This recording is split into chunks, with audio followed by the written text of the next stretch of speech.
The biggest loser in the world is the sucker who thinks he's actually winning.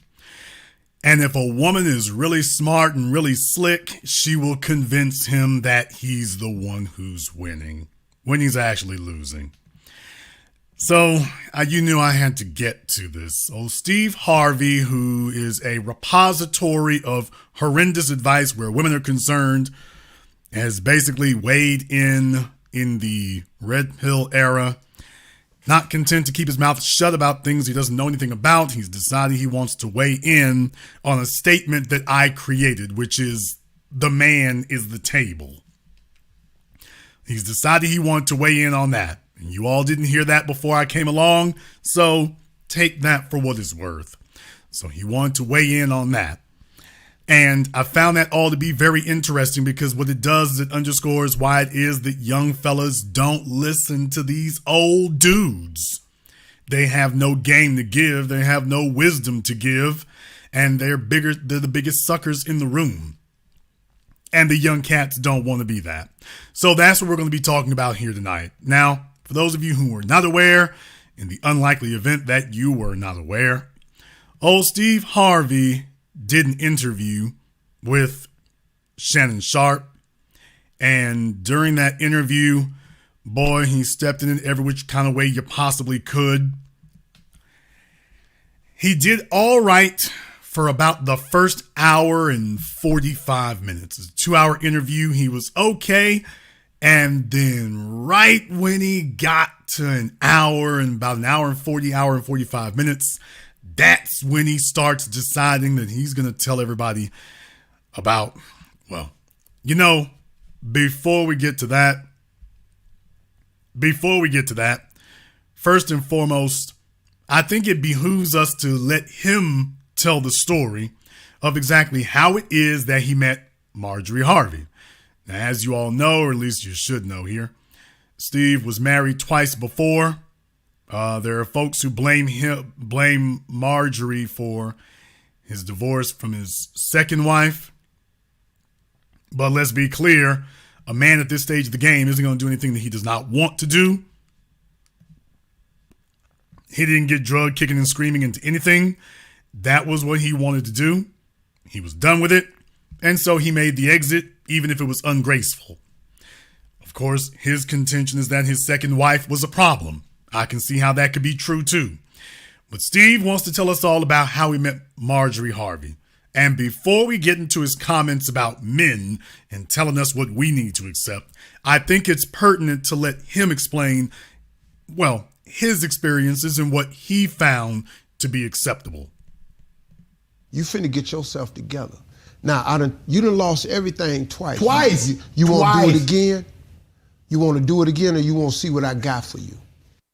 So what he was doing was responding to Shannon Sharpe when Shannon asked him, you got married twice. Why would you want to go off and do this a third time? So what he's saying is that God told him, hey, you need to just have faith that I'm pointing you in the right direction. So that's what you just heard. You like a cat, Steve. The day after my divorce, I went to Vegas. Okay. I'm gambling. My bodyguard Boomerang on the phone talking to this girl named Sharon in Memphis. He asked about Marjorie. He said, Marjorie doing pretty good now? And I hadn't talked to her in years. Right. Boom tapped me on my shoulder and said, hey, man, I got a phone call.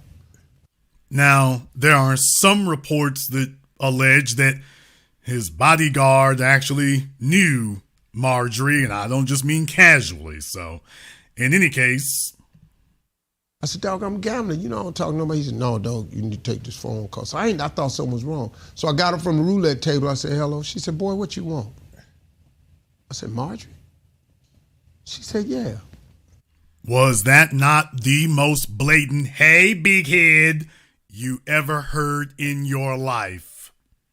Was that not the most blatant, hey, big head that you ever heard come across?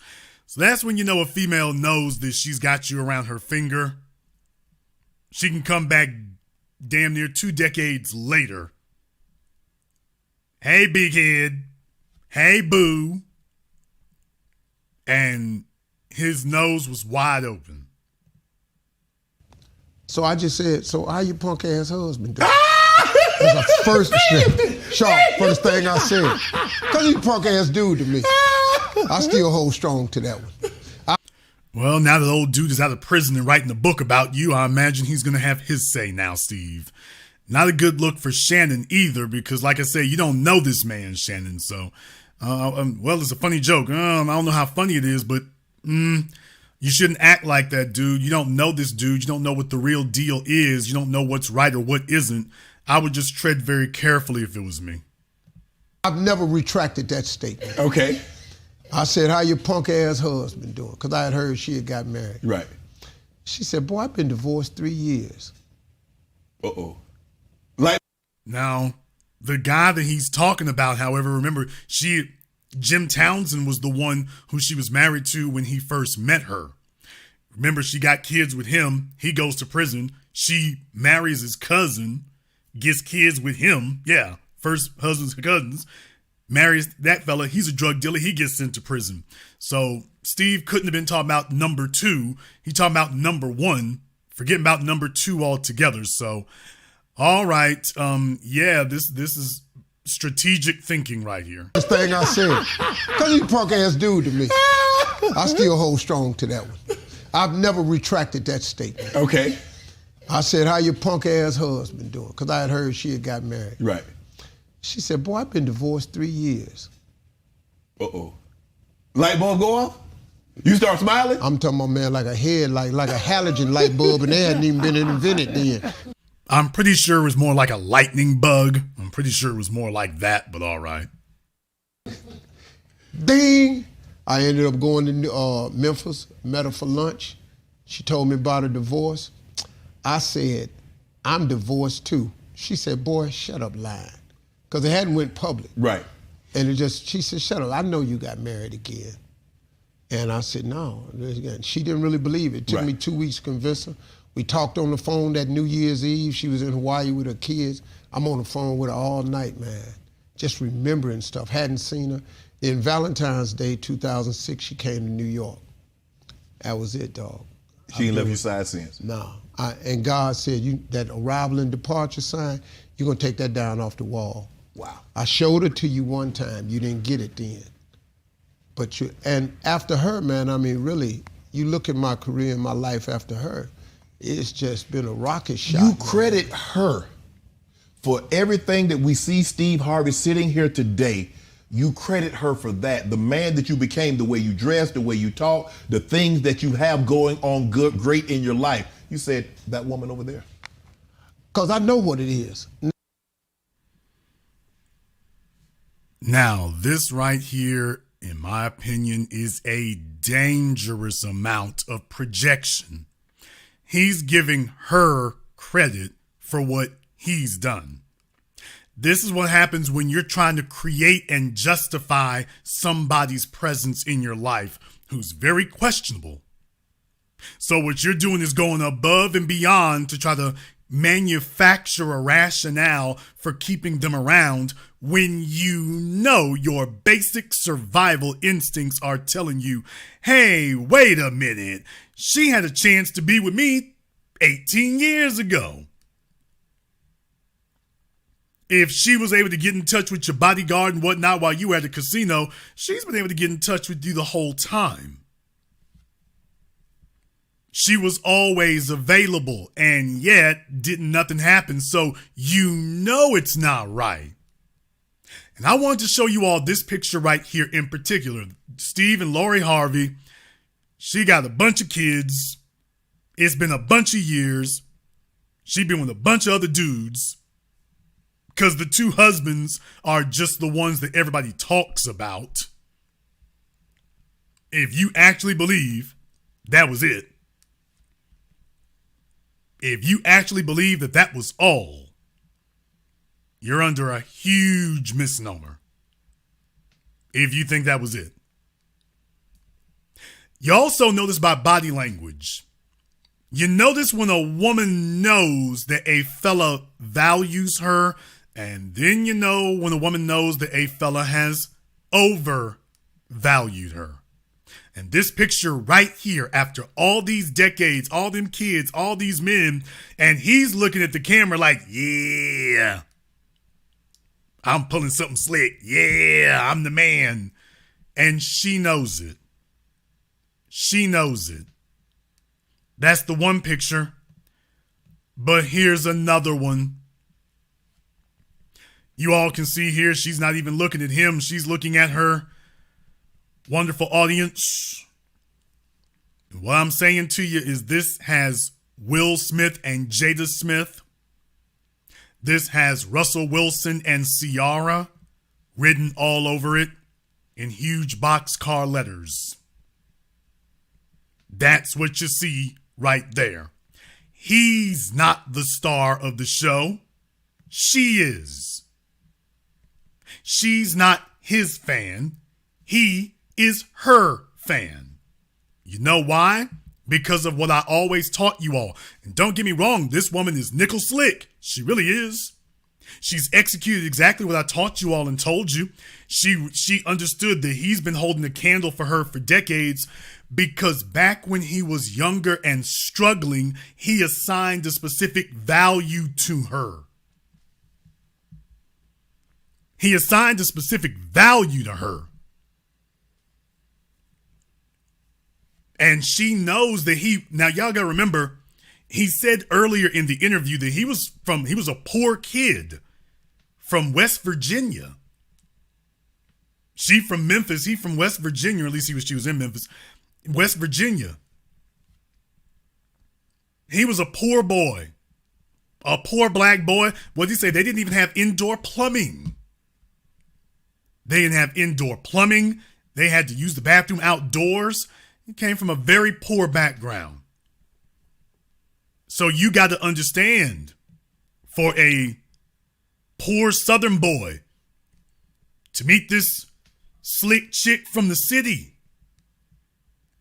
I mean, she just had his head spinning. She was on a whole different level from what he was accustomed to.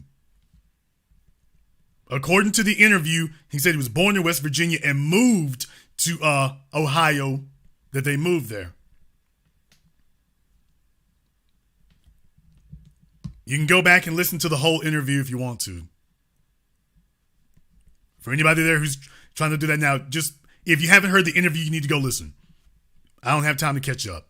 In any case, so he compared to what he was used to, compared to what he was accustomed to, this was a whole new world. This was a whole new world. And she knew it.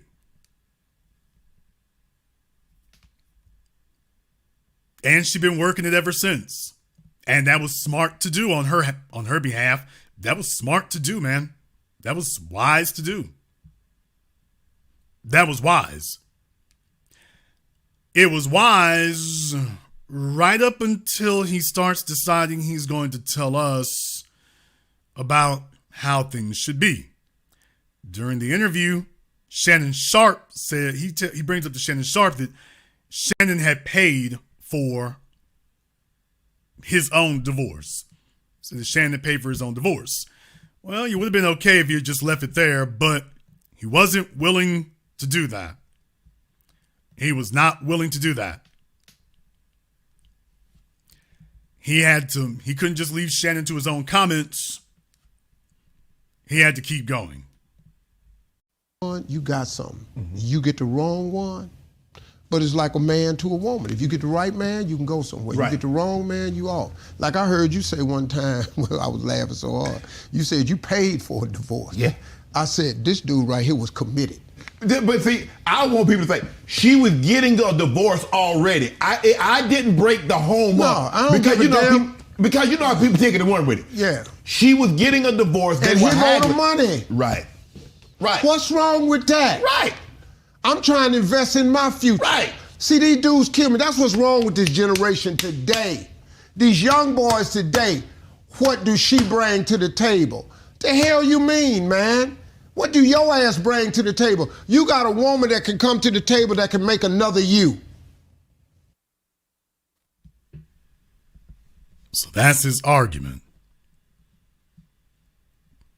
His argument is that The man's not the table because the woman, all she got to do is bring a womb.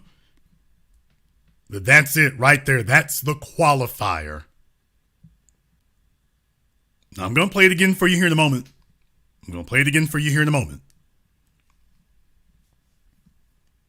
But I want you to understand, he's saying that that's the qualifier right there. These young fellas out here talking about I'm the table. What does she bring to the table? She brings herself. And when you take a look at the way in which Steve has lived his life, I'm telling you that this is not pandering. I mean, certainly it's pandering statements, but I want you to be very, very clear. He's not pandering. This isn't Derek Jackson. Steve actually believes this. Steve actually believes this. To the ADHD kids who did not actually listen to his interview with Shannon Sharpe, all you did was hear clips from it and whatnot. Steve said where he came from. If you couldn't be bothered to listen to the whole interview, you couldn't be bothered to listen to it, or you didn't listen to it very well, take the night off. The last thing in the world we need is confusion. They both said they came from similar backgrounds. If you didn't listen very comprehensively and you don't pick up things very well, that's your problem. Do not put in confusion because you don't pay attention very well. Steve was describing abject poverty. And he stuttered. Steve Harvey had a stutter when he was younger. He went through school with it. That was part of the reason why he had to learn how to snap back on folk. He had to learn how to snap back on people. Because he was born a poor kid from West Virginia in abject poverty with a stutter, working on the family farm.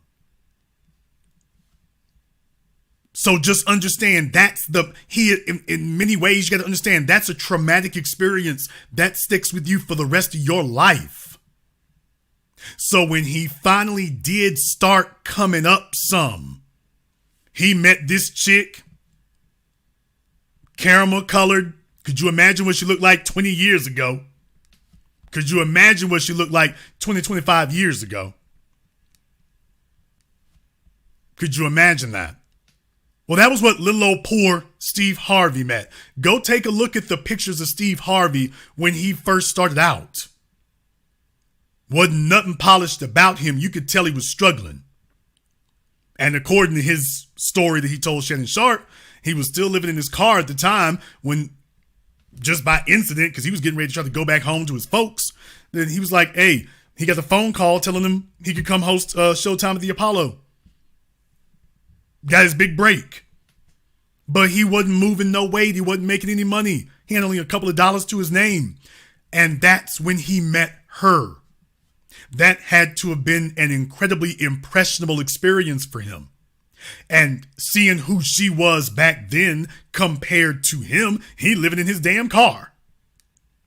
She's gorgeous and he's living in his car.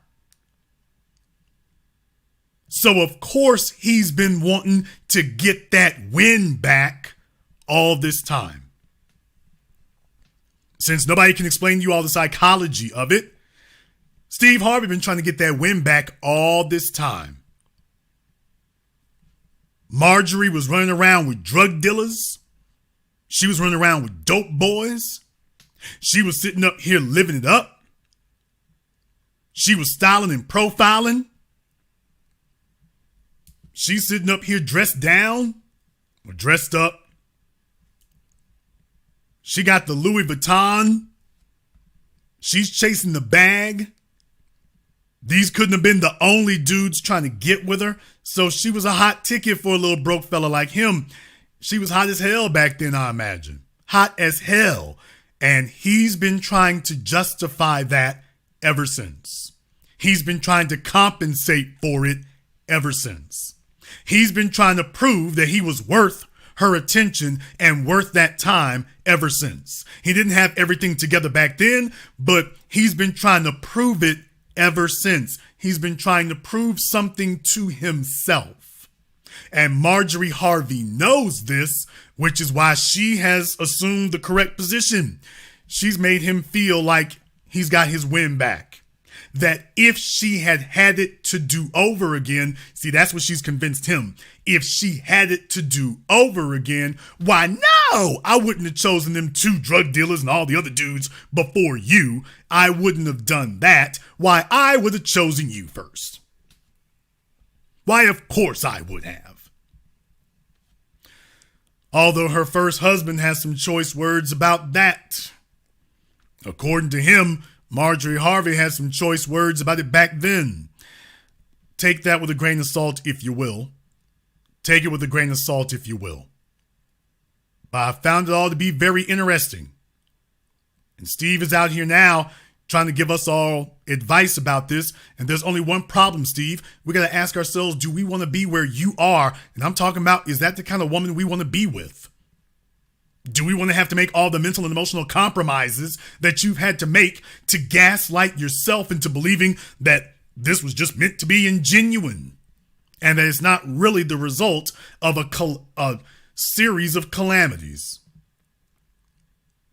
So what I want to do here is I want to play this again for you because I want you to have the full context of it. And I'm going to play the whole thing this time. You can go ahead and hear all of his comments. Now, YouTube does have a copyright warning on this. They do have a copyright warning on this. But I want to play for you here because Steve says what he says, and then Shannon actually pushes back. Shannon actually does some pushback on it. To make it clear, I'm not so sure that's correct, Steve. Shannon does some pushback. Oh man, you all. Like I heard you say one time, well, I was laughing so hard. You said you paid for a divorce. Yeah. I said, this dude right here was committed. But see, I want people to think she was getting a divorce already. Shannon's very happy to see Steve, by the way. He's very, very happy to see Steve. Very, very happy to meet Steve. So I don't want to get in his way. I didn't break the home up. I don't give a damn. Because you know how people take it and run with it. Yeah. She was getting a divorce. And he owed the money. Right. Right. What's wrong with that? Right. I'm trying to invest in my future. Right. See, these dudes kill me. That's what's wrong with this generation today. These young boys today, what do she bring to the table? The hell you mean, man? What do your ass bring to the table? You got a woman that can come to the table that can make another you. What else she need to slide up to the table with? What about your job? What happened to men who were supposed to be responsible? Do you know that it's our job to take care of a woman and some children, to have a family? That's our damn job. But what happens to when the woman tell you, I don't need a man, Steve? Well, they need to, what? Okay, if you don't, how that's working? That's our job.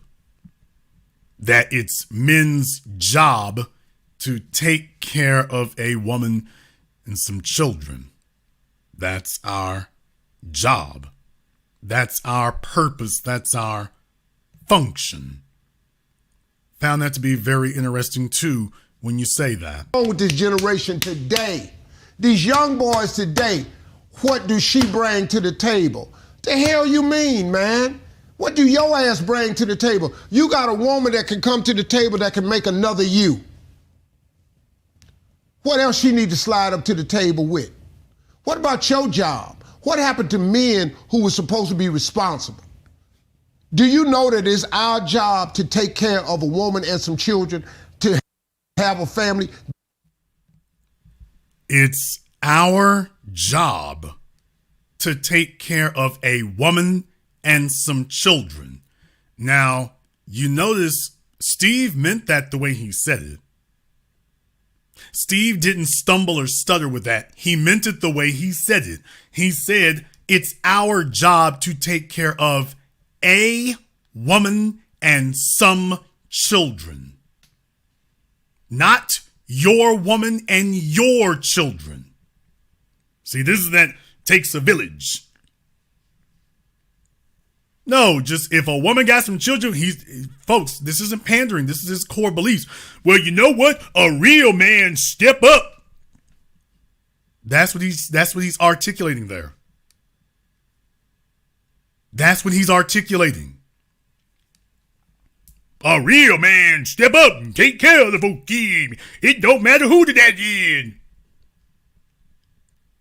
They step up. It's your job. It's your purpose to be a daddy and take care of kids. And even if they're not yours, they'll be yours when you start signing paperwork. Really? Really? See, there's a reason why these young dudes today don't listen to these old fellas. Because young dudes don't want to listen to some old dudes sit up here and run game on you. What do you mean, man? What do your ass bring to the table? You got a woman that can come to the table that can make another you. What else she need to slide up to the table with? What about your job? What happened to men who were supposed to be responsible? So you all have heard this kind of beta male babble before. You see, simply because she's the hottest chick that he's ever been able to get, or at least he's been holding a candle all this time. He said, what happened to men who were responsible? Yeah, Steve, that's a good question here. But then again, the men that she had children with, if they weren't that responsible. But then again, she was their woman. So that means something too. She was their woman, so that means something too, Steve. So do you all notice he's compartmentalized? He has separated Marjorie and her choices from the men that she chose. And what he's doing is his way of trying to, quote, clean it up is to say, well, don't worry. I retroactively am cleaning up her resume because I'm Mr. Responsible. So that makes all of her mistakes okay because she ultimately landed with me. She ultimately landed with me. So that makes it all okay.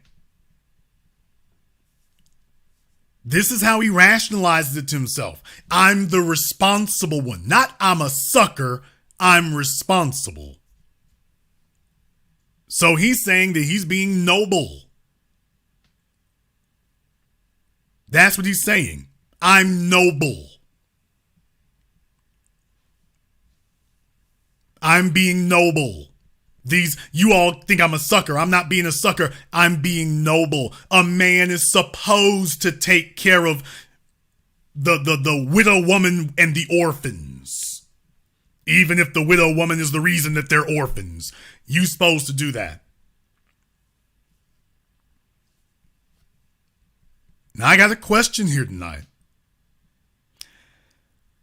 I want to ask the people here, do you think that it is a man's purpose to take care of any woman and her kids just on GP, and that all she has to bring to the table is herself and them kids with somebody else? If you believe that that's true, give me the thumbs up. If you believe that that's false, give me the thumbs down and hit the likes button for me.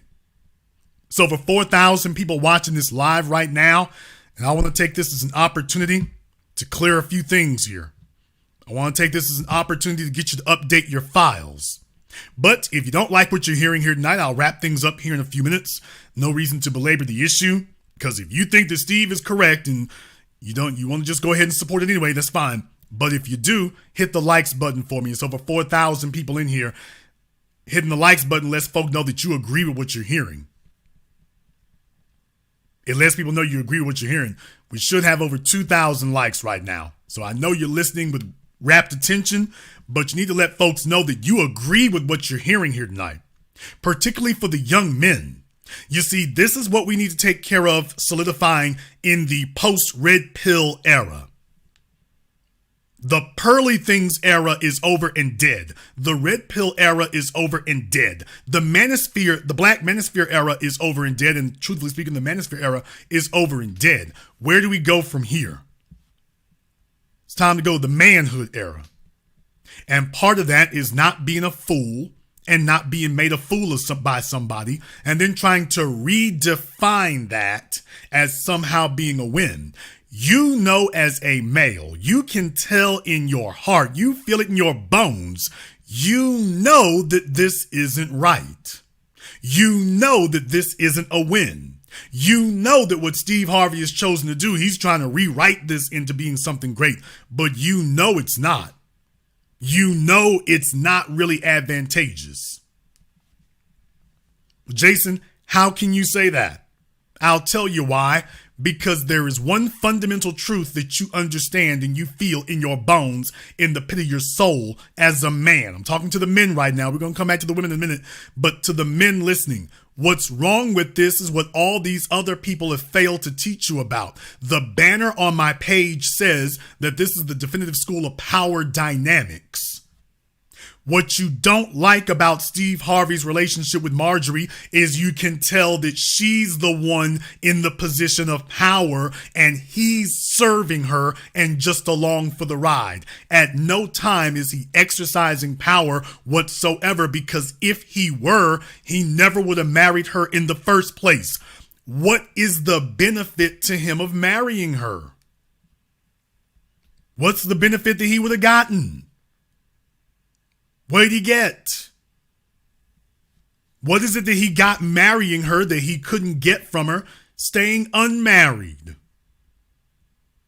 He was going to be able to have sex with her no matter what. Hell, she owed him that. She owed him some sex after all this damn time. She owed him that. Folks, what else? What did he have? He didn't have to marry her to get that. He didn't have to marry her to get that. She was already bringing that to the table. That's all she's ever set up here and done. That's all she's ever done. She brings sex. That's it. That's it.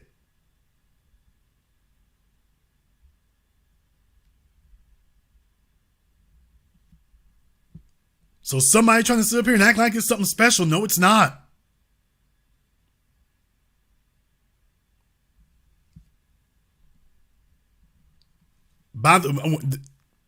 In the chat room, let's go ahead and get this out of the way for the folks who don't know here. Does Steve Harvey and Laurie Harvey have any biological children together? Do they have any biological children together?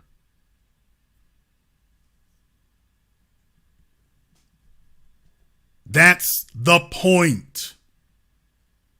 If he wasn't going to have children with her, then why does the relationship require marriage? There isn't anything that he's going to do or can do for her that he can't just go ahead and do whatever he's going to do.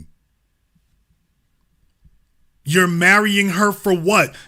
And he's marrying her and then taking care of her children by other men, because symbolically, this is him stepping into the shoes of what he feels emotionally could have been had she not X'd him out 2 decades ago.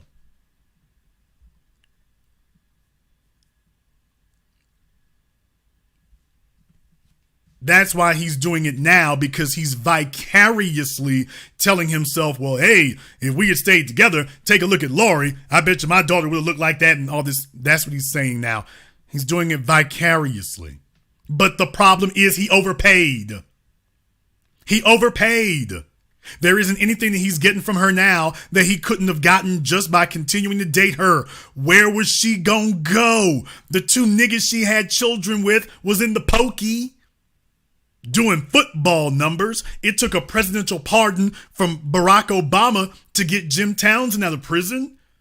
He didn't do like Rick Ross and and argue his way out of prison and file motions. He had to get a pardon. So it wasn't like these dudes were just sitting there doing anything. She didn't have anywhere else to go. She was calling Steve because, as I taught you all, when a woman runs out of options, she gonna go back to that emotional Rolodex. She's going to start thumbing through her Rolodex of the men she been with. Think of it like contacting the homeless shelter without having to contact a homeless shelter. So she's not calling family, she's calling friends, family, former relations to see if there's anybody else that they can get in there with. Is there anybody else they can get in there with? That's what they're looking for. When I open up the phone line, Sherry, you'll be required to call in. You can ask me whatever you want to directly. So when I open up the phone lines, you'll be allowed to ask anything you want to directly. I'm sure that you sound like a very emotionally stable, articulate, and informed individual. I'm certain you don't talk like Kodak Black at all. I'm sure you sound like a reasonably educated and intelligent person. And I can't wait for everyone to hear how smart and adept and informed you are. When a woman has run out of options, she starts tracking back through her mental and emotional Rolodex. She starts going through all the men that she knows, and she chooses the highest value man she can. She tries to choose the highest quality man she can in that Rolodex. So what she's doing is hoping that he's available. Now, do you notice I didn't say that she said she hopes he's single? You notice that didn't come up. That didn't come up. That woman don't give a damn whether he was single or not. She's like, hey, I'm getting in where I fit in. Because according to them, she was dating Steve Harvey while she was still married to husband number one. So she was testing the waters to see. She's always been testing the waters. She's always been sitting up here seeing if she can jump from one to another. That's the way she's lived her life. You think you've come along and made an honest woman of her? This is how she's lived her life. But this is what he has to do to fool himself into believing that this is real or that he can trust her. But the truth of the matter is, she was streaking to menopause and she didn't have any other options. Her previous choices had all flamed and fizzled out. Her previous choices had all crashed and burned. She couldn't go back through the Rolodex. She went back through her Rolodex, and you can only call that Negro for 15 minutes on Tuesdays and Saturdays. All the dudes that she had a legal and biological bond to, they were no longer available.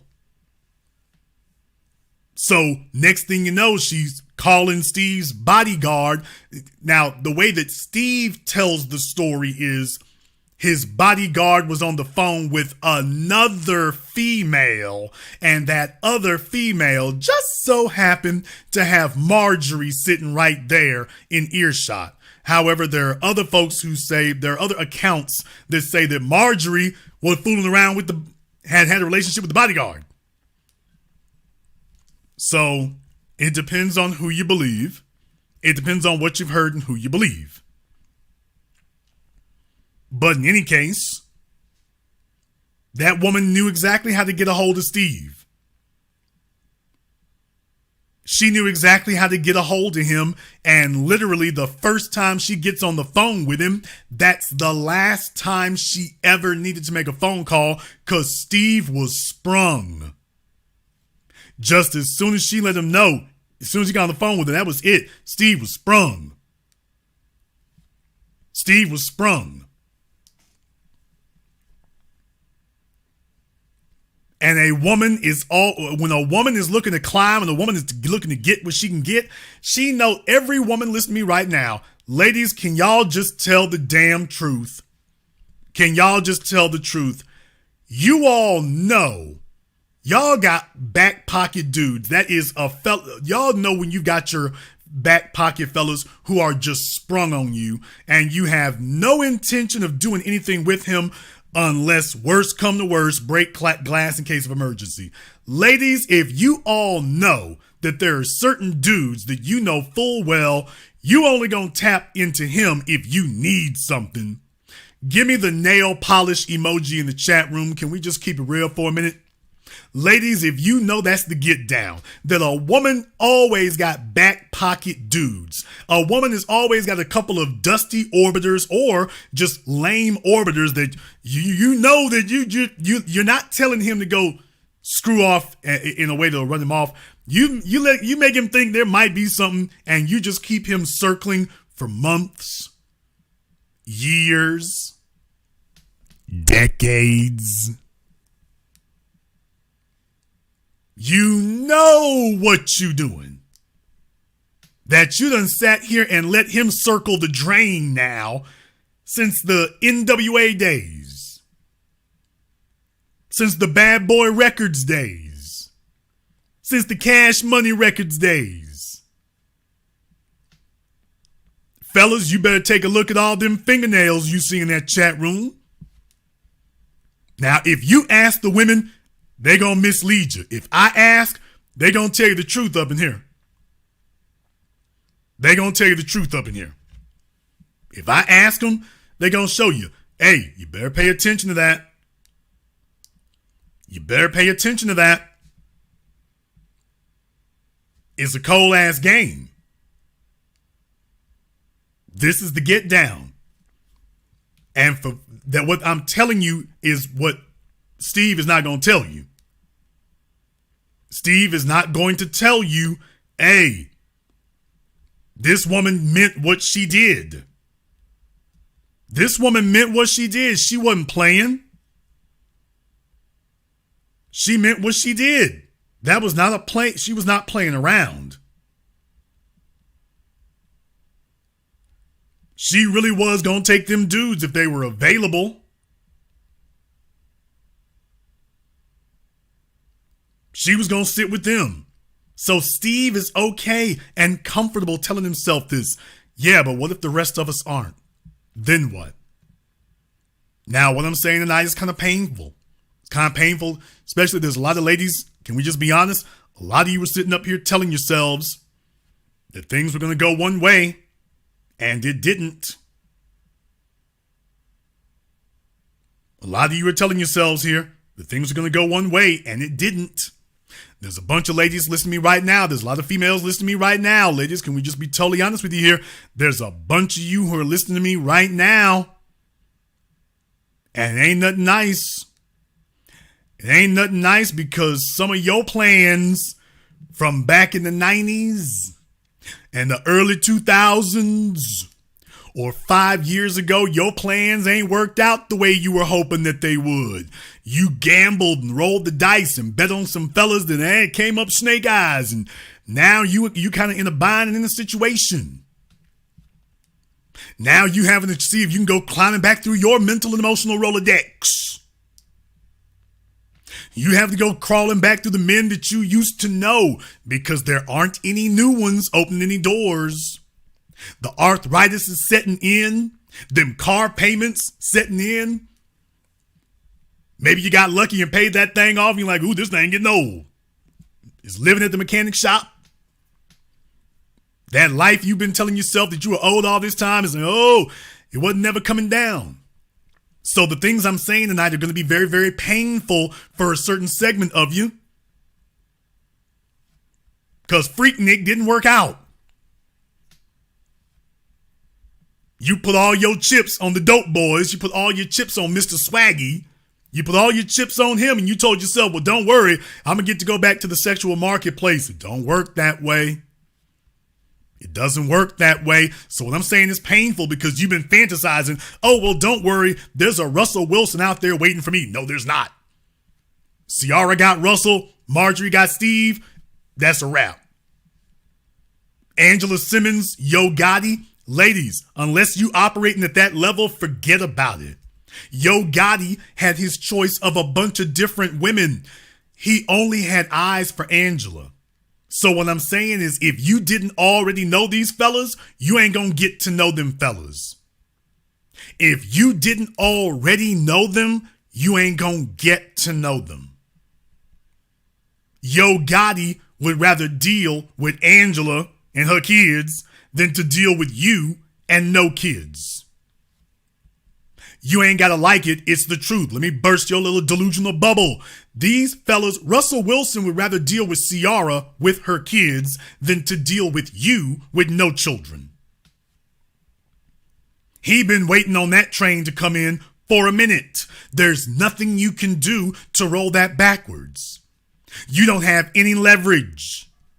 They've been waiting on them. So if you ain't already been with a producer, if you don't already have that fella in your emotional Rolodex, if you haven't already made that contact and that connection and you can call him, if he's not already in your Rolodex, that's a wrap.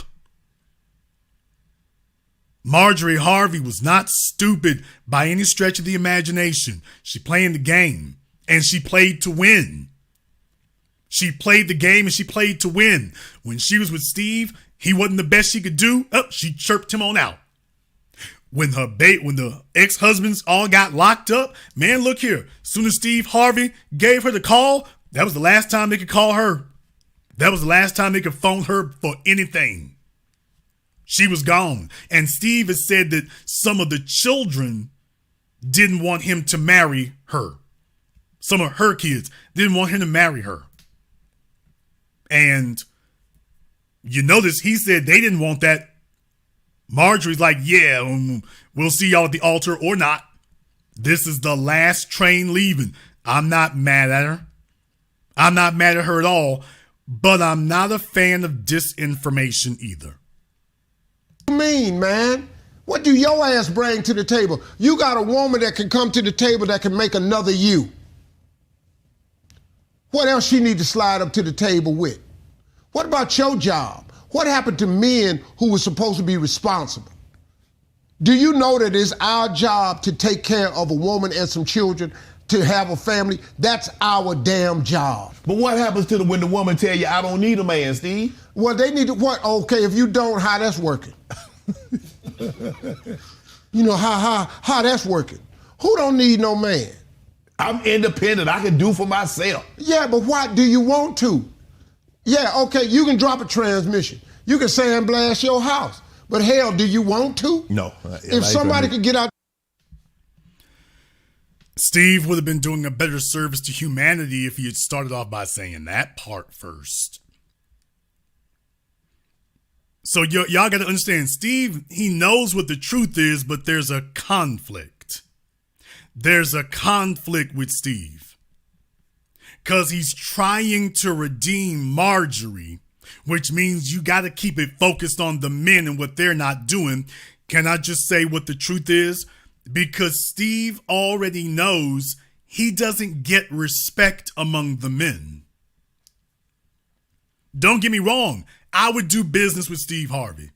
If the opportunity ever came up and it was a good enough deal, I would do business with Steve Harvey. I'd do business with him. I'd do business with him tonight. I think YouTube might be messing with the thing here. I told y'all YouTube was going to be upset about it. I told you YouTube was going to be upset because I'm playing the thing there. So they're claiming copyright on it. Not violating any copyright. It's fair use. Knock it off, Shannon. Somebody tell Shannon Sharp, knock it off. Tell Shannon Sharp, stop it. In any case, y'all, hit the likes button for me. It's almost 6,000 people, so I can go ahead and explain to you exactly what the truth is. Steve Harvey doesn't get any sort of respect among the men. He doesn't get any respect among the men. So it's easy for him to say that because Steve's on the outside looking in. As men, we're willing to do business with him, but we don't admire him. Steve knows that we're willing to do business with him, but it's transactional. We don't admire him. That's the thing he's got a problem with. In the chat room, Moxie, when I open up the phone lines, we'll have you call in also. You're not asking those questions. If you're asking those questions and you're serious about it, you need to go ahead and talk to the source.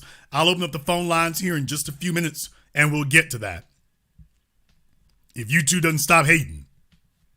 But as men, we don't respect Steve because we know that Steve is not dealing with the women in his life from a position of power. And we don't want to be powerless as a condition of having a woman. No man who respects himself desires to be powerless as a condition of having the woman. If a woman follows us, she's going to a brand new world and a brand new life. If a man follows a woman, he's going to disaster. Because no woman wants to lead a man, because a woman isn't leading you, because leadership also means sacrifice. A woman is not getting with a man with the expectation that she has to sacrifice on his behalf.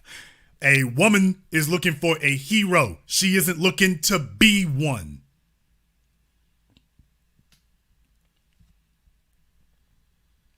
And that's a tough pill for you to swallow if you've been raised by a bunch of single moms or a bunch of strong and independent hoes.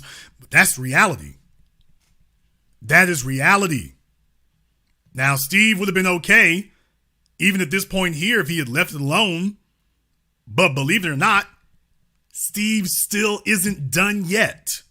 Most of these other folks didn't even listen this far to it. But Steve's not done yet.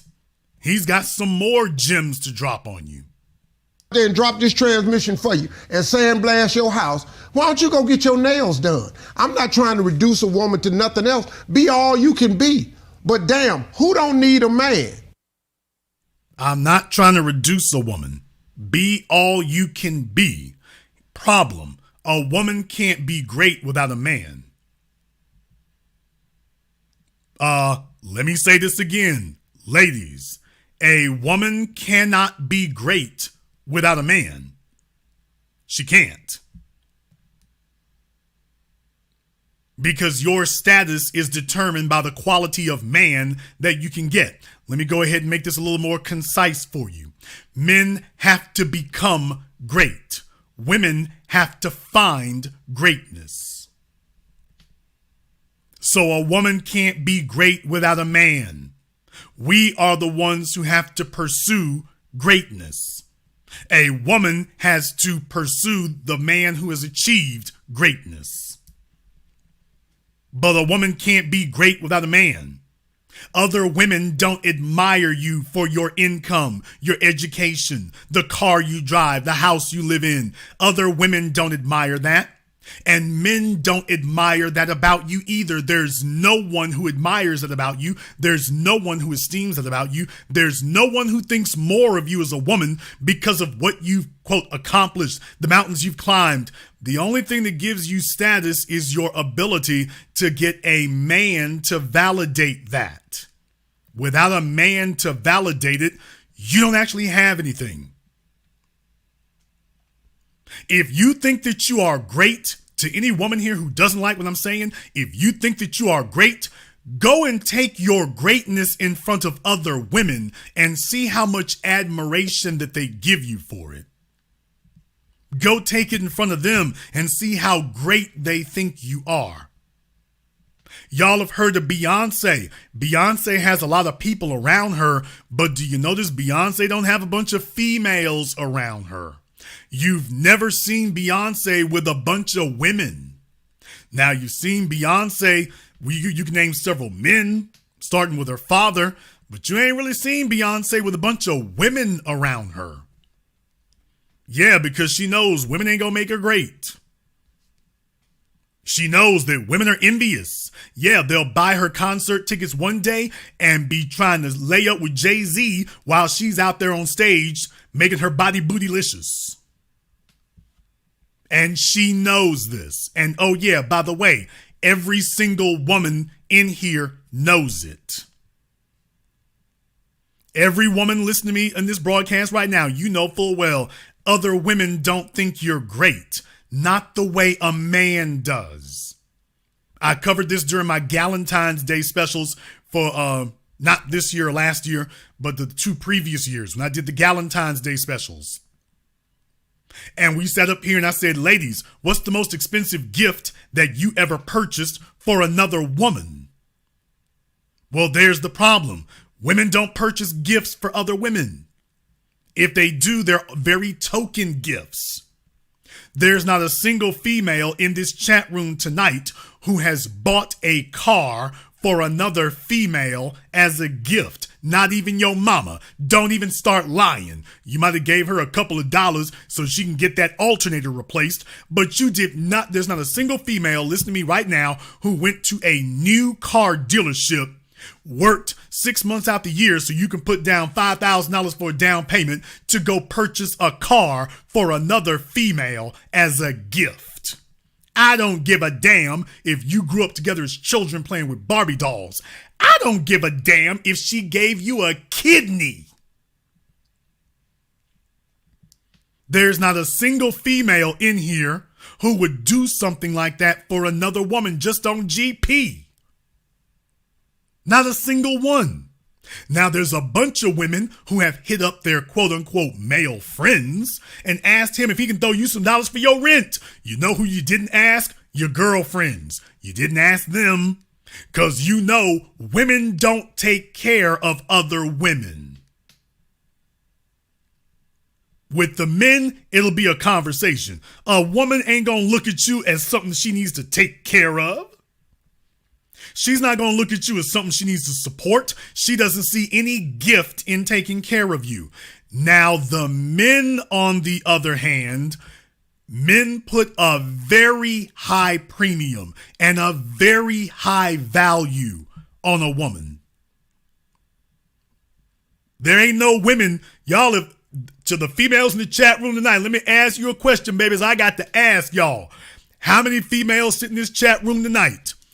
By a show of hands, if you've ever been able to get another female to hand you her credit card so you can go make some purchases and she didn't even ask you what you was going to spend the money on, give me a double hands up emoji in the chat room. But if you have never done that, and if you would run your girlfriend out the room if she asked you for your credit card so she could go make some purchases, if you would run her out of the damn room, give me the fire emoji in the chat room, ladies. Now, if you would give another female your credit card so she can go rack up some purchases because y'all so cool like that, give me the double hand emoji. But if you would run that heifer out the room, it's like, wait a minute, you're a grown ass woman. Give me the fire emoji. Check it out. There it is. Because women ain't going to take care of each other. They'll look at a man. Now, you've had some men who have done that for you. Fellas, I hope you're taking notes. A bunch of you get gaslighted all the damn time, and you don't know the proper counter arguments to make. I hope you fellas are taking notes. Fellas, if you want to know how to debunk these specious arguments, I'm showing you how to debunk them. Women don't spend money on other women. Women don't pay each other's bills. Women don't hand each other gifts, expensive gifts. Men put a much higher premium on a woman than other women do. A woman is never going to hand another woman a free car. And the woman is never going to hand another woman her credit card and say, go handle your business. You going to sit here and say, wait a minute, heifer, if you was handling your business, you wouldn't be asking me for my credit card. That friendship is going to end that night. Ladies, am I telling the truth? That friendship is probably going to end that night. Because you know, if you tell her no, she's going to remember that. So you got a choice. You can hand over your credit card and keep your quote unquote friendship. Or you can tell her, oh, hell no, it ain't never going to be that good, and lose a friend. Now, you see, men will hand over the credit card. More likely than not, the man's going to hand over the credit card. Because we ain't trying to lose what it's like, okay, it's just money. For us, it's just money. For you females, it's like, yeah, I'm going to lose a friend tonight. It was great while it lasted. It was great while it lasted. But it's all over from here. See, women put a high value and a high premium on being a woman. I mean, men put a high value and premium on your womanhood. Other women ain't gonna do that. So if you have to return to the sexual marketplace, if you have to get out there and get bid on, if you have to get out there and make it do what it do, you gonna look for some men to be around, not no females. Because you know there's nothing coming. Steve could have stopped. He could have stopped. He should have stopped. He didn't stop. That's a lie. What man don't need a woman? I tell you what. Try to live without him. Now, Shannon asked him about the women who are strong and independent and say they don't need a man. Steve comes back talking about what man don't need a woman. Wait a minute. You were just asked about the women talking about they don't need a man. So do you see how his twisted, contorted mind works? He keeps trying to bring it back to the men because that's the only way he can justify to himself what he's done. That's the only way he can do it. He can't justify it otherwise. Because it doesn't work. That's why he keeps doing that. Try to live your life without women. This ain't about la-da-da, man. This is some bullshit without women. If it wasn't for women, what would you... Aristotle Onassis said it best. He said, if women did not exist, all the money in the world would have no meaning. Dog, women is everything. They'd catch me out. They'd lick, man. But these young boys done forgot it because...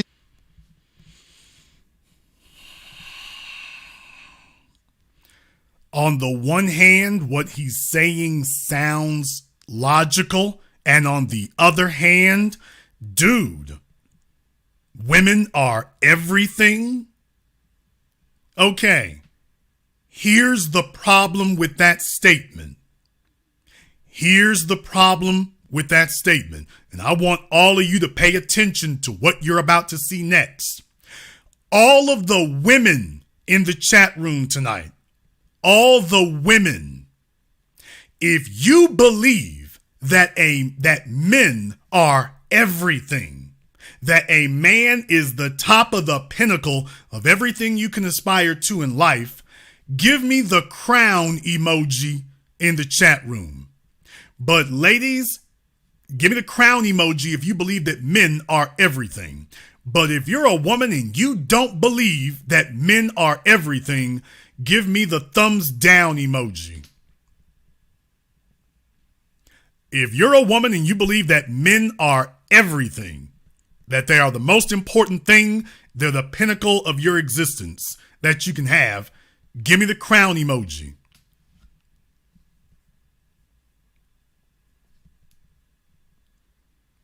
Kia said her husband is. He's sitting right there right now. We got a lot of crown emojis, but we also got some thumbs down emojis. I want the fellas to pay attention to that because these women ain't playing. Okay, except Shani. Calm down, Shani. These chicks who got the thumbs down emoji, fellas, pay attention. They're not joking. They mean it. They're serious. Understand something. The reason for that is because women don't pedestalize men. Women do not put men on a pedestal, even the ones giving up the crown emojis, because then you ask how many of them are single as opposed to how many of them got a man. So if you love men so much, why is it you ain't got one? We'll come back to that one. Some of y'all are single moms throwing up the crown emoji, and I'm like, wait a minute. Something does not compute. Something does not compute. Moxie said her husband and her career. Whoa. Your husband and your career have equal value? Houston, we have a problem. Fellas, I've taught you over the years, women do not pedestalize men. Women don't put men on a pedestal. Steve Harvey just articulated putting women on a pedestal. And the problem is it would be different if women saw it the same way, but women do not see. No woman gets up in the morning looking for a pedestal to put her man on. Across the board, that isn't what they do. That's not how they move. That's not how they think. That's not their list of priorities. She is not getting up in the morning looking for a pedestal to put you on. Now, she's expecting you to put her on one, but she has absolutely no intention of getting away and chiseling away one for you. Now, you all just heard what Steve said. Now he's got to throw the cherry on top. These women out here, they've had to be independent because they ain't got the right man. Okay.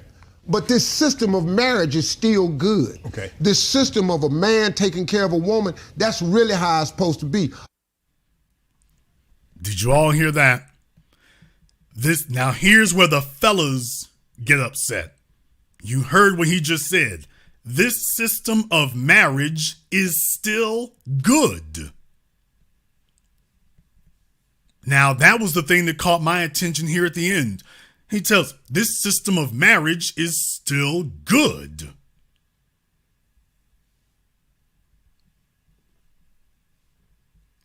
Yeah, you know why Steve Harvey says that? Because the only thing that he expects to get is what he's been chasing for decades. As far as he's concerned, that's it. I won the game. The system worked out. I mean, never mind the fact if she had to go run through a few other fellas first. Don't worry about that. Don't take offense at that. That's just the cost of doing business. Yeah, if you had to wait 20 years for your turn, just imagine that.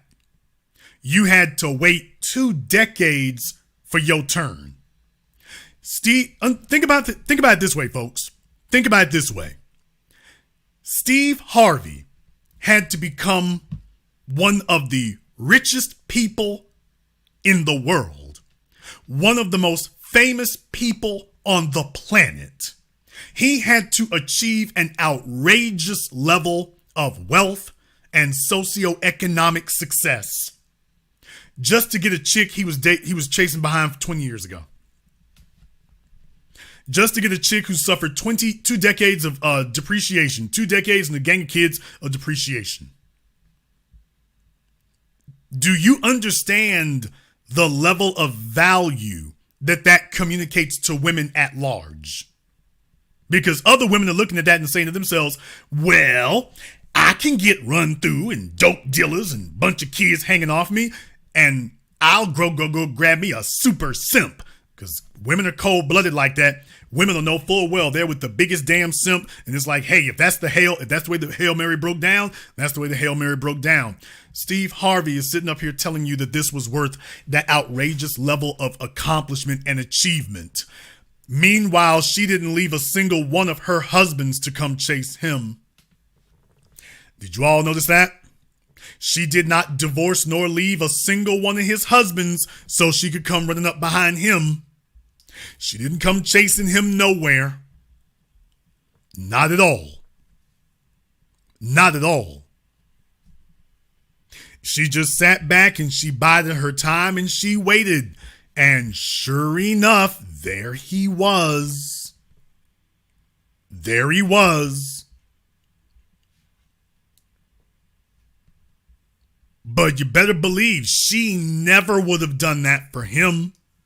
She never would have done that for him. Not at all. She did not spend the last 20 years wondering where Steve was.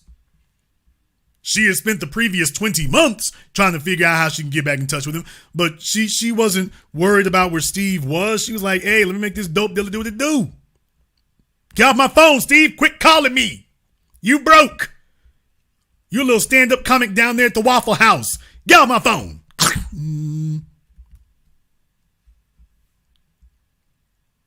I mean, think about that for a minute. So he's rationalizing it to himself any which old kind of way. And the problem is that men in general, man, we ain't trying to do all that. We're not trying to gaslight ourselves. That's the difference. Steve is handing out a master's course in gaslighting of yourself.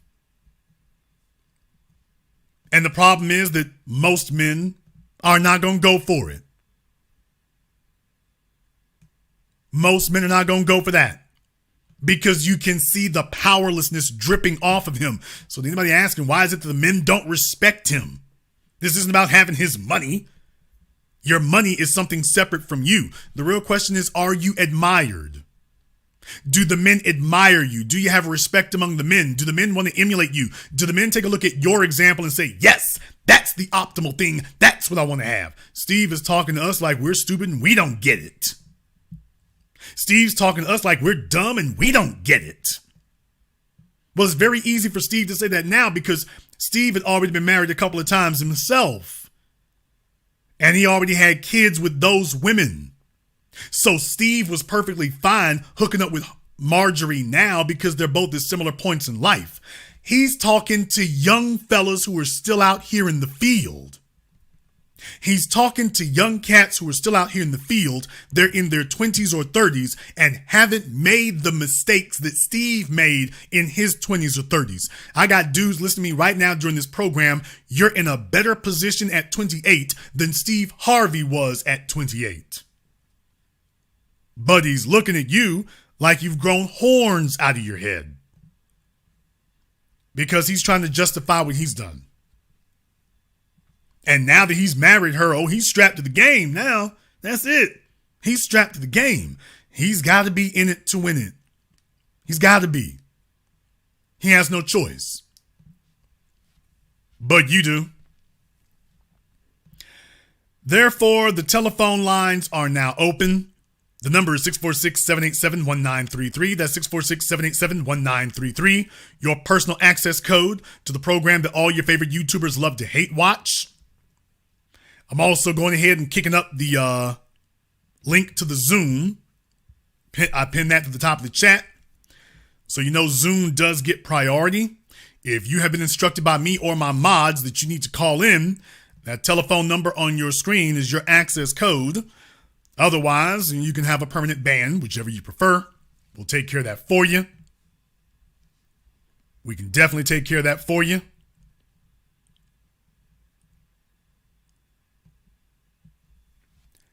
In the meantime here, I want to thank everyone who has contributed to support tonight's program on PayPal, CashApp, Super Chat. I see you all out there. Thank you very much for your support, including you first-timers. Had a number of first-timers post up in the Super Chat tonight, so welcome to the program where you get the definitive analysis you'll receive nowhere else. Welcome. We're glad to have you. And you can also give us a contact here on Zoom. Just remember, if you do call on Zoom, you will get priority. The only rule for Zoom is you have to have your camera and your microphone on, but you will get priority if you call on Zoom. I'm doing tonight's program here because as time has gone on, some of these lessons have been forgotten. Remember, it's been a decade since Steve Harvey did Think Like a Man, Act Like a Woman. It's been a decade since he did that, and he's letting you know he was serious and for real about that. He really does believe that stuff. He really does. It's not a sales pitch, folks. I know you met a lot of people and it's a good, sales vector for them. I understand that. You met a lot of people, you've seen a lot of people, and that's more like a sales market to them. It's a marketing scheme. I get it. I understand it. What I'm telling you is that in the case of the guys like Steve Harvey and Russell Wilson, that is what they actually believe. They actually believe that. Russell Wilson actually believes that he beat Future. He actually believes that there's a competition between him and Future, and he's right. There kinda is. It's just not the kind of competition you want to have. It's not the kind of competition you want to have. You don't want a situation where you're a woman's last choice. And there's nothing that says you're the last choice like telling somebody that they shouldn't expect anything. He's sitting up here telling these young cats they shouldn't expect anything. That what they got is all they should get. That they should be grateful to have them a little old piece of female. You notice that Steve didn't say anything about the qualifications. He didn't say anything about that. That the fellas just need to grab them a chick, and what he's doing is coming at it from the perspective that all the females are basically good. That all of them are basically fine, upstanding, redeemable citizens, and that they're all basically good. And that's a fallacy. That is a fallacy to sit up here and tell these guys that they're all basically good. No, it's not. He got raised by a good Southern woman, I suppose, but that is not what's running around out here right now. I'm going to go ahead and see if we can crank up on Zoom here now. Barkle, you had your camera on and everything. I don't know why you turned it off, sir. I'll give you a couple of moments to get that straightened out. He might be running down into the wine cellar. I'm not sure. Not really sure. But it sounds like looks like he's not ready here. So why don't we go ahead and give him the night off. Yeah, Barkle is working on life right now. We'll come back to you later.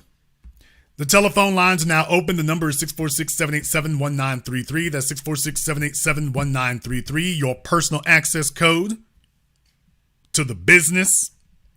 Moxie, that was not a request, by the way. So you got choices to make. You didn't have a problem texting in the chat room. So dinner wasn't the issue then. So that's up to you whether or not you wish to continue joining us. But dinner wasn't the issue before. I have you can spare 5 more minutes from the table. You certainly can. You gave us the previous hour. You can give 5 more minutes. Caller from area code 713. You're on live with The Business. What's your name? Where you calling from? Yeah, this is Tony from Houston. Tony from Houston, what's on your mind? Listen, I saw the interview, too. I'm 67. I'm from Steve's generation. And the reason that you're hearing him talk like that is because that's how we were raised in those years. A lot of the women that are like his wife, those girls were running with the fast boys back in the old days. They didn't pay attention to us. They were running with the dope boys. They were running with the fast boys. They had no interest in us. But we always thought that maybe we could get them one day. And that's exactly what Steve Harvey is talking about. And you've given a complete synopsis of it to the letter. She was the last train coming, and she hooked up with him, and he's another, like the rest of these men, Boyce Watkins, and the men that you've listed. These are men who, with these women, are way out of their league once upon a time and paid no attention to them. But as they aged and went through their whole cycles, and which many of them are still in, then they started to look back, just as you said. So that's why Steve is talking the way he is. We were raised in that generation like that. Here's the issue. The issue is 30, 40 years ago, you had a different class of female. That's exactly right. Because what you have now is a degenerated form from where that was. Exactly. So I'm just saying, right. dude. And that's why the women of our grandmothers and our great-grandmothers' day were different than the ones you got running around out here now. So Steve got the last vestiges of that. Because you take a look at Laurie, and you take a look at Marjorie, and then take a look at the way Laurie's moving. You take a look take a look at Kris Kardashian, and then take a look at Kim. Oh, the other daughters, for that matter, Kylie, Kendall. Take a look at them. It's not the same thing. These are women, they raggedy, and the daughters are way raggedy. It's getting progressively worse generation after generation. So the premium that Steve was willing to pay actually made a little more sense.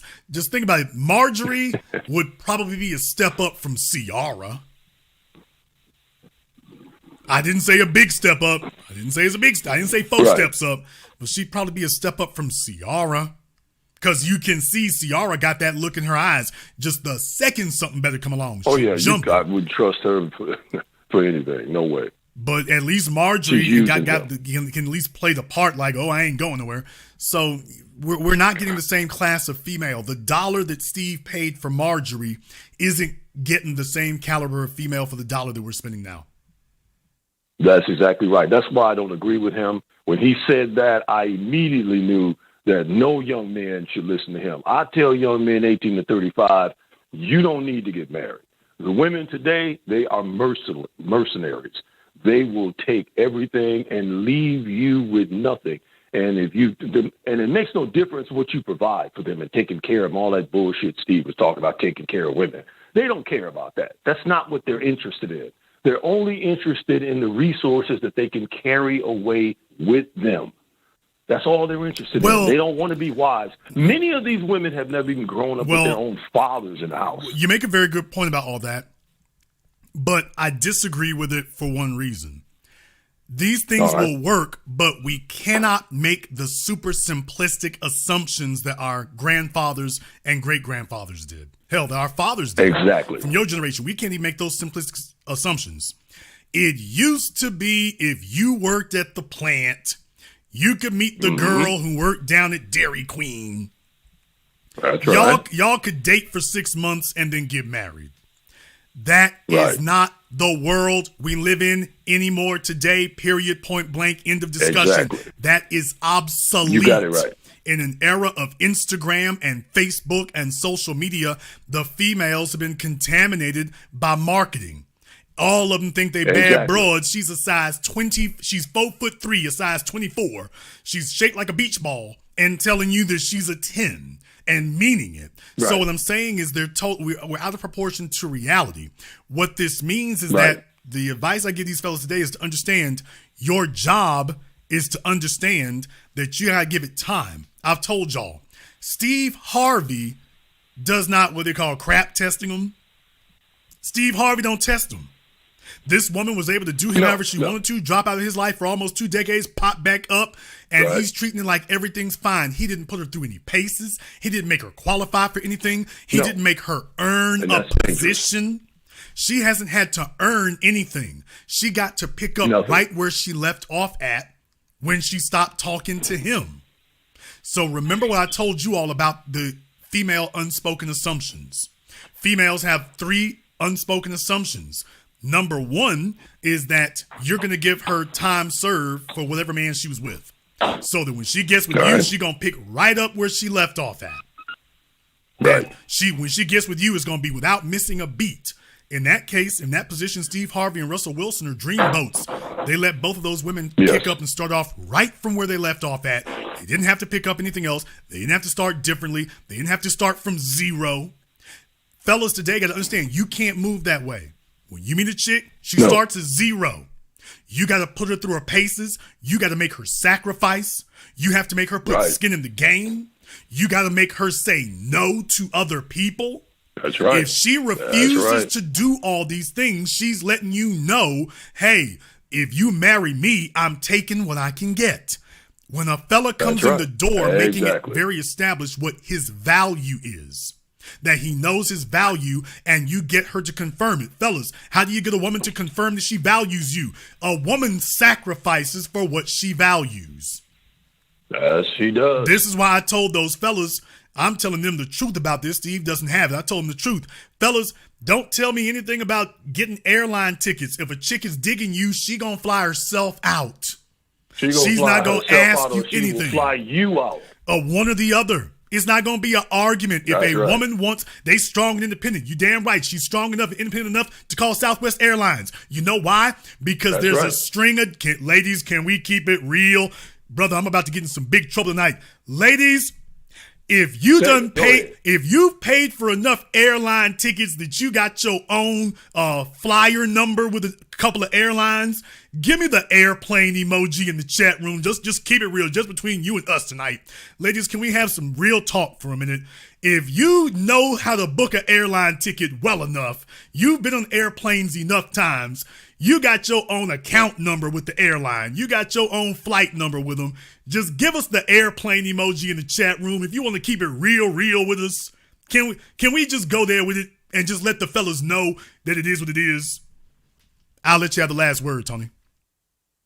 Yeah, I just want to let the men know, listen, I'm Steve Harvey's generation. I disavow everything that Steve Harvey said. Don't listen to him. Listen to you. You telling the truth. Don't listen to Steve. And I'll tell you right now, I agree with everything that you say. And I always tell young men, don't do it. Appreciate it. Thank you very much for giving us a call here tonight. Fellas, you got to understand, when the female tells you that she don't fly out for a dude or nothing, what she's telling you is you ain't valuable enough. She does not see the value proposition. That's what she's telling you. You're not valuable enough. When you have established to her your value, when she sees what the value is, when she's digging it, when she doesn't have any questions,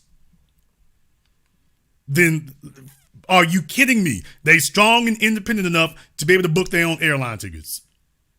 They're strong and independent enough for that. Don't let them sit up here and run game on you. They know what they're doing. My job is to make sure that you understand. If you're on Zoom, by the way, you do need to understand. Let me go ahead and repeat this for you one more time. If you're on Zoom, you need to make sure you have your microphone and your cameras on. If you don't, permanent vacation. So on Zoom right now, Leets or whoever, okay, he's walking around in the dark like Candyman. Okay, wake up, Leets. What are we doing? How you doing, man? All right, brother, what's on your mind? What's going on, Jason Black? All right, brother, what's on your mind? Yeah, Point your camera down, dude. Every time you call up, I gotta keep having you do that. Oh, you remember me? Fix yourself. Hold on. I gotta take this off real quick. Ladies, not ready for life. Yes. All right, man. All right, I'm ready now. I'm ready. All right, brother. What is it? Okay, so, Jason, I'm in the younger generation, and it seems like everything is messed up right now. For men, if you got your stuff together, right, and I'm not saying that every woman is a single mom. Back up from the camera, son, bro. Back up, son. There you go. Sit up like okay. that. There you go. Just want to make sure you can hear me. All right. So I'm not saying that every woman, it's just hard to find something out here, you know. They got baggage, ex-boyfriends, some of them, majority of them are single moms. But now, I guess it was since Kevin Samuels, now you started hearing like different aspects of men besides Steve Harvey and Oprah and all those folks. That's completely simpish. But now you're starting to hear like people speak the opposite of what those group of people were saying, right?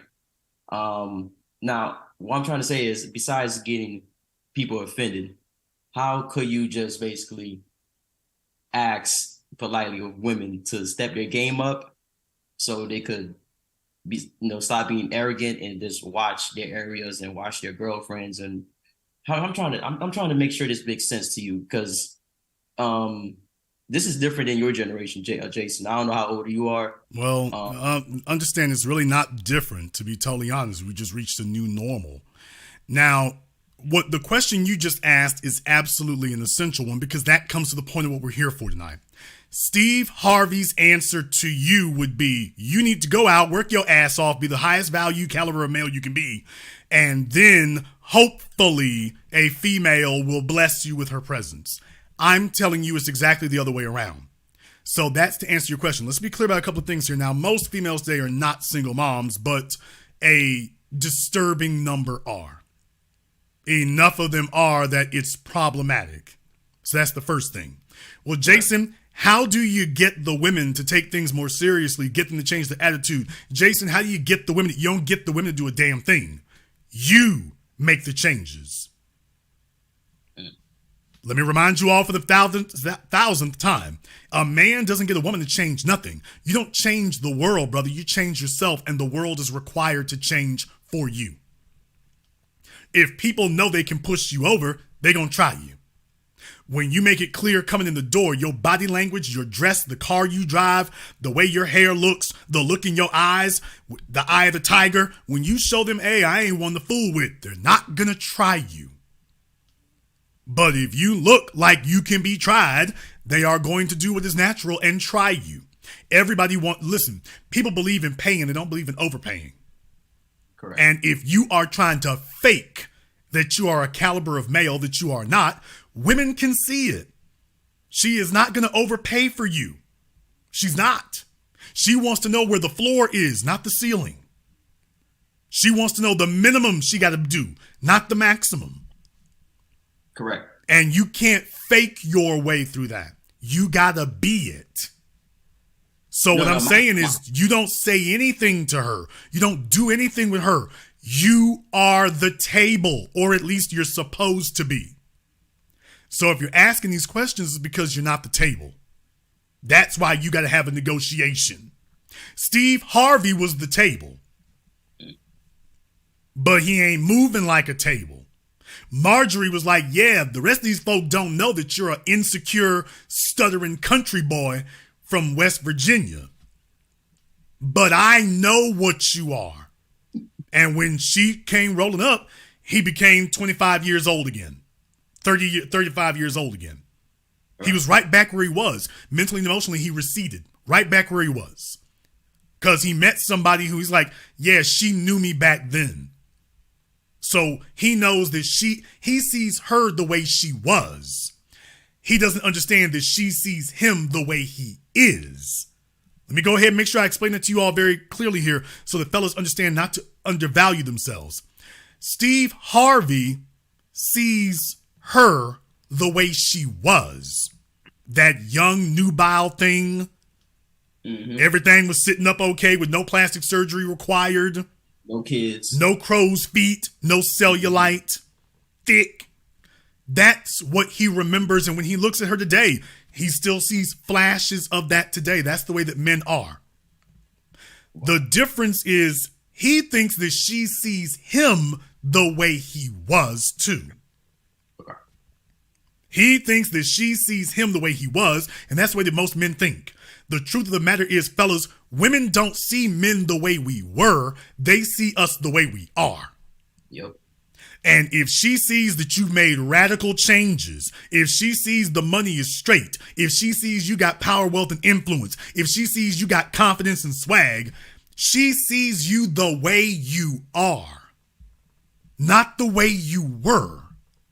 But for men, this can be very difficult because when we take a look at women, we see them as they were, not the way they are. It's going to take a traumatic experience for her to convince you what you're really looking at. Now, it seemed like back in the day, men. Brother, point your camera down for the last time, dude. You can see yourself in the thing. What is he trying to do? I want to make sure you can hear me well. We can hear you fine. Go ahead. All right. Back in the day, like we were just talking about previously, the what's it called? The shit that went down in Atlanta. The Freaknik. So men back then would basically wife up a chick from Freaknik and not know until 30 years down the line and probably still be okay with it. That brings me today. We're not pulling this up. Like women nowadays assume that since their mothers are able to snatch a man, even with her baggage and all her past, they assume that we're going to do the same thing in this generation.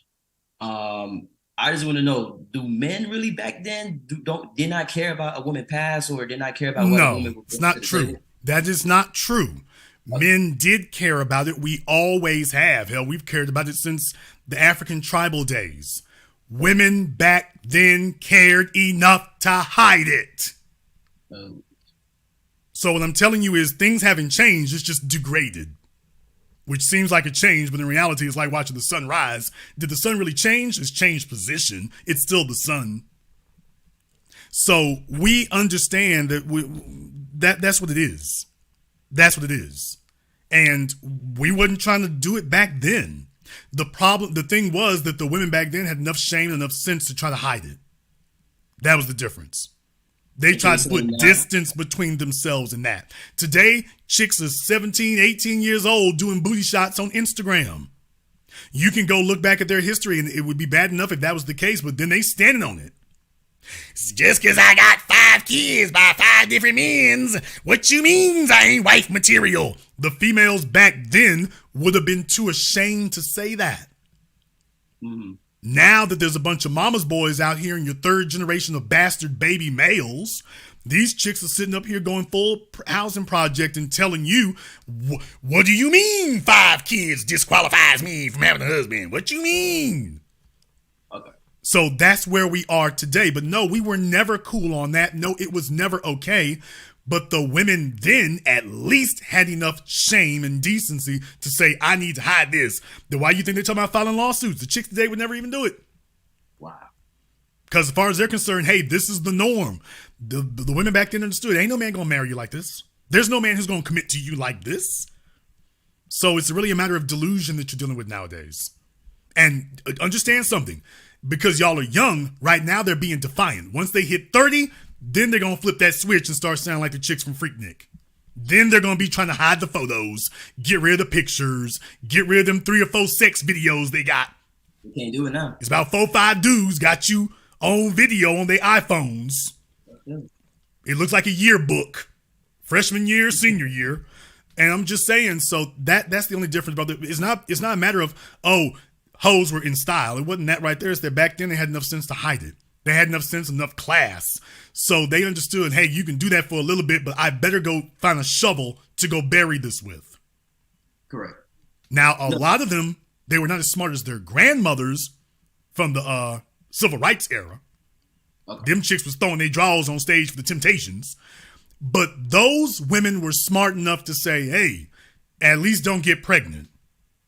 By the time you get to their children, they getting pregnant or they getting stretched out by 3 or 4 dudes. And they're like, okay, at least have enough sense to bury it. Now you got this generation. Why I got to bury it? And that's the part that you find unappealing.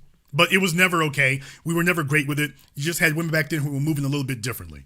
Now, because I'm saying this because it seems like men nowadays don't sound like Steve Harvey. Because before Kevin Samuels, it was hard to find somebody that sounds different than what you got from Steve Harvey about think like a woman and walk like a woman and The Color Purple and what else? All those dumbass TV shows and movies that came out that went against manhood and masculinity. You know what I'm saying? Before this whole, I wouldn't say red pill, but this whole masculine movement started taking off on YouTube and whatever. It was hard to find another outlet that didn't sound like Steve Harvey or sound like every other mainstream garbage. You know, it almost seemed like black men were weak, that they accept anything and like they were the one that just pretty much. Well, no, the lines of communication were controlled. They were corporatized. You only had 3 forms of mass communication: print, radio, and television. And all of them were owned by wealthy corporate conglomerates. So in other words, the ability to communicate nationally was tightly controlled. Well, the folks who were tightly controlling it only want to let you communicate to a market. So as far as they're concerned, Oprah's here to open up our female market of consumers. We want programming that appeals to this demographic, not programming that raises the bar and elevates the society, because ain't no money in that, or at least there's not as much money in that as there is in catering and pandering to a customer base. So you're thinking you're watching Oprah Winfrey when in reality you're watching an hour-long commercial to advertise to a certain demographic.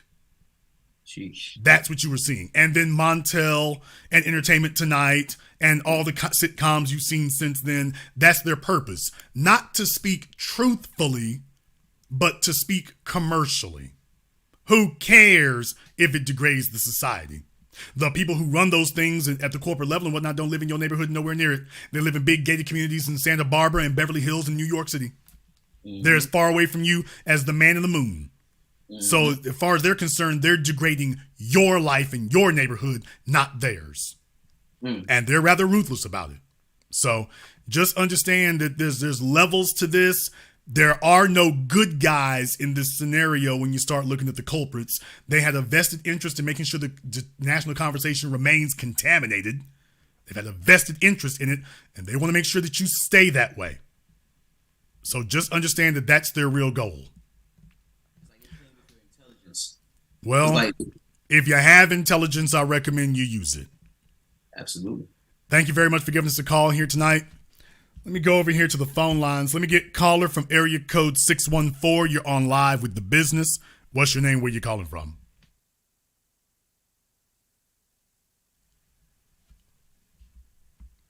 Caller from area code 614. You're on live with The Business.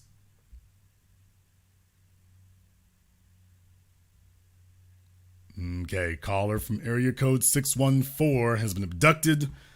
Let me get caller from area code 720. You're on live with The Business. What's your name? Where you calling from? Good evening, General Black. This is Chemistry from Denver. Okay, Chemistry, what's on your mind? First, I want to say thank you. Okay, Chemistry is playing with his phone. Brother, when you get finished molesting the phone, you can give us a call back. He's busy right now. Let me go ahead and see if I can get Chief on Zoom. Let's go ahead and bring you up on Zoom, Chief, if you are ready. I see Chief. I see Sherry. So I want you all to be ready here tonight, folks. If you're on the phone lines, please make sure you're paying attention. Folks sitting up here molesting their phones. Let's not do that. Chief, go ahead and turn on your microphone and your camera here. Otherwise, permanent vacation. Let's pay attention here tonight. Chief, I'll give you 5 seconds to get that sussed out, brother. If you don't, we're moving on to the next person. So, Chief, we're going to give you one chance to go ahead and get that taken care of. He's on his iPhone 2. He's working on connecting his audio and everything else in his Zimbabwe broadband. Okay. Chief is having technical difficulties. I'll assume either that or the track phone people have slowed down his data plan. So let's go ahead and see if we can get Sherry. Sherry, you are up next on Zoom. Make sure you have your camera and your microphone on. Hello, Sherry.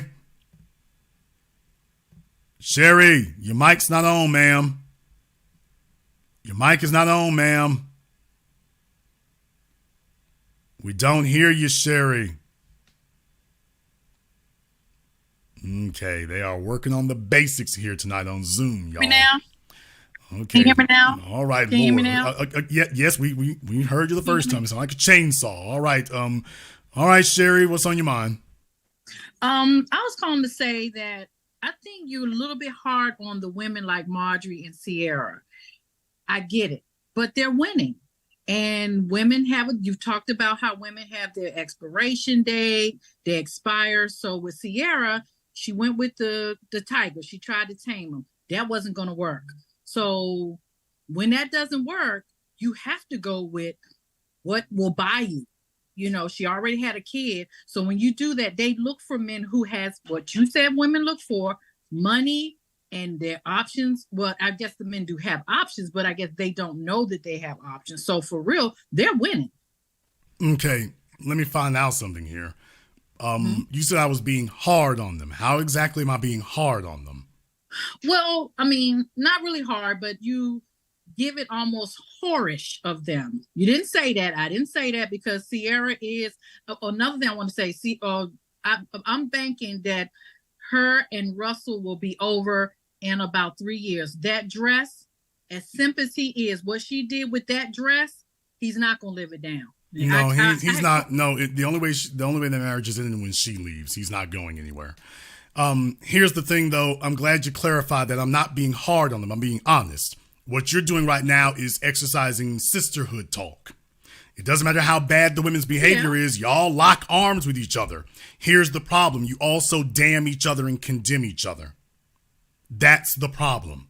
Because you can't get men, and you certainly can't get producers to play along with what you're doing. So you can sit up here and keep getting their back. I got your back, sis. I got your back. The problem is you can't get the men to have their backs because of what you just said. You said they're winning. Marjorie's winning. Ciara's winning. Here's the problem, Sherry. Steve is losing. Russell is losing. The men are losing. You didn't say a word. That's the whole thing I've been talking about tonight, is this is a wake-up call to the men and a word of caution to them. The men are losing, and you care nothing about that. You're just interested in lock arms with the sisterhood because vicariously you feel like, hey, if they getting over on them, ain't that the same as me getting over? Well, not really, but that's the part that you're enjoying. But if you're a man, this is a bad deal. There is no upside. I agree, but because I didn't hear the beginning, that's one of the reasons. But yes, I am locking in sisterhood because I think you and men like Kevin Samuels are, pro men and try to tell men how to do it and what to do it. So okay, no. Let's be very, very clear.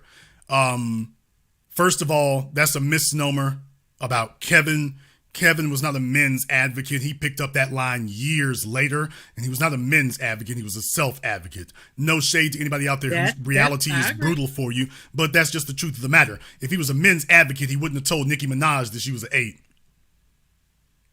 Or did he tell her she was a 10, I want to say. What happened to fresh face, out of the shower, no makeup? So, like I say, you're going to get reality here. Remember, I'm the guy that he got most of his talking points from before he elaborated on them. But here's the reason why it doesn't work is because he didn't have the underlying ideology, which is why you all can pepper me with questions, males or females. I talk to men and women and got answers for everybody because I've lived it. But the bottom line is I'm not pro-men. I'm pro-reality. I'm pro power. I talk to males and I talk to females. And this is a powerless position for the males to be in. That's the problem. Let me keep defending, because they are willing participants. They are the simps that you said. Steve Harvey is on the downswing. That's what you said. I agree. He looks like he's done. Marjorie is younger. She looks like it, and I think you articulated really well, and I might use that. He's looking at what she was. She's looking at what he is. A cash cow that she ain't got to do too much, but with, as they say, is rub up on him, and he's happy with it. But I'm sticking with what I said. When women make these choices in the beginning, if it doesn't go right, which Sierra picked a man like Future who already had kids, if it was easy for him to walk away from them, I don't know what made her think it wasn't easy for him to walk away from hers. Be it her fault, his fault, I'm not getting into that. But for the end goal for every woman, as you know, and as saying, is to get a husband, to conquer, and everybody wants the top of the line. So they, in the playbook, use what they had to get what they want, be him a simp or be him Future. They know once they out there lead, they had to go older or they had to go simp. So all women need to be real with that. So what you say, get what you qualify for. She didn't qualify for much else. She already had the baby. Well, yeah, but here's the thing. The thing is that Steve undervalued himself. Steve lowballed himself. So Steve is being underpaid.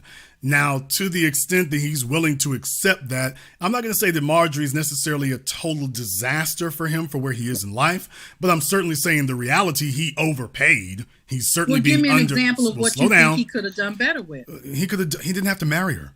Her valuation is, I'll call you when you come through. Her valuation is, if he wants to make her his companion, that's what you do at this point. But you do not marry this woman. There's no reason. There's no justification. It gives her all sorts of powers in the state that she hasn't qualified or demonstrated she's worthy of. That's overvaluation. And how you do one thing is how you do all things. I'm very glad there was a quote from Robert Greene that I posted earlier today on my Facebook that said that when a person does something once, they've done it before and they'll do it again. A person never does anything once. If they've done something bad before, they'll do it again. Marjorie Harvey has a track record. She didn't do it once. She's done it several times. She will do it again. Now, if you're going to deal with her, you have to put protections in place. He has removed all protections. He's left himself completely, totally, and open to her. In other words, he is gambling that she's dealing with him in good faith. And her life track record doesn't show that. He thinks they're evenly yoked because she's been through several marriages. He's been through several marriages. And like you saying, is that he's undervaluing himself. But again, I called in to do what I said I was going to do. And that is with women, I don't know how you slice it. They went through the right messages to get what they want and what they needed. Now, whether the men are undervaluing themselves like Russell Wilson's and all that, hey, that's just how it goes. Well, here's my point. We're not being hard on them by telling the truth. This is transactional.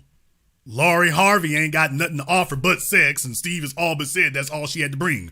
Russell Wilson, all Ciara has been showing us for the last 5 years what she brought to the marriage. Great Christian wife she is. So what I'm saying is these women have already shown what they are. It's transactional. Now, you can call it whore-ish or hoe-ish, but they're showing what they bring to the table. This is why we're showing this to men. If these fellas are trying to give you advice on the women, they're a cautionary tale. These are the type of men we want to avoid becoming like. Well, okay. I think all of it is transactional, no matter how or what level. So what do you think that... But yes, there's transactional. There's transactional that compensates you, and then there's transactional that exploits you. But go ahead. Okay. So, I didn't think of that, but that's a good one. So when you say that, like Laurie Harvey, all she brings is maybe sex. And a lot of men say that, well, and I've heard you say this several times, and I'm really ignorant to it. You say, well, then what do you bring to the table? And I'm not trying to be saying it, but I mean, what would you say a woman brings to the table? And on the flip side, before we even answer that, then what do you bring to the table? Not meaning you as in you, but you can if you want to, but as a man in general, what are you saying you bring to the table? Because if women do this, and I'm say I work, you work. I got money, you got money. I got money in the bank, you got money in the bank. So at the end of the day, why is the question of what do you bring to the table? Because isn't it about we all can bring sex to the table. We all can bring money to the table. It's about how she make you feel. So like Marjorie, I mean, if Steve Harvey wanted to go out here and get him a 20 young tenderoni, he probably could. But do he want to pay the price for that? No. So he wants the eye candy that she still looks half decent for her age. So what does she bring to the table? It's definitely not sex. I doubt it. But I don't know that question, why you ask that all the time. I'm sitting here showing pictures of Marjorie Harvey. I mean, we got pictures of her up here showing maximum thigh and cleavage. She's at her age. Right next to her daughter, the daughter has something going up to her neck. The mama's got her breasticles hanging out. So Marjorie's making it very clear what she's selling. So you can take a look at my screen and see it. She's making it clear what she's selling and what she believes she's leveraging. She isn't leveraging. Yes. She's not leveraging any financial acumen. She doesn't have any. She isn't leveraging any assets. She isn't leveraging any accomplishments in the corporate or entertainment industry. She didn't bring anything extra. All she's brought is 20 years of depreciation. She hasn't brought 20 years of accomplishments. Basically, all she brought, Steve, was her body and the kids who ain't even kids anymore. That's all. So that's what if you don't believe sex is what she brings, I'm telling you, take a look at what the hell she brought. She didn't bring anything else. She didn't bring a degree. She didn't bring a law firm. She didn't bring a corporate industry. She brought the same thing he had 20 years ago. She brought herself. Only now she doesn't have the ability to have kids anymore. So it's very obvious she's showing what she offers. Now, to answer your question, Sherry, pay attention. Because people ask this stuff here. And for those of you who come from the Kevin Samuels era, now that we have ended the Kevin Samuels era, it's time for you all to graduate into the manhood era. When you ask the question, what does a man bring to the table? First of all, a man doesn't bring something to the table. Ideally, a man is supposed to be the table. A woman is supposed to qualify to sit down at that table on account of the fact that what we are offering is much more valuable than what you do. Any woman can blow out some children. It takes a special type of man to develop the intelligence, the discipline, the acumen, the perseverance to be able to build himself into a man, much less an achiever and a producer. As a woman, all you gotta do is keep your body fat low and don't have a janky hairstyle.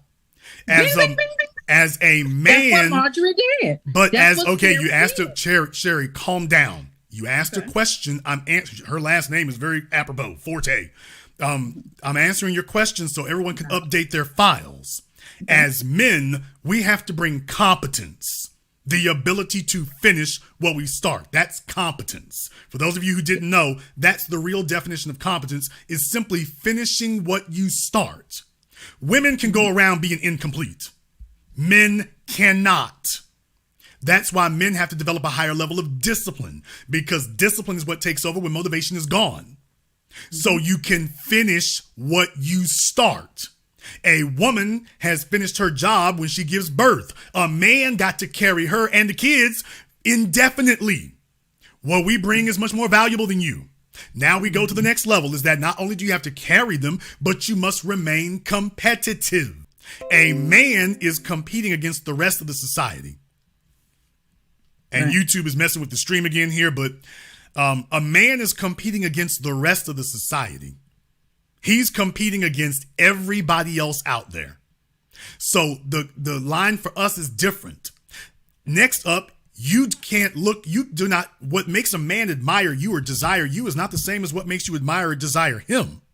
Right. So what that means is that what you want to admire a man, which means you want to look up to him. Yes. You can't respect a man that you don't admire. You can't respect a man that you don't look up to. A man ain't got to look up to you. You would be offended if he tried or if he did. You want him to like you, but you don't want to have be somebody who upholds a standard that he admires. You see how high this bar is getting. You notice I haven't said anything about money yet. I haven't said anything about we got to have a certain income yet. Look at all the things I've named that Kevin Samuels never did, by the way, because he didn't have the whole ideology. These are all the things that a man brings that don't have anything to do with our money or our income. Now we get into the heavy stuff.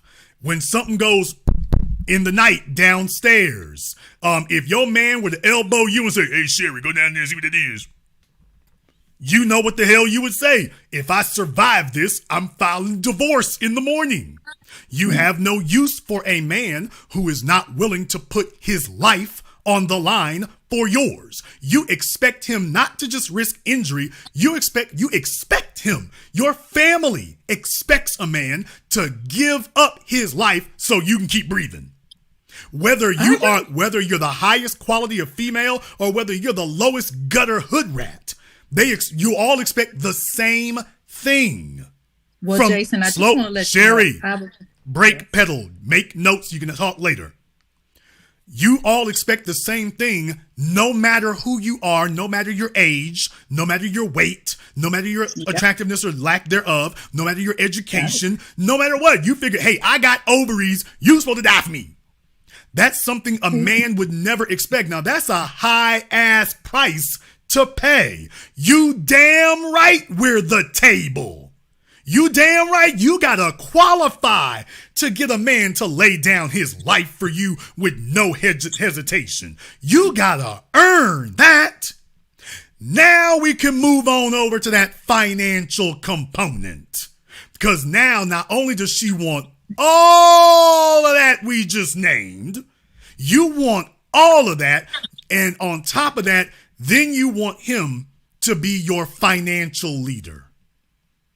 He can't be financially incompetent. He can't be a financial buffoon. He got to have it locked and boxed and stacked up right. He can't be easily knocked over. He's got to give you that security. Even if you got a job, you expect whatever he's doing to be more secure. On top of that, and you're constantly expecting that next year's performance will be better than this year's performance. Now, that's what it means to be a quality male, a quality man in this society today. That's why we are the table. Now, what'd you bring to the table? Now that you know that's what the table is, are you qualified to sit at that table? Well, I'm going to stick to what I said again. That table, that bar that you said you set for these men, it is right. Every woman wants it, even down to me, whether I qualify or not. Those are the standards that I'm looking for. And I'm going to say it again. I am team that if you look at what Marjorie and what Sierra did, they did that. They found that even when they lost. Again, women have an expiration date. Oh, and I wanted to make a disclaimer. I have always been team Jason versus Kevin Samuels, to let you know that. I've been team Jason the whole time. Well, I'm glad to hear that. I have no ego to inflate or offend. I just want people to get these things straight, because this is not entertainment. People are going to listen to what I say. As a guy who's been doing this for a while, has accomplishment at it, I got people who are listening. This is not entertainment for me. Right. So anybody who treats it as entertainment, that offends me, lead attorney. When somebody gets up here and says this is entertainment, people are looking for real advice. You damn right. They didn't grow up with fathers in their homes. So they don't need another black male looking to exploit them or fake their way through it. If we gonna say it, we better speak from where we've been so that we can tell them the three most important words in the world. Call me back. The three words you can't say to your daddy. Call me back. If you think I'm misleading you, if what I just told you doesn't pan out, call me back. And I'll pick up where I left off at. You're going to be able to rely on it. I'll let you have the last word. Okay, then last word. So with Sierra and Marjorie, what they bring to the table is for what you all call simpy guys, but whether they're simps or not, they are men of high quality, high standards, high value.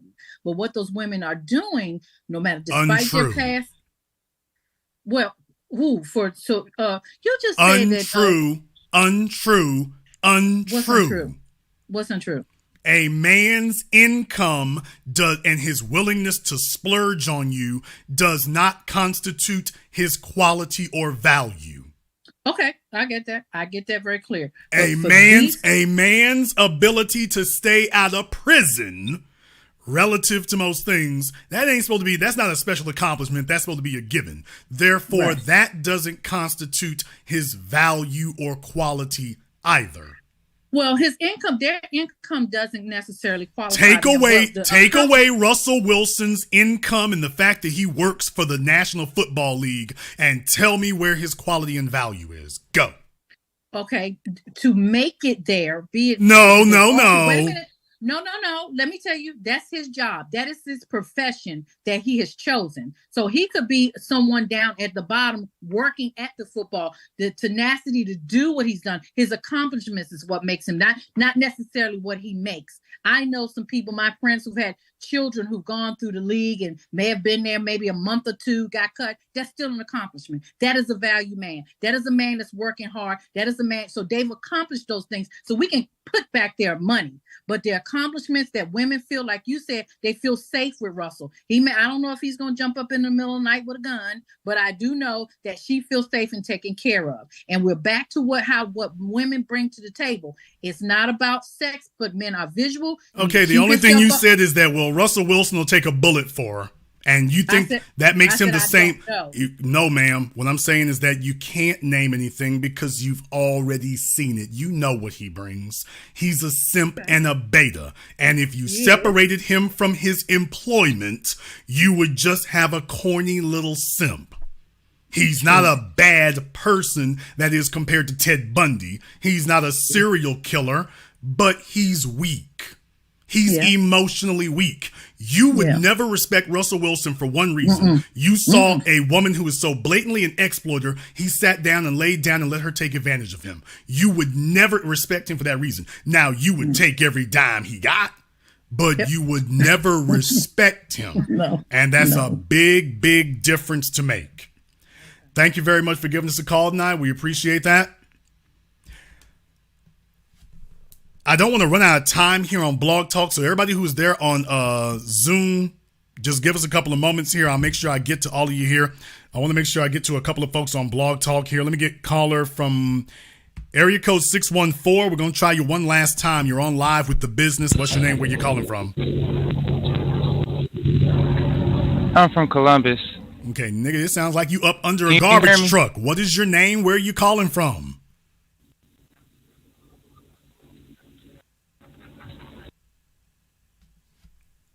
Okay.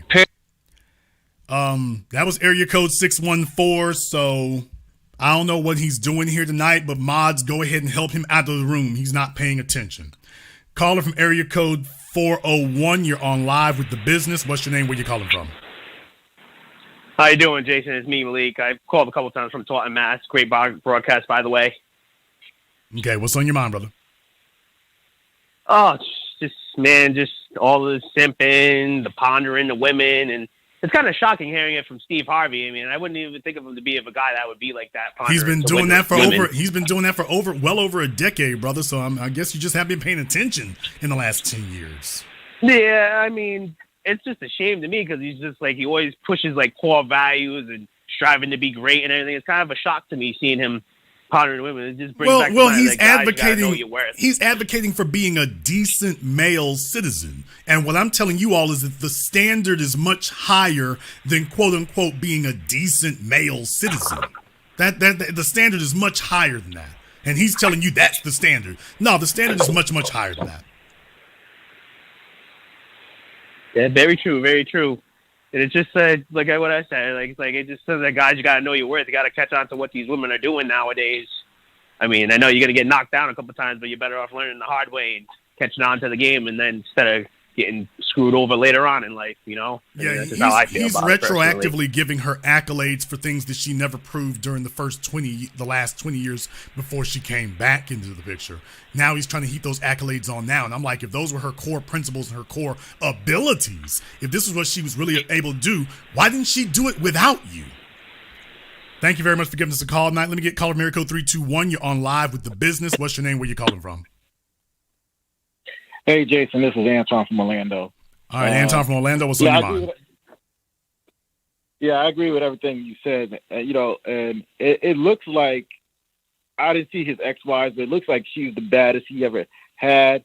And like you said, he had a torch for her. And, because if you listen to him, he said, oh, she makes me work harder because those other dudes have more money than him when he was broke. And that bothered him. And so he feels like he has to make all this money in order to keep her. Well, you know what I'm saying? He's trying to now there's the point. Now you got it. There's the point. The problem isn't that he's made the money. The problem isn't that he's made the accomplishments. The problem is that he's done it because he thinks that compensates for something he doesn't have. That's the problem, because that's what makes you able to be exploited. Because then she comes back in the picture and plays on that. Yep. And I kind of see that a little bit in Russell too. If you look at him, you know what I'm saying? Like all the stuff she, but a lot of these girls today, they think they're going to get that same type of treatment because they've seen their moms do that. But what they don't understand is a lot of us boys that are men now, I'm 35, we grew up seeing our moms doing stuff like that. I don't care what any woman say. Every woman had a decent guy that wanted to be with them when they were down on their luck. And they passed them up for something else. That everyone told them that, no, don't do that. But they did it anyway. I'm pretty sure, because she was with dope boys. Yeah, I mean, I'm pretty sure everyone told her not to mess with those dope boys. Nah, well, like I say, I haven't seen any proof or confirmation of that. If your daughter is laying up with not one but two dope dudes and they cousins, somebody had to teach them that was okay. Either by telling her that's what you go for, or by not having a strong father male figure that you didn't feel like you couldn't embarrass. Because that's embarrassing to do that. That's humiliating to your father to do that. So for her to do that, that came from somewhere. Thank you very much for giving us a call here tonight. Let me get, okay, I'm not recognizing that there. Let me go ahead and see if we can fire up Zoom. All right, I think we got Zoom going on here. Wake up, pay attention. You're on, Brother Jeff. Hey, man. How are you? All right, brother. What's on your mind? I keep hearing, and again, another home run as far as you're concerned. I keep hearing women high hurdle the lottery ticket principle here.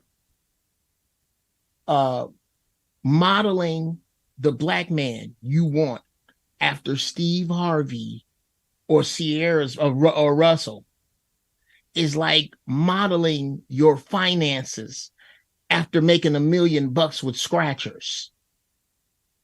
There's no the rich simps are rare. Rich simps are rare. They're unicorn teeth. Because it's kind of hard to get that far on the simp vibe. The dudes that you generally want that's going to make you happy, they don't cover the simp basis. And I'm not talking about treating no woman like no dog. I'm not talking about not putting your life on the line for a woman. I'm not talking about providing for a woman. What I am talking about is the level of privilege that sisters think they have. They need to be working on a time machine to get back to 1988. One of the things you hear, they sit up here and try to calculate men's worth and women's worth and whatnot, and you hear them talk about, I was a domestic servant. I wash dishes and clean things. I'm like, you know what? Let's go ahead and take a look at the average salary for that, and then go look at the average salary for a military contractor for Blackwater or Z. How about that? If I'm supposed to be a bodyguard for you, okay, I will put up against how much you get paid to wash dishes and do clothes and do basically being a hotel staff person. Okay, I'll put that up against a bodyguard any day of the year. Sure. And by the way, the cost is much higher because you don't have to do the dishes well. If life is on the line, I gotta get it right. I gotta get this. I have one shot. I got one shot at it. And it's I don't even mind the lay my life down for you part of the gig. My thing is the one word, peace. Peace. I will take some peace over a piece any day. And then there's another part that I just don't think sisters are being honest about. We are outnumbered 18-1. 18-1. I'm not even counting the dudes you really don't want to be with. That's everybody. It's 18-1. We're not pushing them out, which means that your monogamy equals 17 sisters with no man. That's what that means. That's what you're saying. That 17 other sisters are going to have to enlist to do this with you, to gird up this monogamy you want from this dude. Because that's what you're asking me to relinquish. You asking me I had this conversation in another room a few days ago with a bunch of fine sisters in there. I was like, look, this is what you're asking single black men to do. You see how all of you are attractive in different colors, you light, you dark, you just all different flavors. I dig you all. What you're telling me to do is surrender the privilege to go out with you, and then go out with you, and then go out with you, regardless to who I screw. That I'm supposed to heap some type of guilt over into this family construct that was set up by Europe to make kingdoms run. This don't even really have nothing to do with us as black people. And it's crumbling as we speak. You're going to have to be real about you, sis. You're going to have to be real about you. And when we say what you bring to the table, it should be whatever you want. I never heard that. I tell you what to bring to the table, sisters. A badge. Bring a badge. Bring a badge that says, I am sister police. I police other black women. When I know a girl that's keeping a kid from a father that wants to be with it, I check her ass. I'm not in a group of sisters that's waiting on the one hoe that hang out with us to finish that BJ in the car so we can go to Denny's. We don't do that no more. We policing us. That's what you're supposed to bring to the table. You're supposed to bring the fact that whatever I'm doing, I ain't got to worry about the small shit involved with it because my woman got it. If 4 + 2 is 6 and 3 + 3 is 6, and somebody asks you, how do we get to 6? Your first question is, did you talk to my man? If you can't bring that, then I don't care about Cooter. Cooter is standard. All of y'all come with one. I ain't never met a woman with no vajayjay. I done met a gang of them without peace. What would you say is in your list of bring to the table? If you had to give a woman a list of shit to make you surrender your monogamy at this point, Jason, what would that be? Because that's what they're asking. I don't know if that's negotiable, to be totally honest with you, Jeff. I don't actually know if that's negotiable, brother. I don't know if that's negotiable. What I will tell you is if a woman comes to sit down at the table, all I can say is there's a difference between the table at McDonald's, the table at Five Guys, the table at Red Robin, the table at Olive Garden, the table at Ruth's Chris, the table at Emeril's, and the table at Capitol Grill. And I've been to all of them. So there's a difference between those tables. And you already know what you got to do before you attempt to sit down at any of those tables. They got rules, they got prices, they got dress codes. Right. They got times of day and days of the week you can't even get in. So I already understand women are not stupid, nor are they silly. They know if they're looking at a table, they already know what the qualifications are. I'll let you have the last word. I think what black women better get in a hurry, in a good hurry, is if you taking more than 30% of your advice about men from women, you screwing up. You're supposed to be taking your advice. You're supposed to find a man that you find to be honest and dependable that don't want none from you. Uncles, cousins, friends, real friends that if you say, come get this thing, they wouldn't come get it. And ask them about men, but you do not do that. And the reason you don't is because of your accountability issues. They're growth repellent. This is why usually when you meet a man, every woman gets better and better from the wise ones because they learn from themselves. When you meet a woman that go down the road, her dudes get worse and worse because she refuses to accept the universe's lesson about herself. So the universe sends it to her again in different flesh. Find you a man you can trust and be honest with that dude and yourself. I'm out, bro. Thank you very much for checking in with Jeff. We appreciate that. If a woman doesn't learn the lesson the first time, then she flunks the class and gets sent back to the previous grade. If you flunk 9th grade, you go back to 8th. You don't get to do 9th again. Ladies, you don't get to repeat the class. When you flunk, you get sent back to the previous grade you were in. You get bussed down. Hell, you might get bussed down 2 or 3 grades. You might get kicked out of high school and sent back to elementary school. Or you might get kicked out of high school and sent back to, you might get kicked out of high school and sent back to elementary school. You might just skip over middle school altogether. Let me go ahead and get over here on Blog Talk. Caller from area code 847. You're on live with The Business. What's your name? Where you calling from? Good evening, Mr. Black. My name is Charlene from Chicago. Hello, Charlene, and what's on your mind? Yes, I just had a quick question. I just wanted to know, is it not dangerous to make any one individual one's all? I don't understand what you mean by that. Well, with Steve, to comment on what Steve had mentioned, he had said that a man is to be a woman's all, but is that not a dangerous sentiment? No, that wasn't what he said. He said he said the women are everything. He said women are everything. I see. Okay. However, that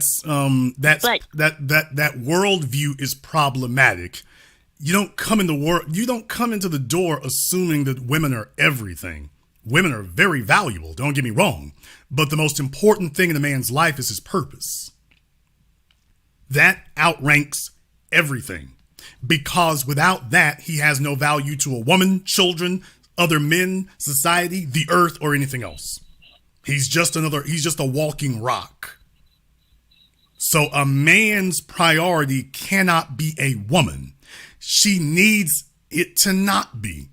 Not only is she not a priority, she needs to not be a priority, because a man who sees women as a priority is going to be a man who is easily led, easily deceived, and easily taken advantage of, because he has no purpose. He has no mission. A woman admires a man who has a mission. She needs that. So you see, a woman is looking for a man she can look up to. A man is supposed to become a hero. A woman is supposed to be looking for one. Because we can do things you can't do. And when a man goes on a national forum and sits there with another millionaire, another very affluent, rich black man, and they're telling you that the women are the most important thing we can do, that perfectly explains why so many athletes get caught up in garbage all the time. Because that's their worldview. They want the money so they can get the females. Meanwhile, their coaches and the men who own their teams and own the leagues that they work for, or own the show that Steve Harvey hosts, Family Feud, those men don't believe that women are the most important thing.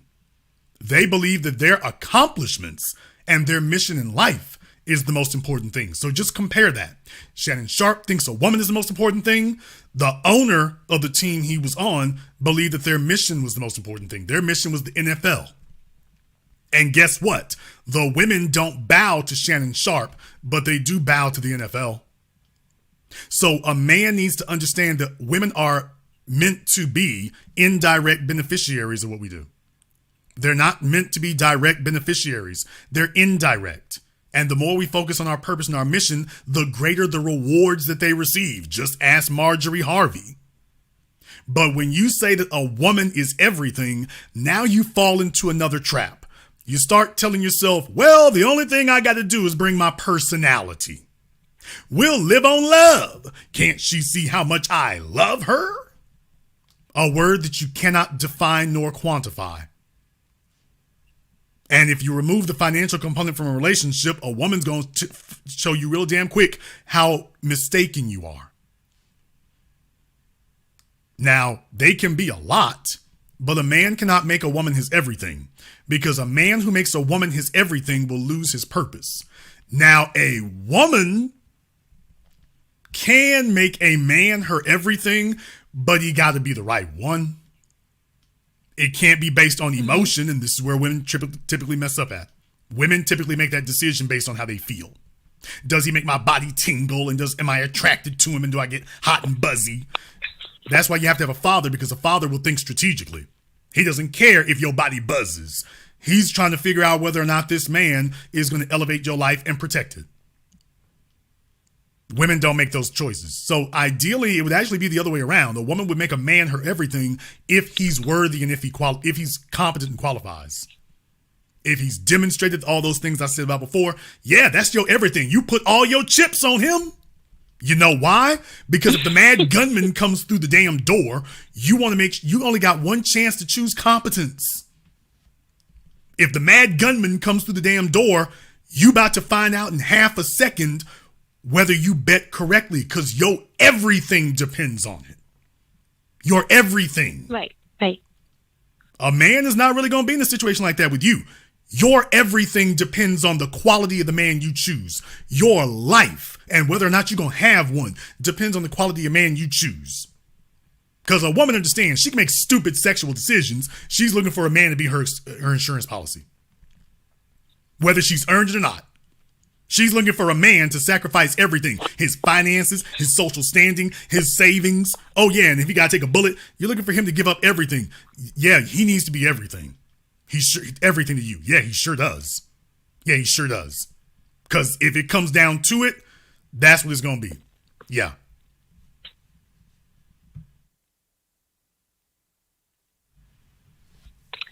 I appreciate your taking the time to clarify that. I'm a first-time caller.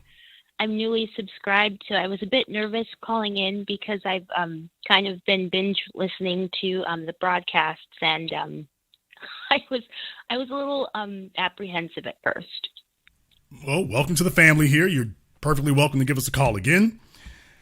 Let me go ahead and get back over here on Zoom. Let's see, Practical. Go ahead and turn everything on for us here. Practical, we'll give you a couple of seconds to get that going. All right, Practical, what's on your mind? What's going on? So the whole thing with this Steve Harvey debacle, like, it's like okay, in essence, I agree with some of the stuff you were saying. Like, we talk about how a lot of people be giving this man praise, right? Like how he's a model citizen or whatnot, model black man. But like, I disagree with that largely because of the fact that he did marry like a whore. And that's not really a good example. But man, you know what I'm saying? If you going around marrying whores willingly. And also, like, if you're a black man who's going to push other black men down, like, you know what he did to other comedians in the past and whatnot who were more funny than him, how he didn't want them to be on TV. He didn't want them to have roles that he could have had. He threw individuals under the bus. He's not really the epitome of a decent man, let alone a man that we should be striving for in general, you know? Well, like I say, I've heard those stories too.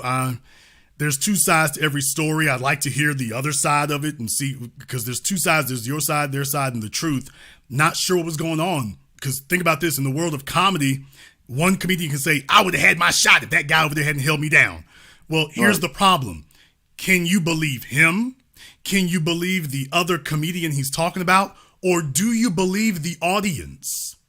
Do you believe the comedy club owner? What if the guy's act stank? And the audience was like, yeah, we ain't feeling you. Or the owner felt like your material wasn't as good and they weren't feeling you. Because let's be clear, one man is not going to be able to keep you from getting nothing. He's going to have to get other folk to go along with it. Folks are going to go along with it if it makes sense to them. They're not going to go along with it if it doesn't, Case in point, let you and me go tell Family Feud today, man, Steve ain't funny. Y'all need to go get my other man over here. Just let's see if they listen to us. Steve is never going to have a program. I would have been doing good if that practical hadn't called up and told them to take me out of there. He hold me down. You see what I mean? Right. So I just say, I understand what you're saying. There's more to it than that. As far as Marjorie Harvey's proclivities, I've touched on that before. It is what it is. I'm just saying, to me, it doesn't even really matter sexually how she is. I'm just saying, don't put yourself in a situation where she's got power over you. Don't put yourself in a situation where that can occur. And that's where he is right now. So for him to get in front of Shannon Sharpe and advise the rest of us that that's what we need to take them chances. We need to make that gamble. That's the thing I have a problem with. He's obviously dealing with an outrageously flammable, risky situation and telling the rest of us, hurry, step right up. It's just like with like Will Smith's wife, for example. Like, I mean, I know it's a little bit extrapolating, but I put them in the same boat of like Jezebels and shit, like, and stuff like that. So like, when in all actuality, like I can say something's good about Steve Harvey, his work ethic. Oh yeah, his work ethic is off the chain. His work ethic is off the chain. It's amazing. Yeah, I definitely would salute to him on that. He fought bankruptcy. Well, he was owing $20 million because his tax people was effing him over. Or that's his version of the events. But like I say, definitely his work ethic is second to none. You don't get where he is by accident, which is why I'm saying he doesn't need to give her credit like that. Dude, you don't get where you are by accident. And you don't get where you are because somebody popped up in your life 20 years later. You were already on that trajectory. We already passed Kings of Comedy and all that, dude. You were already flying. That didn't give you anything. So let's not embellish it. Just say, hey, she cool folk to hang with and is great and everything like that. And let me say another thing. Jezebel's got their place. Jezebels can come to the party, but you need to have an entry date and an exit date. They need to be over there. You need to make sure if you're going to fool with the Jezebel, she got to be separated. DJ Academics is going through it right now because Jezebel lived in the house. Right. So if you'll notice, all these guys got the same story.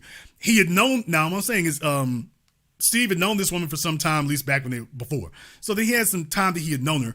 So the real issue wasn't some of the craziness that might have been going on. The real thing is, okay, she's in the house now. Now you've given her unlimited powers. That's the thing I have an issue with. If the average male tries to wipe that up, the incarnations walking around out here on the street here, you're not going to be able to contain that. These are 22-year-old females, not 42 or 52-year-old females. They're on the upswing already, and they all about cleaning you out if they can. Don't tell a young man to do this. Steve is 66 years old now. Steve is 66. That's okay for Steve to do this. He's on that end of it. Practical would be crazy to do this. You on this end of it. You've got a lot more years in front of you and a lot more earning potential to lose. Steve is talking from the position of a guy who got it, not a guy who's trying to get it. His advice works great for him on his road where he is. It literally will not work for the rest of you. Which is why it's such bad, for sure. Which is why it's such bad advice. And I guess Will ended by saying that I know you had said that a woman doesn't provide anything after she gives children, as she bears children, but I disagree with that because, like, I mean, I can't speak for, like, you know, whores, and I can't speak for women who don't have conservative values or don't believe in God and stuff like that, but a woman's major job is to transmit culture. Like, if a man's working, you know, doing his thing, you know what I'm saying, putting his hours in, like, the woman is definitely going to have to transmit culture to the children, which is like allowed for by the dad, and also under all that is all the Almighty and their structure they have towards the Almighty. You know, like I do see it a problem when like women believe that all they gotta do is just have children, and that's pretty much it, because it's a lot more than that. You know, when you lower the bar down to just biological functions, when what keeps you around is a biological function, they cute, they good for sex, they can have children. When it becomes one-dimensional like that, it's already messed up. You should never have people in your life for a singular purpose. You go hire someone for a singular purpose. You don't commit the rest of your life to a one-dimensional being. I've got some mechanics who are excellent mechanics. I wouldn't marry them. Okay? I've had some female lawyers who were excellent lawyers. I ain't gonna marry them either. Thank you very much for giving us a call tonight. We appreciate that. Let me go ahead and see if I can grab a couple of calls here. Let me get caller from area code 919. You're on live with The Business. What's your name? Where you calling from? Let me go ahead and see if I can grab a couple of calls here. Let me get caller from area code Okay, 919 is not paying attention. Caller from area code 301. You're on live with The Business. What's your name? Where you calling from? Okay, caller from area code 301 is not paying attention. Caller from area code 323. You're on live with The Business. What's your name? Where you calling from? Good evening, big brother Jason. This is brother Elijah calling out of Brooklyn, New York. Brother Elijah out of Brooklyn, what's on your mind? Big brother, wonderful broadcast. I'm going to be listening to it for the years to come. Brother, I got a question. This kind of strikes me a little different because it's a little similar to one of your classic broadcasts. Only 20% of men get women's attention. My question to you is, do you think that a lot of Steve Harveys, the Russell Wilsons, I'm not speaking of those gentlemen, they're just examples. Do you think a lot of these brothers out here simp so hard? Is it because it's very hard to get a woman? That's my question. For them, yes. Yes, for them it is. But more importantly, these are men making emotional decisions. They're being led by nostalgia. Steve Harvey fell for nostalgia. Russell Wilson fell for nostalgia. Kanye West fell for nostalgia. Will Smith fell for nostalgia. So they met women from their past. Those women, you and I both understand, these women sat up here and put them to the side for other options, or until it was clear that you were the best option. But you were not their first choice. And that's the thing that a man needs to keep in mind, is that if a woman had a bunch of options and she made it clear that you were not her first choice, that ain't gonna go away. Whatever her motive was for circling back around to you, you better keep that in mind, because she meant that stuff she did the first time. She meant that. Just because her plan didn't work out, that doesn't mean she didn't mean to do what she did. She meant that. If she could have made it work, she'd have done that. And men got to be careful when somebody is giving you clear signs that that's not what it is. Thank you very much for giving us a call tonight. Let me get caller from area code 626. You're on live with The Business. What's your name? Where you calling from? Yeah, this is L, a.k.a. Jason Black out of L.A. All right, L, what's on your mind? I got a question for you. I got to pick your brain just for a little split second. Okay. I heard you mention a few times how you have no ego to inflate or deflate. And I wonder how did you find a way to kill your ego? One day at a time, one thing at a time, one accomplishment at a time. It's a life skill like anything else. Also, if you take enough L's, you learn that ego doesn't really serve you. Not really. Now, that doesn't mean I don't have any self-respect or dignity. That doesn't mean that I cannot be offended. I don't have an ego to inflate or offend because I don't depend on other people to uphold it. So you can't, you didn't empower me. You can't de-empower me. You didn't give me my accomplishments. You can't take them away. So you can offend my sensibilities, but not my ego. I'm never going to sit here and be like, "Ooh, man, I need to do things differently because of you." Or it doesn't work that way. So having accomplishments does that. Staying on your mission and your purpose does that. I find that interesting due to the simple fact that I've been doing a little research as of late in terms of, augmenting my synapses to fire more adequately, and in terms of using my imagination to have greater memory recall and attention, due to the simple fact that it's difficult enough as it is, but I'm just doing a little research into memory and things of that nature. Well, that's all that's great and everything, and confidence is a requisite of that. If you lack confidence, then your ego is always going to be very sensitive and very tender and always looking for reassurance. An ego that is not looking to be reassured isn't susceptible to being offended. Oh, I see. So if your ego is susceptible to being offended, it's because the ego isn't being placed on top of a foundation of firm accomplishments, firm confidence, firm assuredness. That you know what you're capable of, you got things you excel at, and your focus is on that. So therefore, when nonsense comes around, distracting you is a very difficult thing to do. It's very difficult to do. Oh, I see. So that's why I can work with anybody. I'm not offended by anything. You know, y'all have seen over the years, I have folks who call me up and cuss me out and everything else. You've never seen me go off on them like that. You never seen that. The few times you all thought I did, I was just doing that for show value. But I've had folks, y'all have seen. I got, what's that one? The chick cussed me out for 30 damn minutes. Jason gonna hang up on her. No, I'm not. I have no ego to inflate or offend. What she's saying, it'd be different if what she was saying was true. And even if it were, okay, so what? What she was saying was not true, but even if it was, my position is, okay, so what? So what? Okay.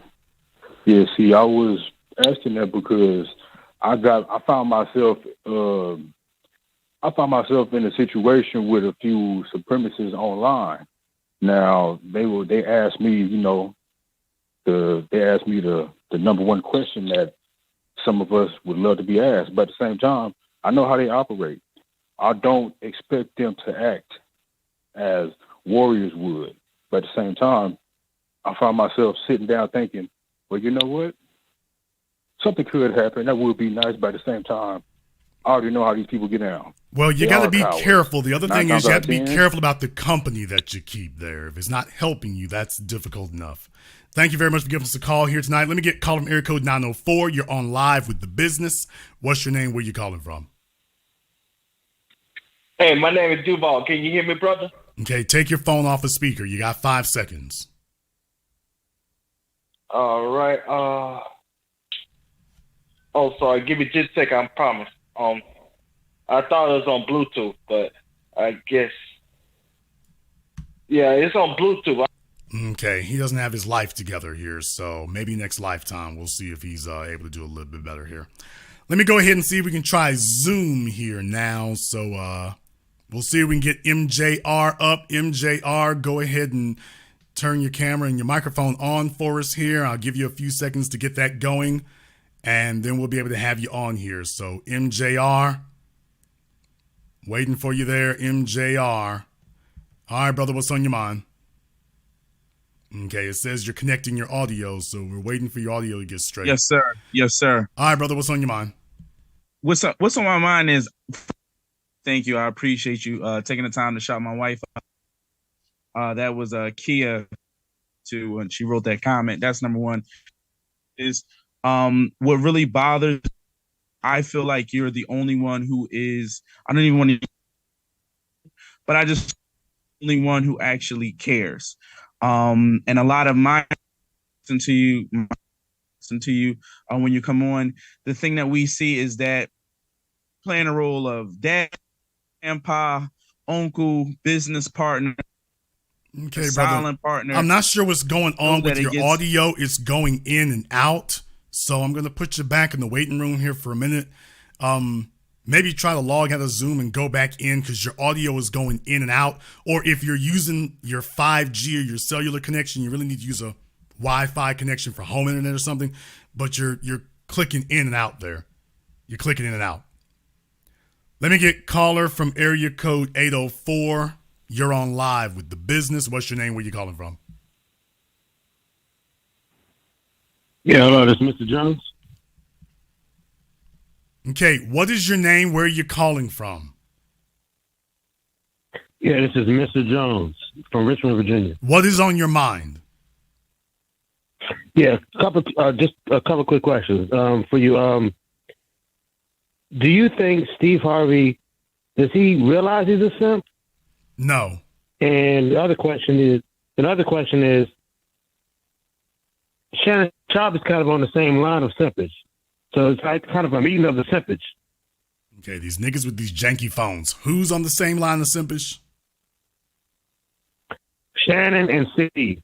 Okay. Well, the bottom line is simps don't think they're simps when they define manhood as what they are. So what Steve Harvey is telling himself is, because I got this house in rural Georgia, I can't possibly be a simp. I can't possibly be a beta. Well, the problem is, being an alpha is not an income status. That's the issue. Your income doesn't determine if you're an alpha. Your profession doesn't determine your manhood. He's just a beta with a bunch of money. And there's plenty of those. I call them professional simps. I call them professional alphas. He's an alpha only in one area of his life. So he's got above average income. And when he takes to a stage, he's in charge. When he goes home, he's that little stuttering kid from West Virginia. And Marjorie was able to come in and be that mommy figure. She's got the mama thing down. She's had plenty of practice. So that's what she does when she steps in. She knows what she's doing. Yeah. And to a fella who's emotionally vulnerable, and she's known him long enough to know where his weaknesses are, she knows to take advantage of it. Thank you very much for giving us a call. Let me get caller from area code 720. You're on live with The Business. What's your name? Where you calling from? General, this is Ulysses Chemistry. Can you hear me okay? Okay. Where are you calling from? From Denver. Okay. What's on your mind? I wanted to ask, do you think that Steve is making these comments to actually help us, or is he doing that? Is he saying that because he wants to justify his decisions? All the above. Steve really believes this. Okay. This is not pandering. He's not saying it for marketing. He believes this. Take a look at his life. He lives this. At this point, you can't doubt it. It'd be different if he was Derek Jackson, saying one thing but living something else. Steve is telling us, and he's living it. Take a look at his actions. He is living that life. So he means it. And he means it because he thinks that it's working. He thinks he's winning. He really does believe it. So he's trying to convince us that the decisions that he has made with his wife are the right direction to go. Correct, because he hears all the criticism from us. So he's trying to tell us where we got it wrong at. So he's looking at his house and he's looking at his job and he's saying, see, I must know what I'm talking about. And that's not the way it works. Okay. Yeah, that was what I was calling for. I want to say thank you. All right. Thank you very much for giving us a call tonight. We appreciate that. Let me see if I can get back over here on Zoom. We'll try this one more time. See if they got their situation straightened out here. Go ahead and turn on your microphone and your camera for us. They're working on it there. All right, brother. Hopefully we got you a little bit better. We can't hear you. He's having all kinds of issues tonight. Turn your microphone on. You don't have your mic on, sir. There we go. Is that better? Yes, sir. Actually, turning it on sure helps. All right, brother. What's on your mind? And listen, point your camera down. Point your camera down, sir. You at the bottom of the screen. There you go. There we go. Yeah, I apologize about that. Listen, I just wanted to say that I appreciate your show, because I think that beyond Steve, beyond everything else that's going on, what you have in your platform is a substitution for daddies and uncles and grandpas and business partners and silent partners and LLCs, all the things that fundamentally we need for the infrastructure, so that when it comes to women, we have a purpose, so that we can actually give them something, so that we can actually build something, so that we can have something together. And I think that if you were to recreate yourself 1,000 times over and be in these young men's lives that are starving for this information and starving for this attention and starving for all the things that they were supposed to get when they were 5, 6, 7, and 17, 18, and 19, then what Steve is saying wouldn't have any value at all. It's like when my children go to school and they learn certain things, I tell them, well, put that on the paper because that's what the teacher is looking for. But you know the truth in your heart. And the problem is that the guys who look like me or who are around my age, sometimes it's hard for them to decipher what's the truth and what's not, because you're here, during the week, but every day they're hearing something else different. They've heard something different from their mama because of whatever, or their daddy wasn't there. And then so now Steve comes along. He's an old head. We've been taught to respect our elders, and we're listening to this foolishness because, I was fortunate enough to have my father in my life. He was a crazy man, but at the same time, everything that he gave to me was so that, number one, a woman could not control me, number two, that I would have purpose in my life, and number three, that I would be able to dedicate and build myself to something, so that when I found the right woman and the right woman found me, we could build a family together. And if you didn't have that, and all they have is you now, that makes it hard when it's just you standing in the gap against all these people that are like Steve Harvey or like Derek Jackson or like all these other bobblehead talking figures that are telling them, like, no, the woman is this and the woman is that, and you need to bow down to her, and all she needs to do is bring you pussy and show you some breasts, and you can just do whatever she says. That's a serious problem when it's just you standing against 1,000 other people, and that's the idea fair. that you put the idea that your purpose for building yourself as a man is to put your fate in a woman's hands. And which is ultimately what that advice is doing there. Ultimately, you're telling the guys their purpose for building themselves up is to deliver themselves to a woman, as opposed to your purpose for building yourself up is so that you can be the head, so that you can be the leader. Yes. And then she enters into what you have built. You don't bring what you've got to her. You build the temple, and then she can come in and decorate. Yes. But this idea, like I said, when you're talking about, well, take a look at where I was when I met her and where I am now. Whoa, you're saying she helped build the temple. In other words, the job wasn't going to get done without her. And that's just wrong. Or if it is correct, then don't be surprised when she eventually trades you in, because the deadly part, for anybody who thinks I'm wrong in what I'm saying, you can't argue with the logic of this. The deadly part is if you tell a woman that she was 50-50 responsible for where you got, and if it's true, then can you get mad when the day comes that she pulls rank on you? And tells you wouldn't be here if she tells you that you wouldn't be here if it weren't for me. Not for me. Now, what are you gonna do then? You can't do anything. You can't, and that's all. All I'm saying that is now, Jason, is that you're combating all of this with a 4-hour podcast twice a week. Do you understand what I'm saying? It's like what you're saying, I got when I was a kid, but my friends now who are my age, they're trying to get as much as they can from me, and I'm trying to get it from the elders that I have left in this world. But it's not enough. You're literally, it's like you're screaming almost at the mountain, because you got 25 and 30-year-olds. They don't have anything. So you got a man with no skills at all. He hasn't built anything at all. And then you got another man older than him who's a millionaire sitting with another millionaire saying, hey, listen, the woman is everything.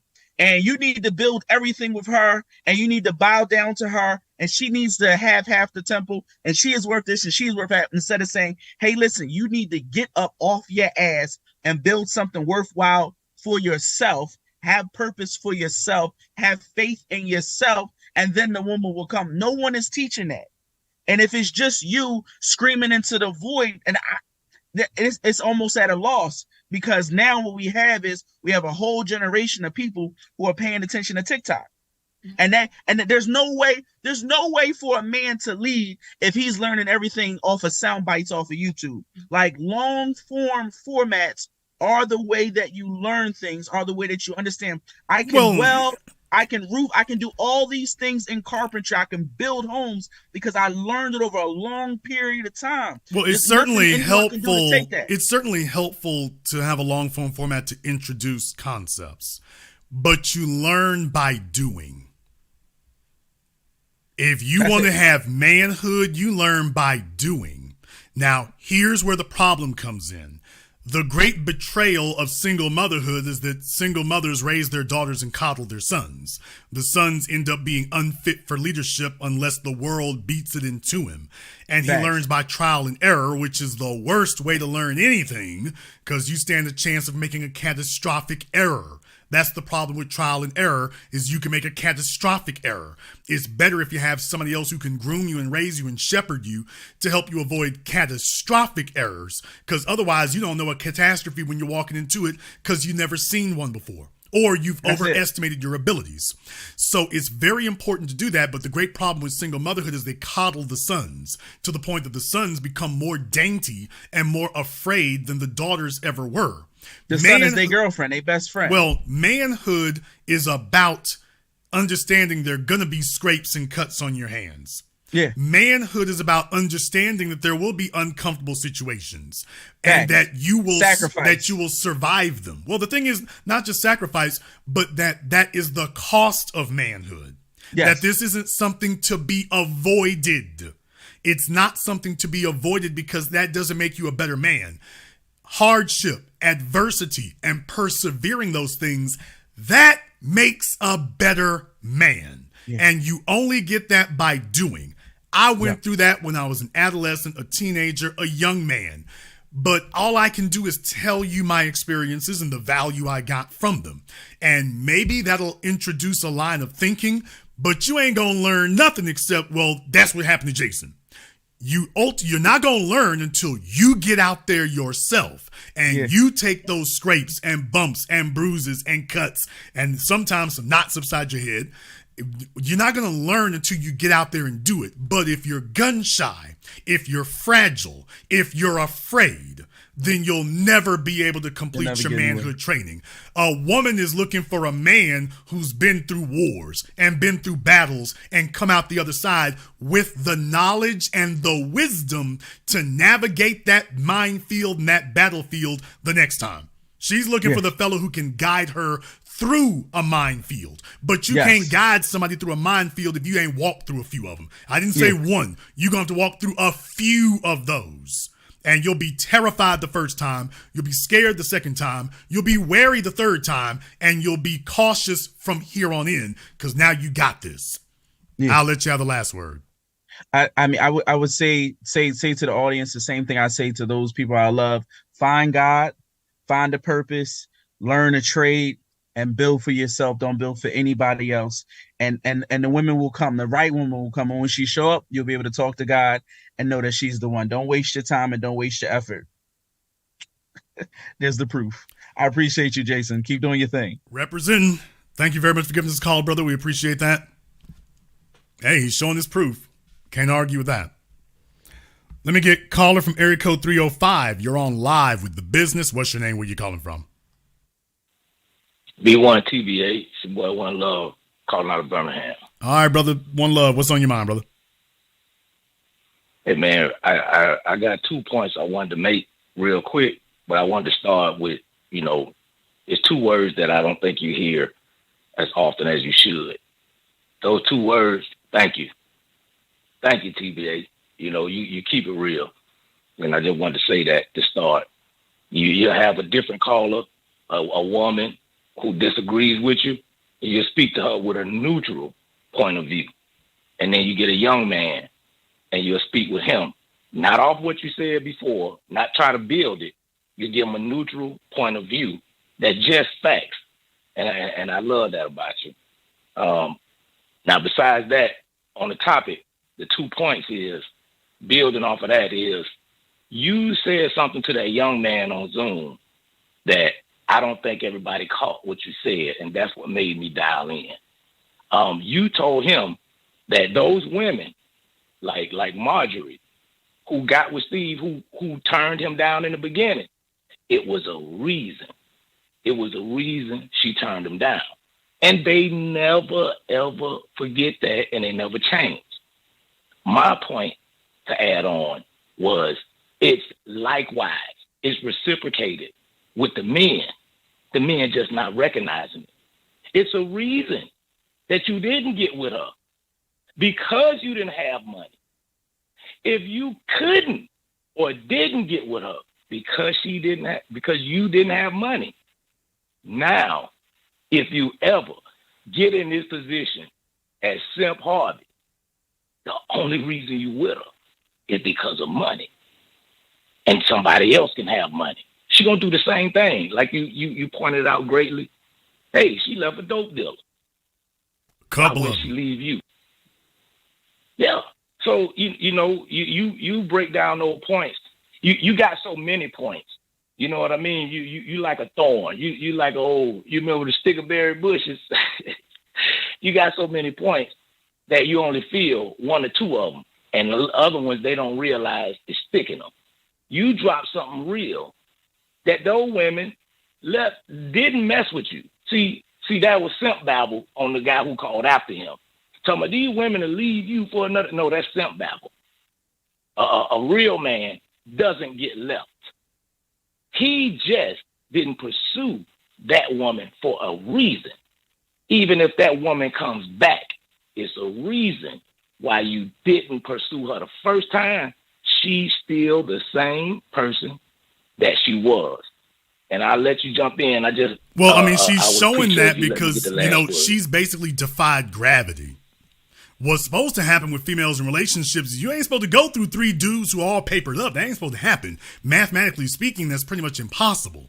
This woman has made sure that she's always trying to move up. Now, let's be clear. At this point right now, Steve's the last train leaving. There's not going to be another one after him. This is it. She's peaked. Game over. So if this marriage ends, it's all downhill from here. I don't think she actually wants that. I don't think that's what she wants. But let's be clear. A woman's dating trajectory and her relationship trajectory doesn't just keep elevating like that by accident. She's been looking for candidates, and she was fortunate enough. Because let's be clear, there's a bunch of women that Steve Harvey has known. There's a bunch of them. And yet this one made the grade because he remembers her from back when he didn't have anything, and he's been trying to prove something to himself ever since. And when she showed up, now this was a challenge for him. Or at least, he thought it was a challenge. Let me correct that. He thought it was a challenge. When in reality, dude, it's just your turn. It's your turn. Her other options are sidelined. It's just your turn now. And he's elevated, it's just your turn to, see, I pulled off the impossible. No, you didn't. Not at all. Right. So he's trying to elevate the value of his, quote, achievement in getting her on the team, when in reality, she was looking for a team to be on. It wasn't like he had to convince her to leave anybody. She was looking for a ticket to ride. And what I'm saying is I'm not even blaming him for that. I'm saying recognize when you got a climber. At worst, brother, what do you gain by marrying her? You don't gain anything by marrying her, and you don't lose anything by just giving her the Stedman Graham treatment. Just tell her, hey, baby, you're going to be with me, and that's it. Just kick it like Stedman Graham been doing it for 30 damn years. Why is it that wasn't acceptable? Because he wanted to vicariously make up for what he felt he had lost. That's absolutely. Why. TVA, when you're poor and you're pushing that lawnmower in your yard, cutting it, and you going uphill with that push mower, all you want is a riding lawnmower, a zero turn.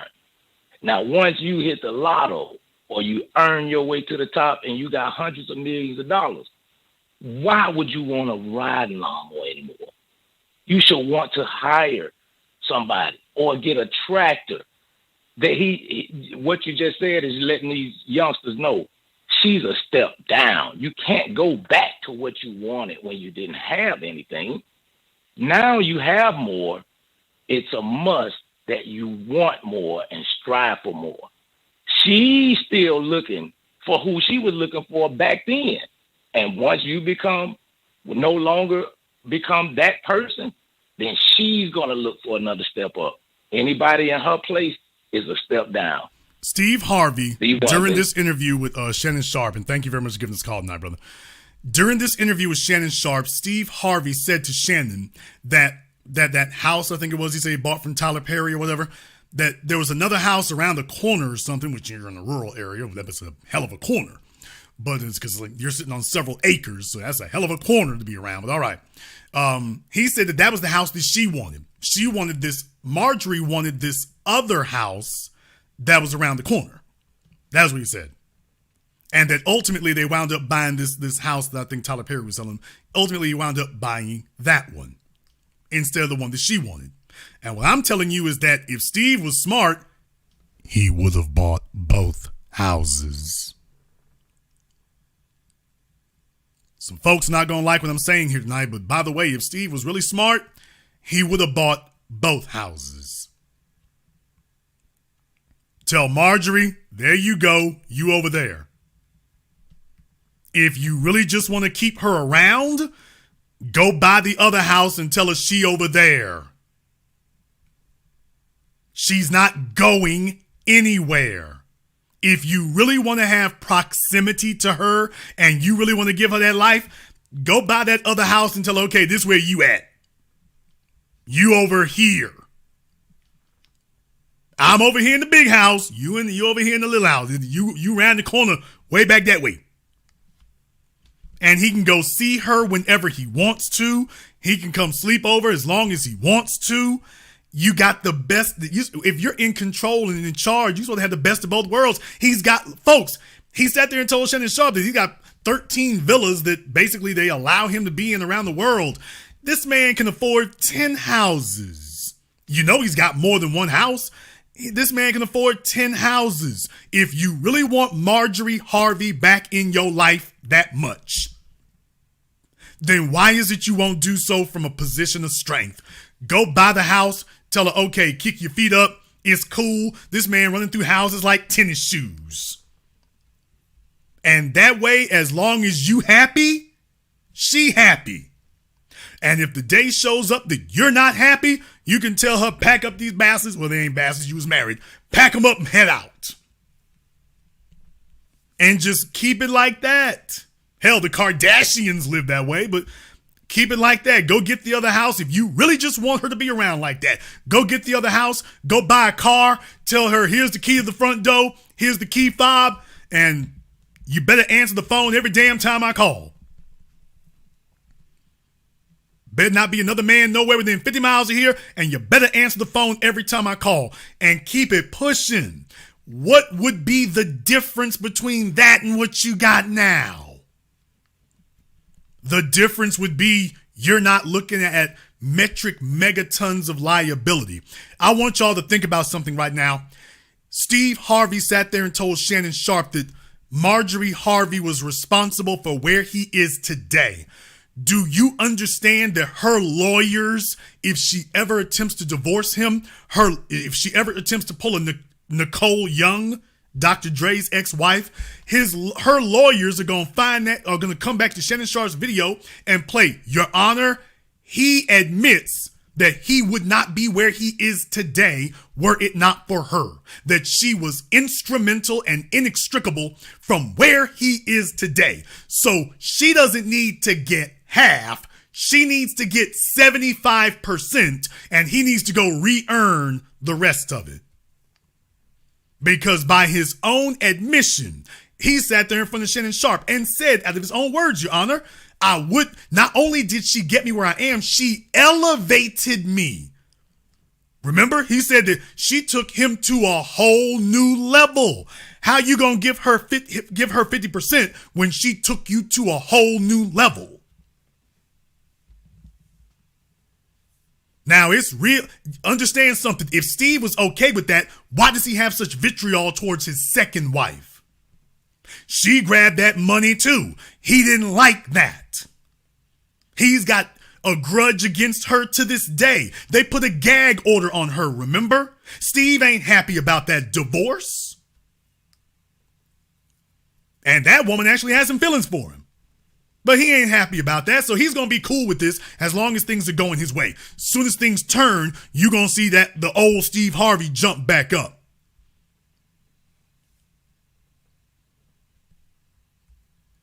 Then he's going to have a brand new tune.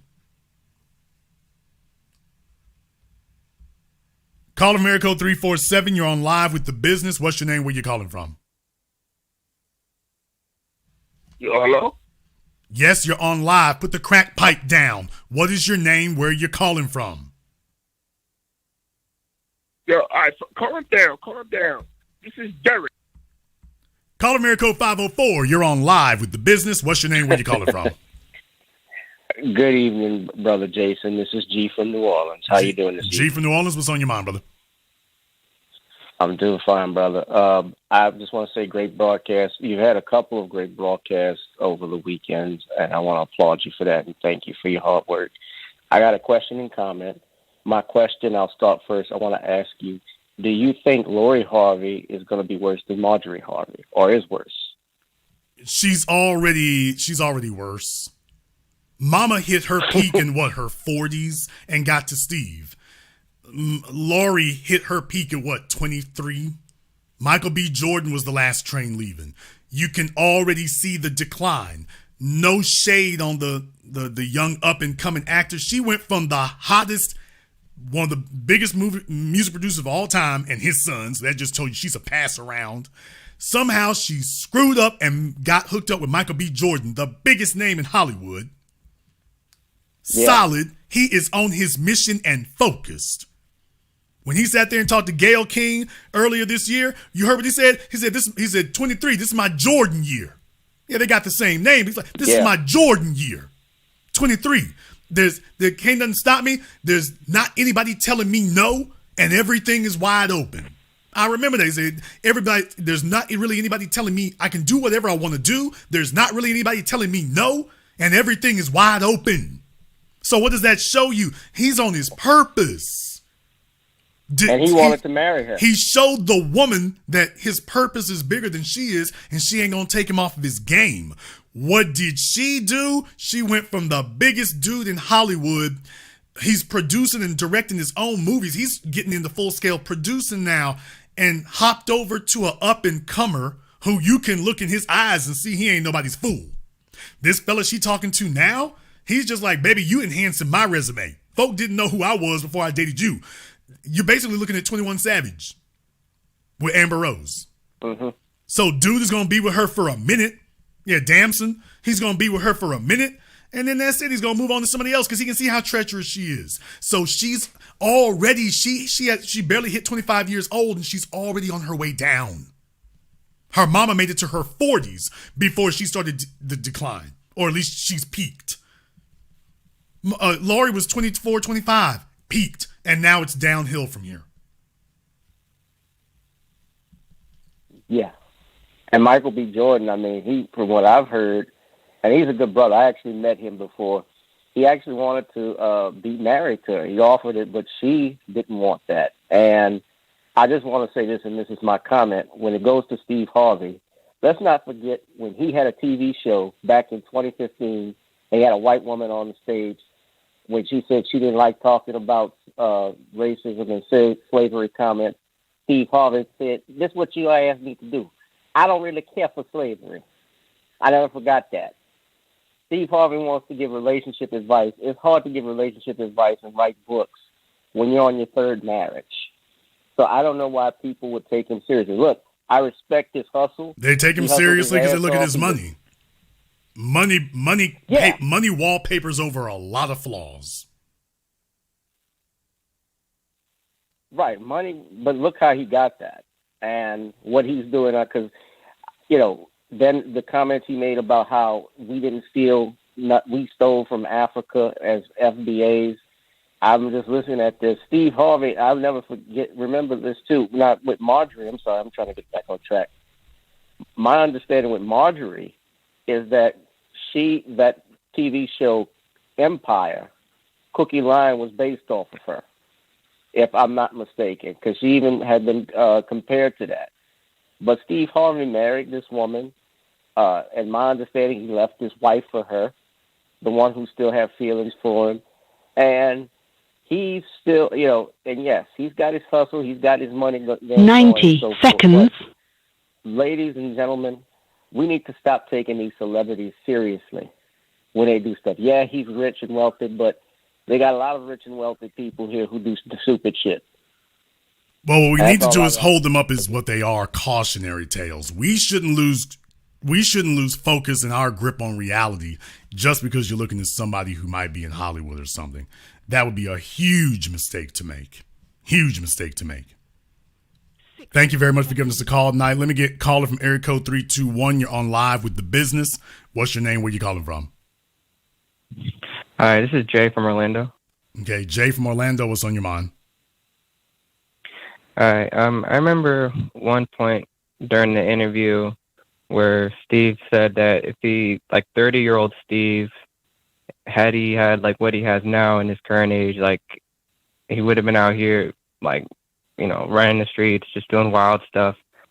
And so I'm just having a hard time understanding, like, knowing what he knows now in his current age, like, how come, you know, as he moved into his 40s, into his 50s, how come he didn't just, you know, grow wiser with what he acquired in terms of power, in terms of status? 10 seconds. Would have acted at age 30. Well, I mean, you actually make a very good point right now. I mean, Steve did say during that interview that, you know, if he had been given all this power and wealth when he was living in his car and struggling, then yeah, he would have just blown it all. He would have been around the wrong people and everything else. And you know what? I'm absolutely correct about that. I believe that, Steve. I think you're right about that, which makes it very ironic because take a look at who you married. So you actually made a very good point. I mean, you didn't know you were making this point, but by the way, yeah, I'm glad you pointed out. He did say that during the interview, and take a look at who he married. Somebody from the very days back when he was too reckless and didn't know what to do with the money. One of the women he shouldn't have been around. She running with dope dealers. Yeah, 20 years later, now that he's got all of it, his choices haven't changed. So thank you for pointing that out, because that's the proof right there that emotionally he hasn't moved on. He's still trying to prove to all those people who he's passed up now, he's passed beyond them. He's still trying to prove something to them. He's still trying to prove he's worthy. He's still trying to prove that he's worth the adoration, that he's, you know, he rates. He's still trying to prove something to them. Not seeing, brother, you done did laps around them. You ain't got nothing to prove to them anymore. You got to prove something to some people, but not her. You have nothing to prove to them. So, but that's what I mean, that psychologically and emotionally, when she showed up on that phone, you saw her during the interview, he froze. That's a sign of regression. As opposed to it being, once he realized who it was, like, hey, Marjorie. It wasn't like that. It was, Marjorie? And when she heard that, got him. It's still there. I still got it. She heard it in his voice. See, women's survival. Let me go ahead and explain that to y'all. Women's survival depends on their ability to tell when a man is into them. And a woman's survival depends on being able to tell when that nigga don't really fool with you for real. Her survival depends on it. You dealing with a stomp down, 10 toes down, razor blade, sharp, cutthroat broad like Marjorie Harvey. Her survival, the fact that she's not in prison is a testament to the fact that her first husband fooled with her for real. He took the rap. He took the charges. They tried to get him to flip on her. He wouldn't say nothing. So he fooled with her for real. And her survival depended on that. And she repaid that by getting with his cousin. So the point is, a woman's survival depends on how well she can read a man, engage a man. It also determines whether or not she's going to jump from one to another, or whether or not you going down with this ship. Their survival depends on it. So as men, we have to be cognizant that they don't talk to us and deal with us ignorantly. They're talking to us and dealing with us in a calculated way. And with someone like Marjorie, she's one of the most calculating. One of the most. You have to be very careful with something like that. And you have to be very honest with yourself, what you're dealing with. Notice, I didn't tell Steve he can't fool with her. I'm saying you got to deal with her from a position of strength. She cutthroat. Everything you've seen, you acting like she brand new. No, she not. She's acclimating to the environment as long as she needs it. And if the day comes that she does not need it, she's already demonstrated she's got plans. Thank you very much for giving us a call. I want to get one more call here on Blog Talk. Let me get caller from area code 914. You're on live with The Business. What's your name? Where you calling from? Hey, good night, Jason. This is Michael. I'm on the road now, but I'm calling from New York. But I'm a truck driver. I'm on the road right now, and I want to thank you, man. You helped me a lot in my relationship with the chick I was. You might remember me. I'm the one that sent you the picture with the girl I was dating at the time. You saw something in her that I didn't. So in a way, you helped me a lot. But I made a couple mistakes. But at the same time, you helped me a lot. Like, cause she was a single mother, and she was like really sneaky and cunning. But I was prepared for it, you know. So, and by listening to you talk about single mother and stuff like that, you really helped me a lot, you know, because I wasn't surprised when I found out what was going on. Okay. By listening to you, I learned so much. I went to go look there. I don't see it there. You'd have to probably send me the picture of her again to jog my memory. So, because I talked to you last July. Go ahead. It was last July when I spoke to you. It was last July I talked to you. Yes, I'm driving right now, so I can't. I got an appointment I got to make. That's fine. Well, when you get a moment, send it to me so I can see you exactly who you're referring to there and whatnot, just so I can make sure about it. But definitely, like I say, I mean, there's nothing new under the sun. And the real thing is, I've never told you fellas what to do or what not to do. I probably did not tell you to break up with her. I don't really do that with fellas. I just try to make sure that you make your decisions with your eyes wide open and make sure that whatever decision you make is from a position of strength. And as long as you do that, then I feel like you'll be able to handle whatever happens. Oh, I got one question, if you don't mind me asking it. Go ahead. How do you know if you lead? I hear you say never lead with your wallet. How do you know if you're making that mistake, or because you made that mistake, you think you made that mistake? It probably couldn't. They get used to that, and then they like you for what you could do for them. How do you know when you're going that way? Like, yeah, because you're in a relationship. I had to correct that for people because originally I said, you know, you lead with you lead with your wallet, but fellas didn't understand what I meant by that. And Kevin Samuels picked it up and started saying it too. And when I realized that he wasn't telling them what I actually meant because he didn't know, I had to correct it, and then he changed when I corrected that. You lead with your accomplishments. So in other words, you need to be focused on your goal. You need to be focused on your mission. There need to be things in this world that you excel at that have nothing, zero, nada, not a damn thing to do with a female. You need to have something in this world that you're doing and building that you excel at, and it's got nothing to do with a woman.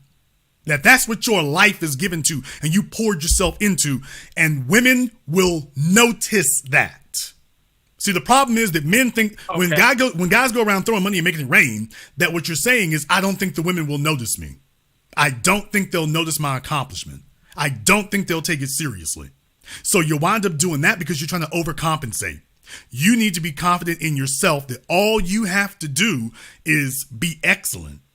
You do that and women will notice. Or if there's one you want to approach, you'll approach her with confidence because your confidence or your ego is not dependent upon her approval or rejection. Because you have no ego to inflate or offend because you've got confidence from actual accomplishments. Hope that brings it full circle from when I explained the L earlier. If y'all want to know how it works.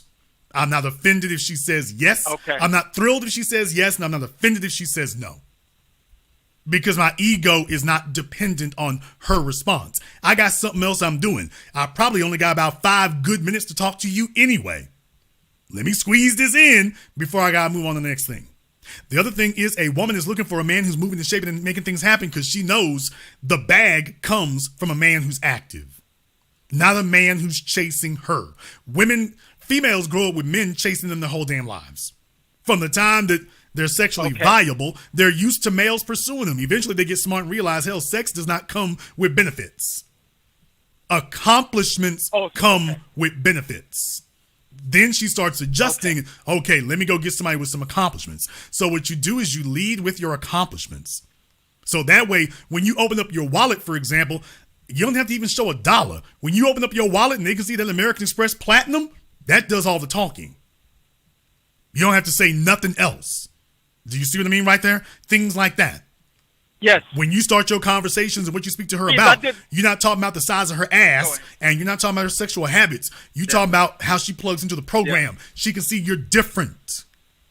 And when you talk with the confidence and the articulation and the skill and the discipline, she picks up on all of those things. A lot of women gonna pick themselves up and walk away from the table because they realize they don't qualify for you.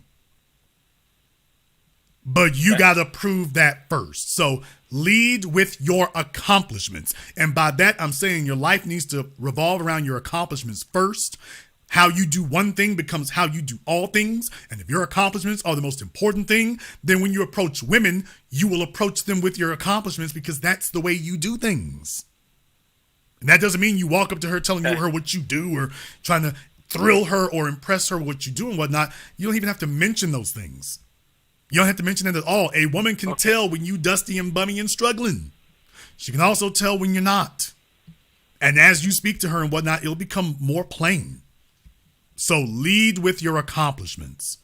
That is the most important thing you can do. Lead your life with your accomplishments. Women are a side effect. The type of woman you're going to be with is also going to be a side effect of your accomplishments also. And if she's a bunch of trouble and bringing a bunch of trouble and bringing a bunch of bills and bringing a bunch of drama and bringing a bunch of headaches, take a look at your accomplishments. Because if you're protecting your accomplishments, a headache and a problem is going to get out the pain.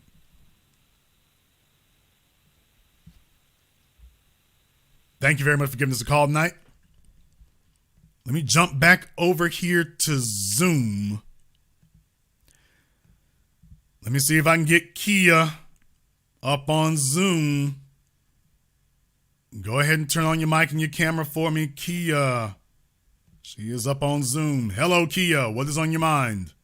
Hey, I just wanted to come on here and say that I think some of the reasons why younger women are not able to, I guess, identify that Laurie Harvey and her mother are participating in behavior that is, I don't know, kind of degrading is because they look up to them and they find it to be like a fantasy to like date older men or wealthy older men with power.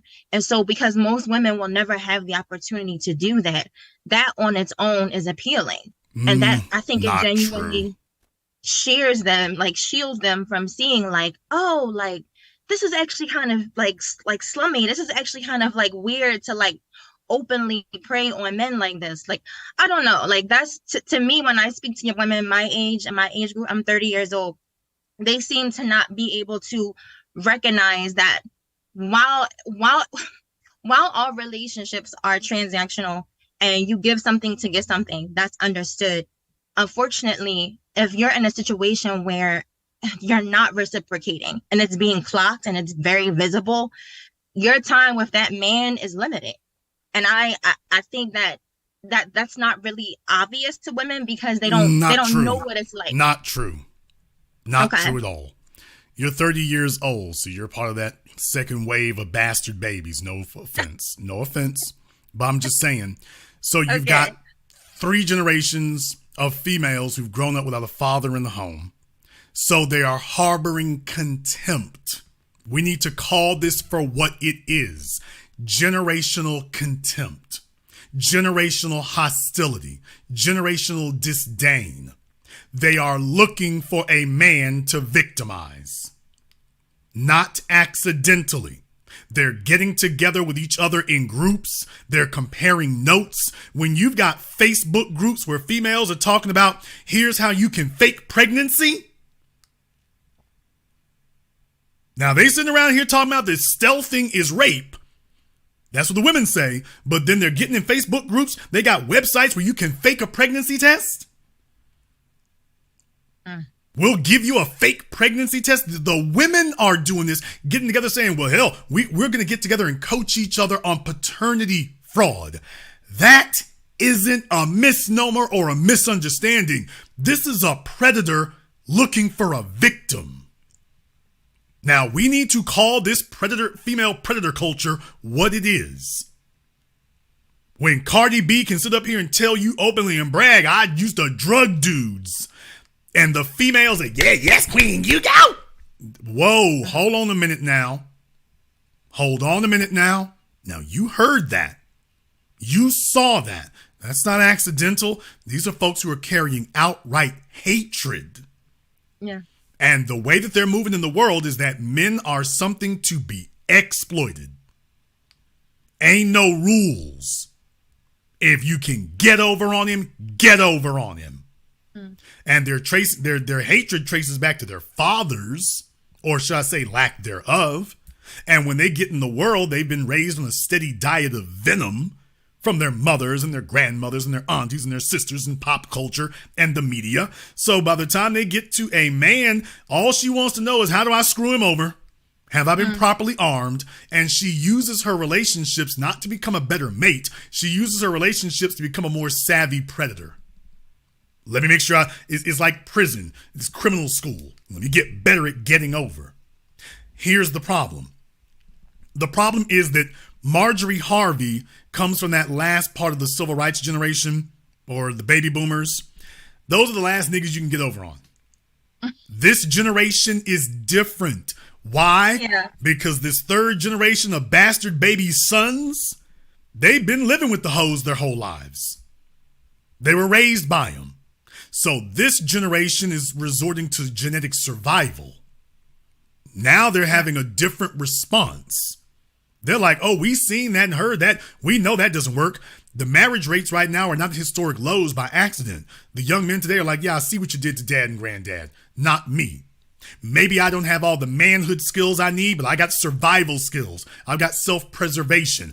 And I realize that if I marry you, you'll probably do like grandmama or whatever. Right. So I'm not walking into that. So the fellas get better at circumventing female duplicity. So you start to see it becomes a cycle. Case in point, Marjorie Harvey was able to land Steve. Laurie was not able to land Michael. Yeah. Now, whether you believe it was her, quote, choice or not, what it tells you is that was a damn stupid choice if that was your choice.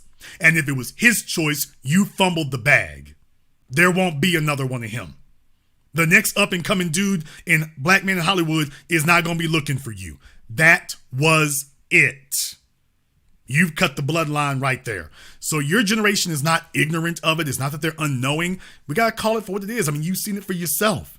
They think absolutely nothing to, I mean, you take a look on Instagram. It used to be they were showing booty shots before the pandemic.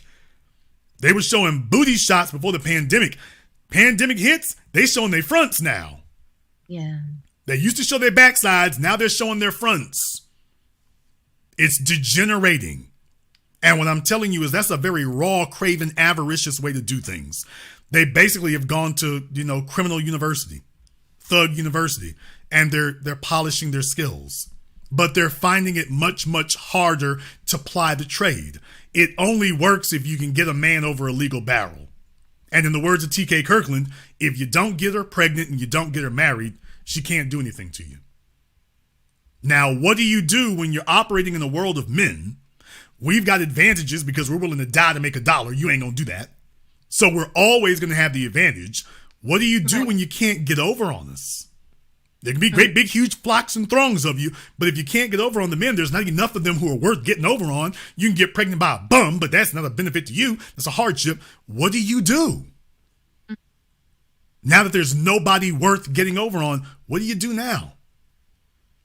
And the fellas who are worth getting over on won't let you do it. What do you do now? So for your generation, I wish it was ignorance. I wish it was a lack of knowing. It is not a lack of knowing. They sit around and compare notes with each other. They're in DMs. I was cheating with this dude. I was over here at the bar with this fella here. Oh, look, I got the females with burner phones and extra numbers and things like that. They went around comparing notes now. That's how degenerate and gutter it's gotten. So, they play that game until they get your age. Once y'all tiptoe over 30, then you start realizing, oh, hell, I got like a good 8 years left to drop the load or game over. Right. Now they start scrambling to pretend to be something that they're not. Yeah.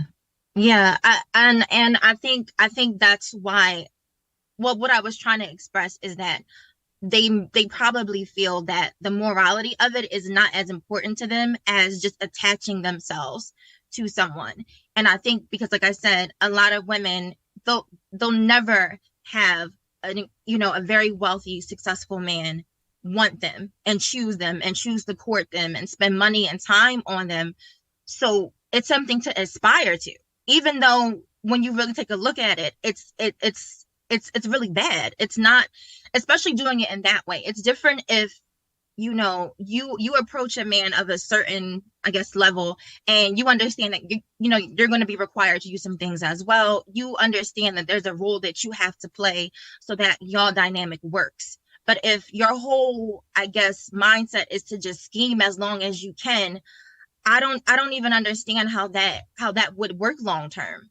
I think that's but where it doesn't. It doesn't work long term, and it really can't. doesn't work, period. Because what you're saying there, you got to understand, most women never meet a man who makes six figures to begin with. They spend most of their lives lying to each other and lying to the world because they try to talk up their price. So they pretend that they've been places and seen things they've never actually seen before there. But the other issue is what they are operating under is a misnomer because they haven't been raised by men or with men.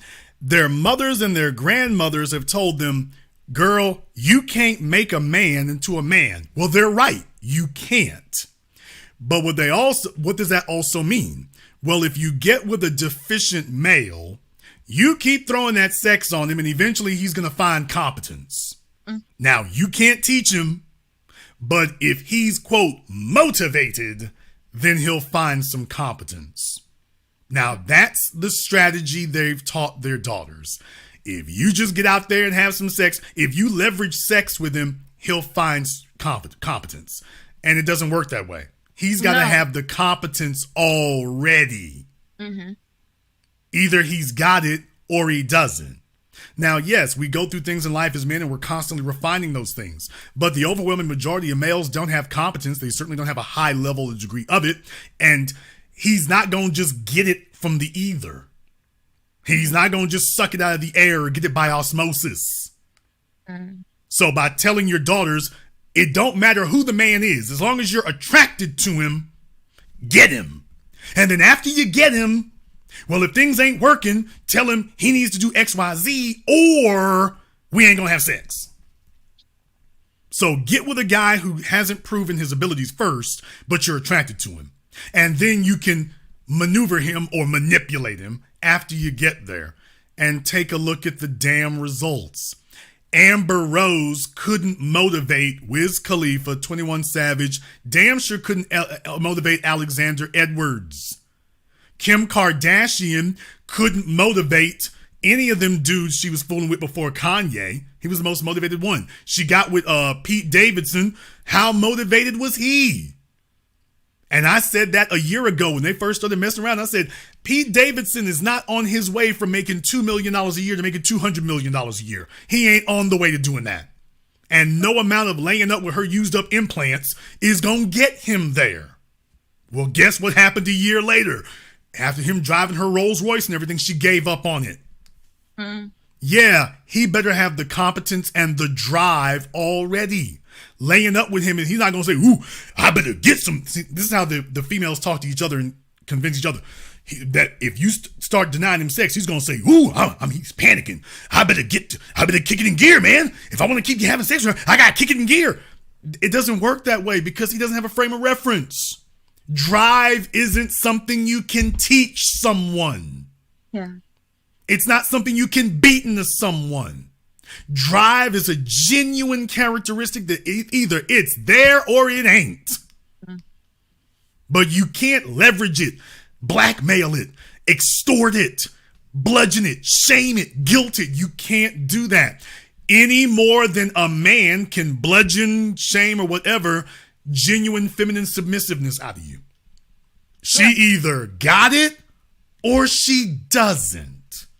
It's either in her or it isn't. She's either been working on it and that's what motivates her, or forget about it. Forget about it.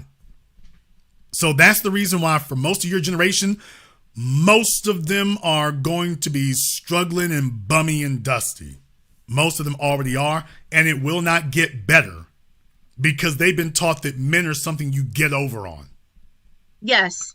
Yes. And I see that a lot in a lot of conversations.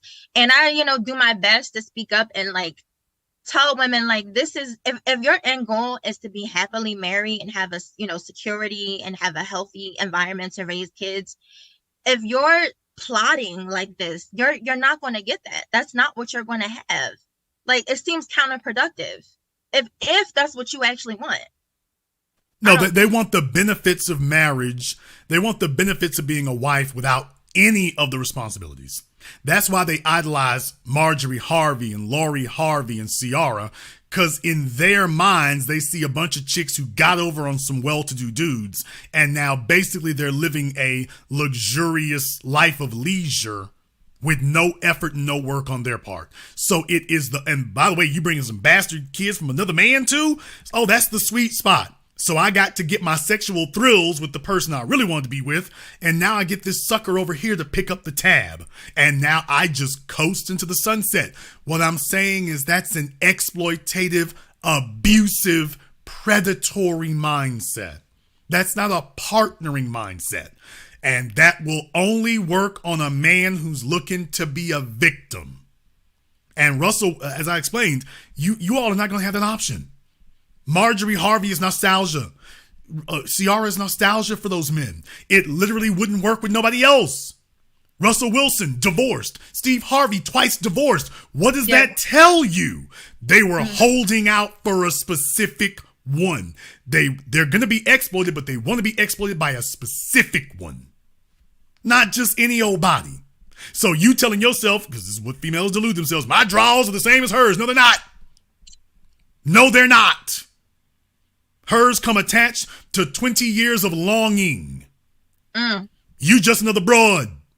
He been waiting for this woman for 2 damn decades. He remembers her. He felt bummy when he first met her. He wants to prove to her that he was worthy of being her first choice, even though he wasn't. You can't, there's nothing you can do that will make up for that. Yeah. Hell, basic philosophy tells you that he's not looking at a woman. Steve Harvey's not looking at the woman. He's looking at his past. He's looking at genuine, or what to him is genuine validation. You can't put a price tag on that. When he talks about her, you done already messed up. This goes back to, wait a minute, Steve, what were you doing when you met her? I was struggling in them comedy clubs. A couple of years later, I'd be living in my car. Whoa! You're not going to wash this out. You're not going to filter it out. You're not going to wash it out. You're not going to bleach it out. He's stuck on her. Yes, absolutely. And he's been waiting all this. Look, he's willing to risk bankruptcy. He's willing to risk bankruptcy. He's willing to risk death. He's willing to risk it all for this woman because of what she represents in his life and of his life. Same thing with Kanye. Remember, he had met Kim, a decade before they got married? You ain't going to be able to shake that. He's been waiting a decade to prove to her that he was better than Nick and better than Ray J and better than Chris Humphries, whoever it was, better than Reggie Bush. Oh, she called him good. He's been waiting on me. He will do anything to prove this to himself, because I'm not a woman, I'm a symbol. I represent something. I'm not a symbol of I'm the sexiest or whatever. I'm a symbol of where he was in his life. So I ain't got to be the sexiest. Hell, I don't have to be the youngest anymore. I don't have to even give him children. He wants to prove that what he was 20 years ago, that he's overcome that. And I always have the key. As long as I tell him, yeah, baby, oh, you're so great, you're so wonderful, I'm validating to him, yeah, you're not that poor little kid with no running water in West Virginia. I hold his ego and his self-worth in my hands. And she knows it. A new woman that he meets today can't overcome that. He said it. You ain't never going to get him off of her. He married her. I bet you there ain't no damn prenup. He's willing to risk it all. As far as he's concerned, what the hell good was the money if I did it for her? I did it to get here. What do I need the money for if she ain't here? Hey, by the way, he said that. That was what he said to Shannon Sharp. That's what he said to him. That's the only thing that men do something for is for women. Without them, it's not worth anything. He means for that woman. Baby, you ain't gonna get him off that. And your generation is deluded to thinking that that's how all men think about every woman. No, we only think that about one. If you've met that woman, if you have, and if you're stuck on her. Other than that, it doesn't work. Other than that, it simply does not work. And nobody's explaining to y'all that what the real rules are. Because everybody wants to believe they can get something for nothing. And your generation has been deluded. You can't get something for nothing. You're going to get something for something else. No, it's not sustainable. No. They're going to just watch their ovaries dry up and then they're going to be just old and bitter. I mean, let me tell y'all, you think it's hard to get in the Olive Garden and Red Lobster today? It's going to be hell in 10 years. Oh, it's going to be hell. It's going to be hell. It's going to be a bunch of big fat old ladies or some of them dragging their older kids coming up there every Sunday. They pack the place out. Oh man, you ain't seen nothing yet. You ain't seen nothing yet. Wait till we get in 10 years. It'll just be a bunch of old sloppy old broads in menopause sitting up here on Sunday, not even going to church. Just a crew of the Golden Girls at every table. Olive Garden, they're gonna have to get rid of the booths. They're gonna have to all be big tables too, not small. Oh, 5 or more. No, I'm serious. 5 or more. That's the way it's gonna be. And by the way, most of them won't even have kids. Most of them will actually be childless.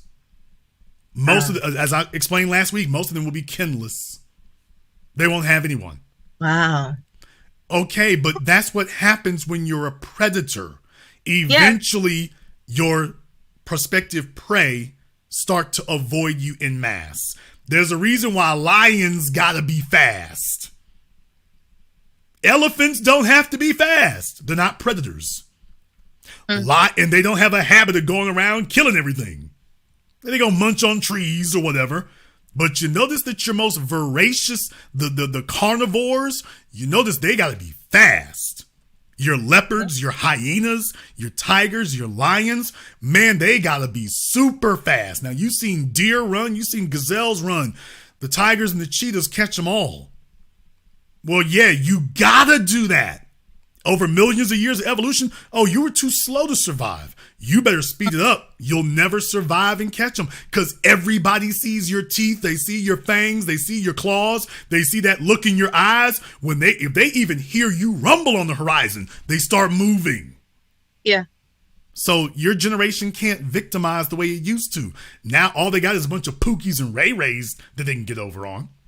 But that's all they got. As far as the producers, ma'am, forget about it. Forget about it. Well, I just want to ask a question and then I can go. You can just speak about this. Oftentimes, my husband and I will have conversations and he'll say he thinks that most people probably within the next 10 years, maybe even sooner, will be in polyamorous relationships, like men and women, because, it's better for everyone to come together and pull their resources together because like you said, there's going to be a lot of women that are out here left in the cold, and like you speak on a lot of times, a lot of young men who can't attract women on their own because they don't possess certain qualities that are attractive to women. What do you think about that? Okay, that tends to be a bit of a popular line for people to throw around. Everybody's trying to thread the needle of this polyamorous thing. First of all, you've already had it. The women created it. When you got women out here who did not give a damn how many children they had by how many different men, that's polyamory. It's the women who did that. Then when you come into the modern era where you have so many females, large groups of females attempting to consolidate on a limited specific number of men, because they all want that, whoever that highest value male is, they all want to get that producer. So and they're unwilling to accept what their grandmothers and mothers, what they see is their grandmothers and mothers doing. They're unwilling to accept it. So what ends up happening is they end up trying to consolidate on that top 10%.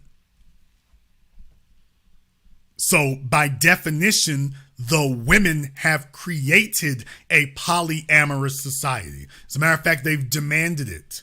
They won't accept anything else. You know why, Kia? You know damn well if your husband was making, I don't know how much he makes, but if he was making $500,000 a year or more, you know damn well you couldn't take him nowhere with your girlfriends.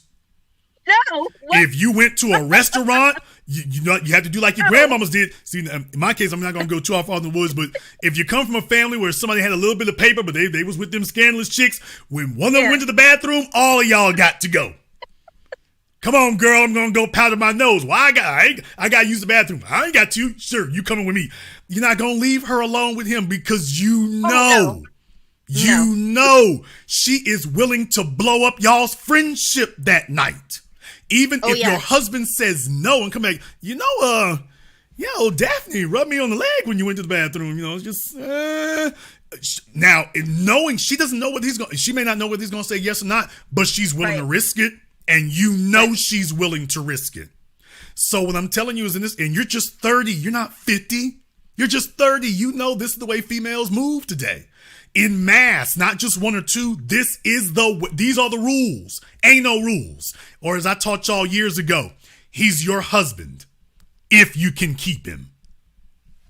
That's the way other females see it, and you know it. She's sitting there thinking every time you tell. That's why you don't want to talk about what your husband does. You don't want to talk about what he bought you. You don't want to talk about where you go. You don't want to bring him to your job. Because you're like, he may not be the smartest. I mean, he may not be the most good looking. He may not be the richest. But to these other females who ain't got nothing, she's like, hey, he works and comes home every evening. Look here, he can come take me in the broom closet over here. If I can get him up off of her, I'm doing it.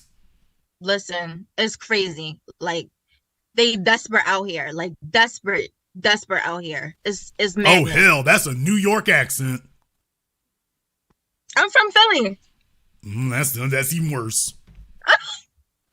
Y'all originally from Philly. You moved down from New York to Philly. I used to model, so I lived in New York for like 2 years. Okay, there you go. And he lived in New York too for a little while. Then you already know it's treacherous. I mean, it's treacherous. Oh yes, very much. Yes. It's a night and day difference between Pennsylvania and Virginia, for example. So if you go a little bit further south, it's a little bit less cutthroat unless you're in D.C., in which case it's just totally ruthless. Listen, my husband and his friends called, like, New York, Philadelphia, they call it Gotham. Like, it's Gotham. The whole thing is Gotham. No, it's too many folks struggling, and it's too many women who made bad decisions and found themselves without a chair when the music stopped.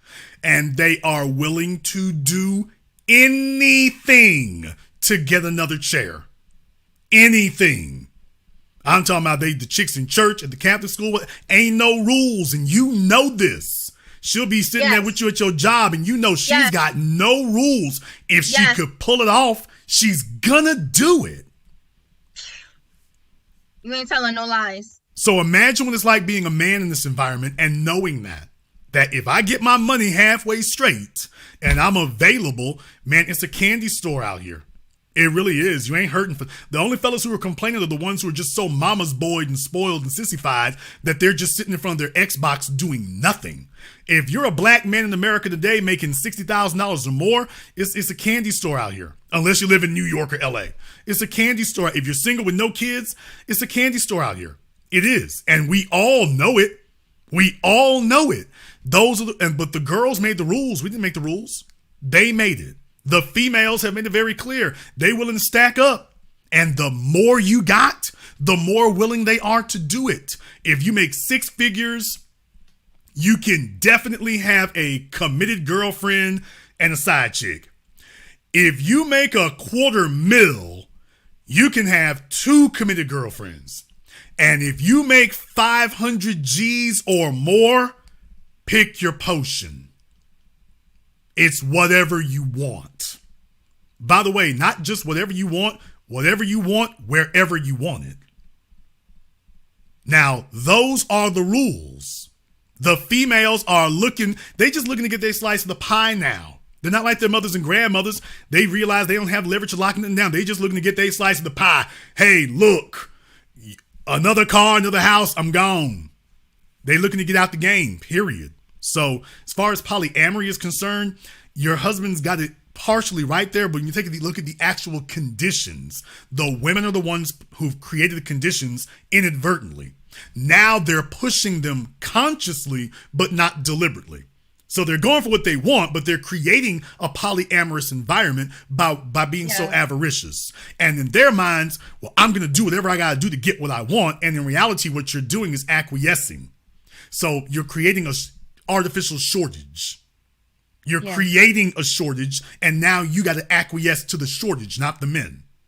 So when you say it's got to be a guy who can buy me an S-Class or bust, then by definition, you're going to have to share.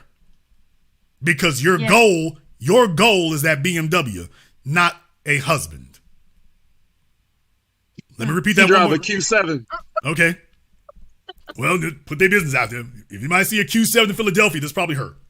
So, like I say, polyamory, ultimately, the reason why polyamory doesn't work, however, is because we don't have a mature group of people to operate such a thing. They don't come from a society that has generationally practiced it in a way that it's sustainable. What you got is a bunch of hoes with a bunch of spoiled mama's boys. Yeah. They are practicing a bunch of promiscuous sex and calling it polyamory. And that is not polyamorous. Right. That is not it at all. I say that all the time when I'm when I'm talking about it, like with my friends. Like, I don't think most people are sophisticated enough to facilitate a polyamorous relationship in a healthy way. Because like what you said, like there are people who are in them, but they're not benefiting anybody. They're hurting the kids. You know, everyone has trust issues, but they're in essentially a polyamorous relationship. They may not know it and may not be voluntary, but I don't think most people, and that's what we always get into debate, because when he says it, I'm like, I don't think most people can be poly. I don't think most people have the finances, the communication skills, the honesty, the discipline. Yeah. Like, people to be don't truly have polyamorous, you would have to be disciplined. What you got is a bunch of hoish people sitting up here practicing open relationships and calling it polyamory. If you really want to be able to define whether or not you can practice polyamory, I can make it very, very simple for you, especially from the men's point of view. Simple question here. Fellas, how many S-classes can you buy? Because if you're going to say it's polyamorous, then each woman has to be living at a certain standard. And you have to be consistent with that. It can't be one of them's living great and the other one's an alley cat. That's not I didn't say you can't have an alley cat, but don't call it polyamory, because that ain't what that is. That's not what you're doing. If to practice polyamory, both of them women got to be good. Now, they don't have to be both good at the same level, but they both got to be good. They got to be good. Otherwise, that's not what you're doing. If you want to jump off, make it that, but that's not polyamory. If you want a side chick, make it that. It could be polyamory. I don't know. Let me see what you're doing. Let me see the standard. Might be, maybe it isn't. If you're just looking for a chick to fool around with on the side, call that what it is, but don't call it what it isn't. It's not polyamory. Polyamory requires commitment. For a man, commitment requires resources. Let me say it again, folks. If you want the real simple explanation, polyamory for a man requires commitment, and commitment from a man requires resources. And the guys you see talking about polyamory ain't practiced, don't have any resources. I'll let you have the last word. No, I don't have anything to say, Jason. I really appreciate you letting me come on here and just, kind of bounce things off of you. I have enjoyed my time. I love your show. I'm so glad that I got resubscribed, because I always kept getting unsubscribed. But yes, thank you. That's all I have to say. Thank you for listening to me. Bye. Thank you very much for giving us a call tonight. We appreciate that. YouTube is vicious about unsubscribing people from the program. So there are some dirty bastards, but you understand how it is. Hey, look here, folks. Let me just go ahead and make this clear here tonight. I'm not mad at Steve Harvey. Do what you do, Steve. Do what you do.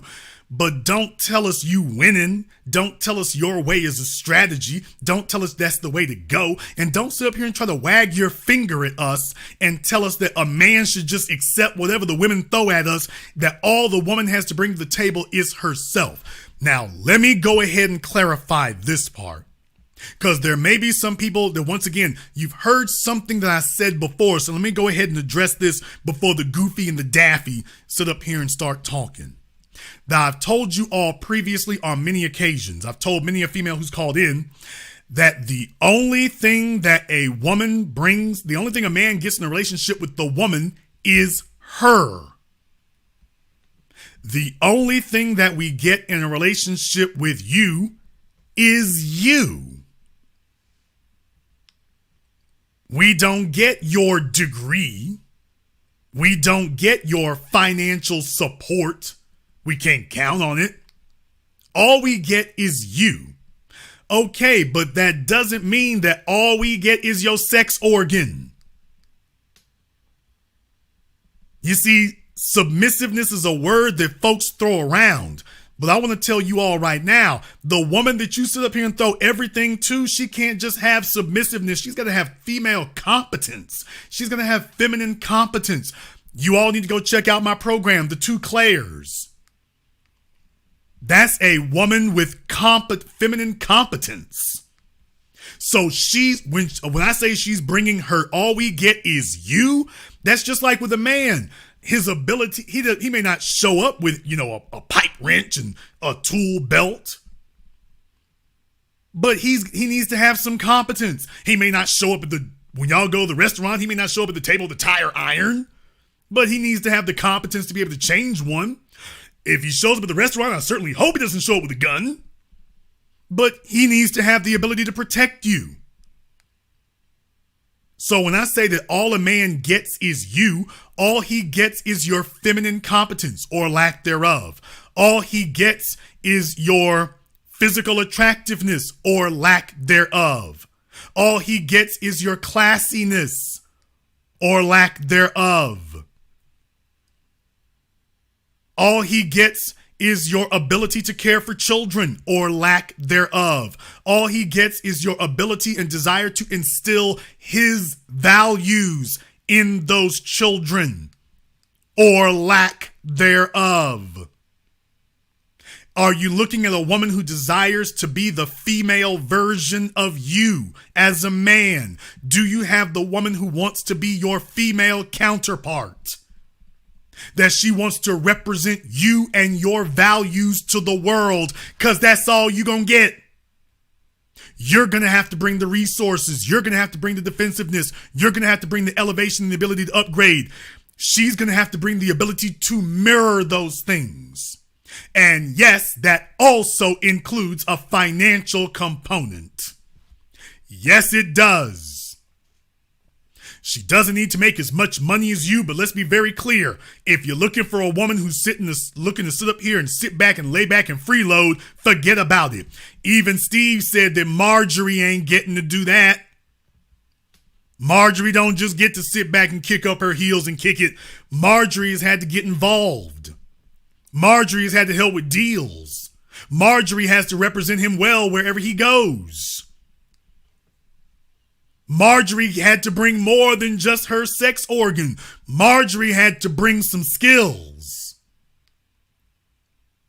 Because that's all a man gets in a relationship is you and your feminine skill set or lack thereof. Fellas, I told you here, let me remind you, if a woman cares about you, if a woman is into you, if a woman genuinely desires you, she's gonna sacrifice. She's gonna make sure you good. When you get a woman who tells you that she just wants to sit back and stay at home and do nothing, she's telling you she doesn't value you. Because every other man she was talking to before you, she had to work. She had to dig it. She had to see them when she could. She had to present something. She gets with you and tells you what she's not going to do. She's telling you, I don't value you. I'm looking to get over. I'm looking to exploit. That's not the kind of relationship you want. So fellas, a woman doesn't have to be the breadwinner, but she got to have a bag of her own, but that bag is not for her. See, if she does not pay tribute, if that woman is not working and doesn't have employment for the purposes of paying tribute, you're in trouble. Shout out DJ Academics. He was warning everybody. Hey, if you're going to have a female, he said from now on, he wants his women to have a job. They can't just sit at home and he takes care of everything because he realizes, oh, it's too much trouble. She's just sitting around. All she can do is just sit around and fantasize and speculate and be suspicious of what you're doing. He doesn't want another female who's just sitting, and that's the right thing to do. You don't want somebody who's just sitting there and being dead weight. She's got to be live weight. She's got to have all those things I was just telling you there before. She doesn't have to be necessarily the prettiest, but she got to be the top of her game for what she is. She got to dress right. If she ain't got the dress right, you go and get her upgraded if she's proven she's worth it. Jason, how you know she's worth it? I don't know. Call me back in a year or two. Let me see. Tell me then if she's worth it.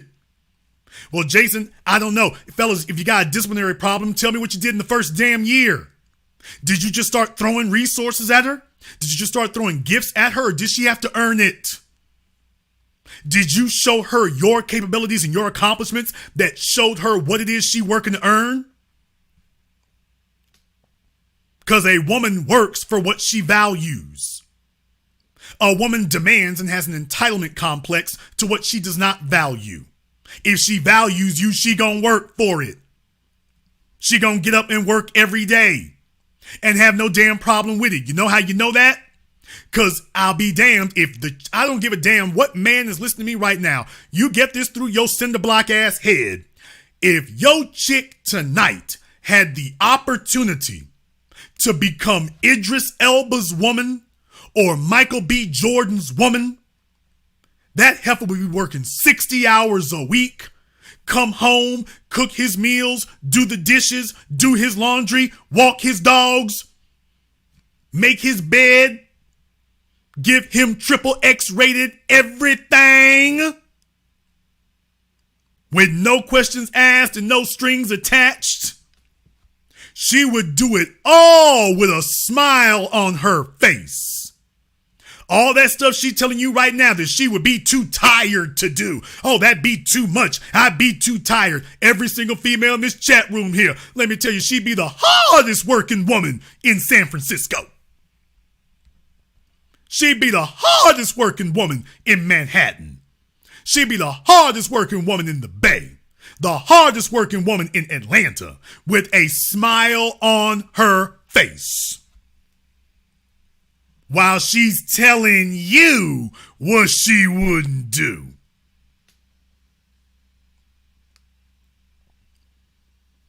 Yeah, she gonna sit there and tell you she wouldn't do that. You know damn well. If you was trying to get with that nigga, you'd be doing overtime hours. You know damn well she would be. Oh yeah, and hair would be on point every day. Abs would be on point every day. Makeup, not too much, on point every day. Perfume game on point every day. Clothes game on point every day. She be doing that all day, every day, while she telling you what she's too tired to do. Oh, bonnet, what the hell is that? What's a bonnet? So fellas, understand, I'm not sitting here giving you hyperbole. When I sit up here and tell you all something that I think, I'm not like Steve Harvey. When I tell you something that is one of my principles, reading from the black book, I give you a specific real world example that confirms it. And ain't nobody arguing with it either and saying, no, Jason, it wouldn't work like that. The hell it wouldn't. You know full damn well you would not leave your woman alone with Idris Elba for 5 damn minutes. You may have came married, nigga, you leaving single. You leaving single. God help you. If you walked into the restaurant, your woman sat down next to Idris, you went to the bathroom, and you come back, if Idris is gone, your woman's gone too. That's a wrap, my nigga. It's over. That's a wrap. All she wants to do is be on Instagram with him. That's it. If she can be seen on Instagram, she's done. Let me take a selfie with Idris. That's it. That is it. Yeah, you know why? Because she values it. So it is base treason for Steve Harvey to sit up here and tell men that we got to sit up here and not value ourselves. Because the bottom line is a woman doesn't value a man who doesn't value himself. No, you don't have to ask what she brings to the table. But if she sits down at the table and didn't bring nothing, you tell her, get up. Fellas, you don't have to ask the females what they bring to the table. If she sits down at the table, you are the table. If she sits down in front of you and she didn't bring what she needs, she didn't bring a wallet, she didn't bring a bib, she didn't bring nothing. Oh, get up. No. Not maitre d', security. No, don't bring the reception, the person at the front desk, the hostess. Don't bring her. Bring security. You going out. Feet first or head first? Whichever one hits the dough first. Feet first or head first? I recommend you walk. No, fellas, when you are the table, just recognize if you built yourself, ain't supposed to be no damn conversation. You know why? Because if your chick wants to talk to Michael B. Jordan, do you think Michael B. Jordan has to ask what she brings to the table? Fellas, listen to me. Shout out to Mike TV in the super chat. Fellas, listen to me, damn it. Do you think Michael B. Jordan has to ask what they bring to the table? And do you think they come into the table with nothing? Ladies, that's what it is. Do you think they come into Denzel with nothing? Come on now. They not coming to them with nothing? They know damn well if you get a chance to sit in front of him, you better be ready. Okay, well, if she knows how to be ready for him, she knows how to be ready for you. She knows how to be ready for you. If she knows how to be ready for him, she knows how to be ready for you. She's just letting you know, I don't think you really worth that. And fellas, this is why accomplishments have to be on deck. So that you don't have to argue with her about nothing. Your accomplishments did all the talking. You're on Greyjoy. Game of Thrones. You plan to seduce her? I don't plan to seduce her. The Iron Fleet will seduce her. I'm not going to seduce her. My accomplishments, I'm built. That's going to do all the seducing. I'm just the messenger. But let me tell you something here, Steve. What does a woman, you ain't supposed to ask a woman what she brings to the table? The only part of that I would agree with is, yeah, you're right. She's supposed to, if she's sitting down, what she's telling me is she brought everything. And she doesn't get to define what everything is. How the hell I'm going to have an 820 credit score and she walking in here with a 503 credit score? What the hell?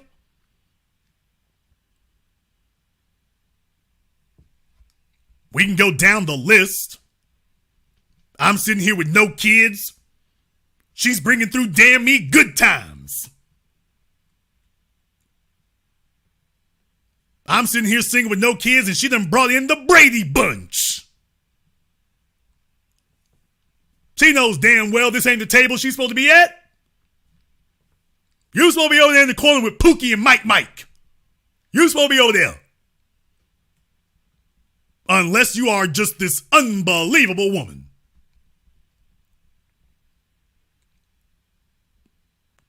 Because y'all know me.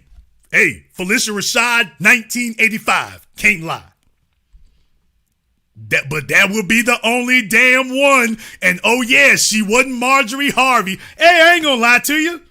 I'm not gonna lie to you. If Felicia Rashad had 5 kids in 1985, I would have run Bill Cosby over with a Mack truck. I would have run him over with a Zamboni machine. For all my hockey heads. I'd have run his ass clean, slapped the hell over in front of the Stanley Cup. I'd have bought a Ford Excursion. Come on, Felicia. Load all them kids on up in here. Load them all on up, baby. Hurry up before Ahmad Rashad come through the door. Hurry up. My paper wasn't that good in 85. I was just in 3rd grade, but yeah.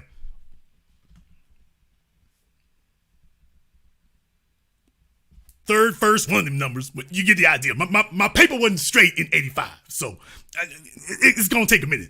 But, yeah. Oh, you want me to lie to you? I'm not going to lie to you. In 85, Felicia could have made that deal. Felicia could have made that deal.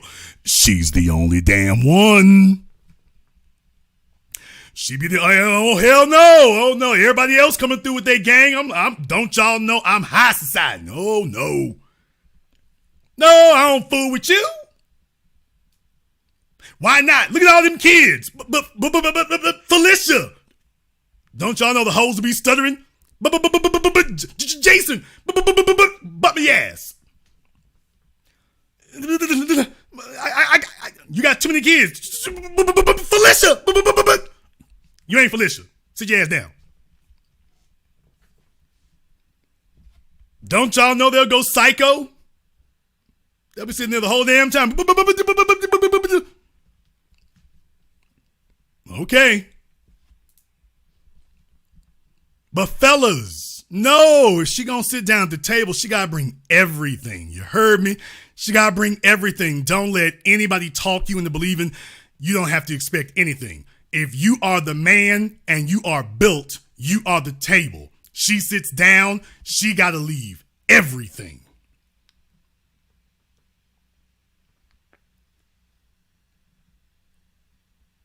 Y'all are going to listen to this tonight. You're going to play it back, replay it, let the game soak in. And no, it doesn't matter when you call me back. These rules will be the rules. You can question me about it. It isn't going to change. I do not censor and I do not filter calls. So anytime you want to call up and dispute it or question it, I will be here.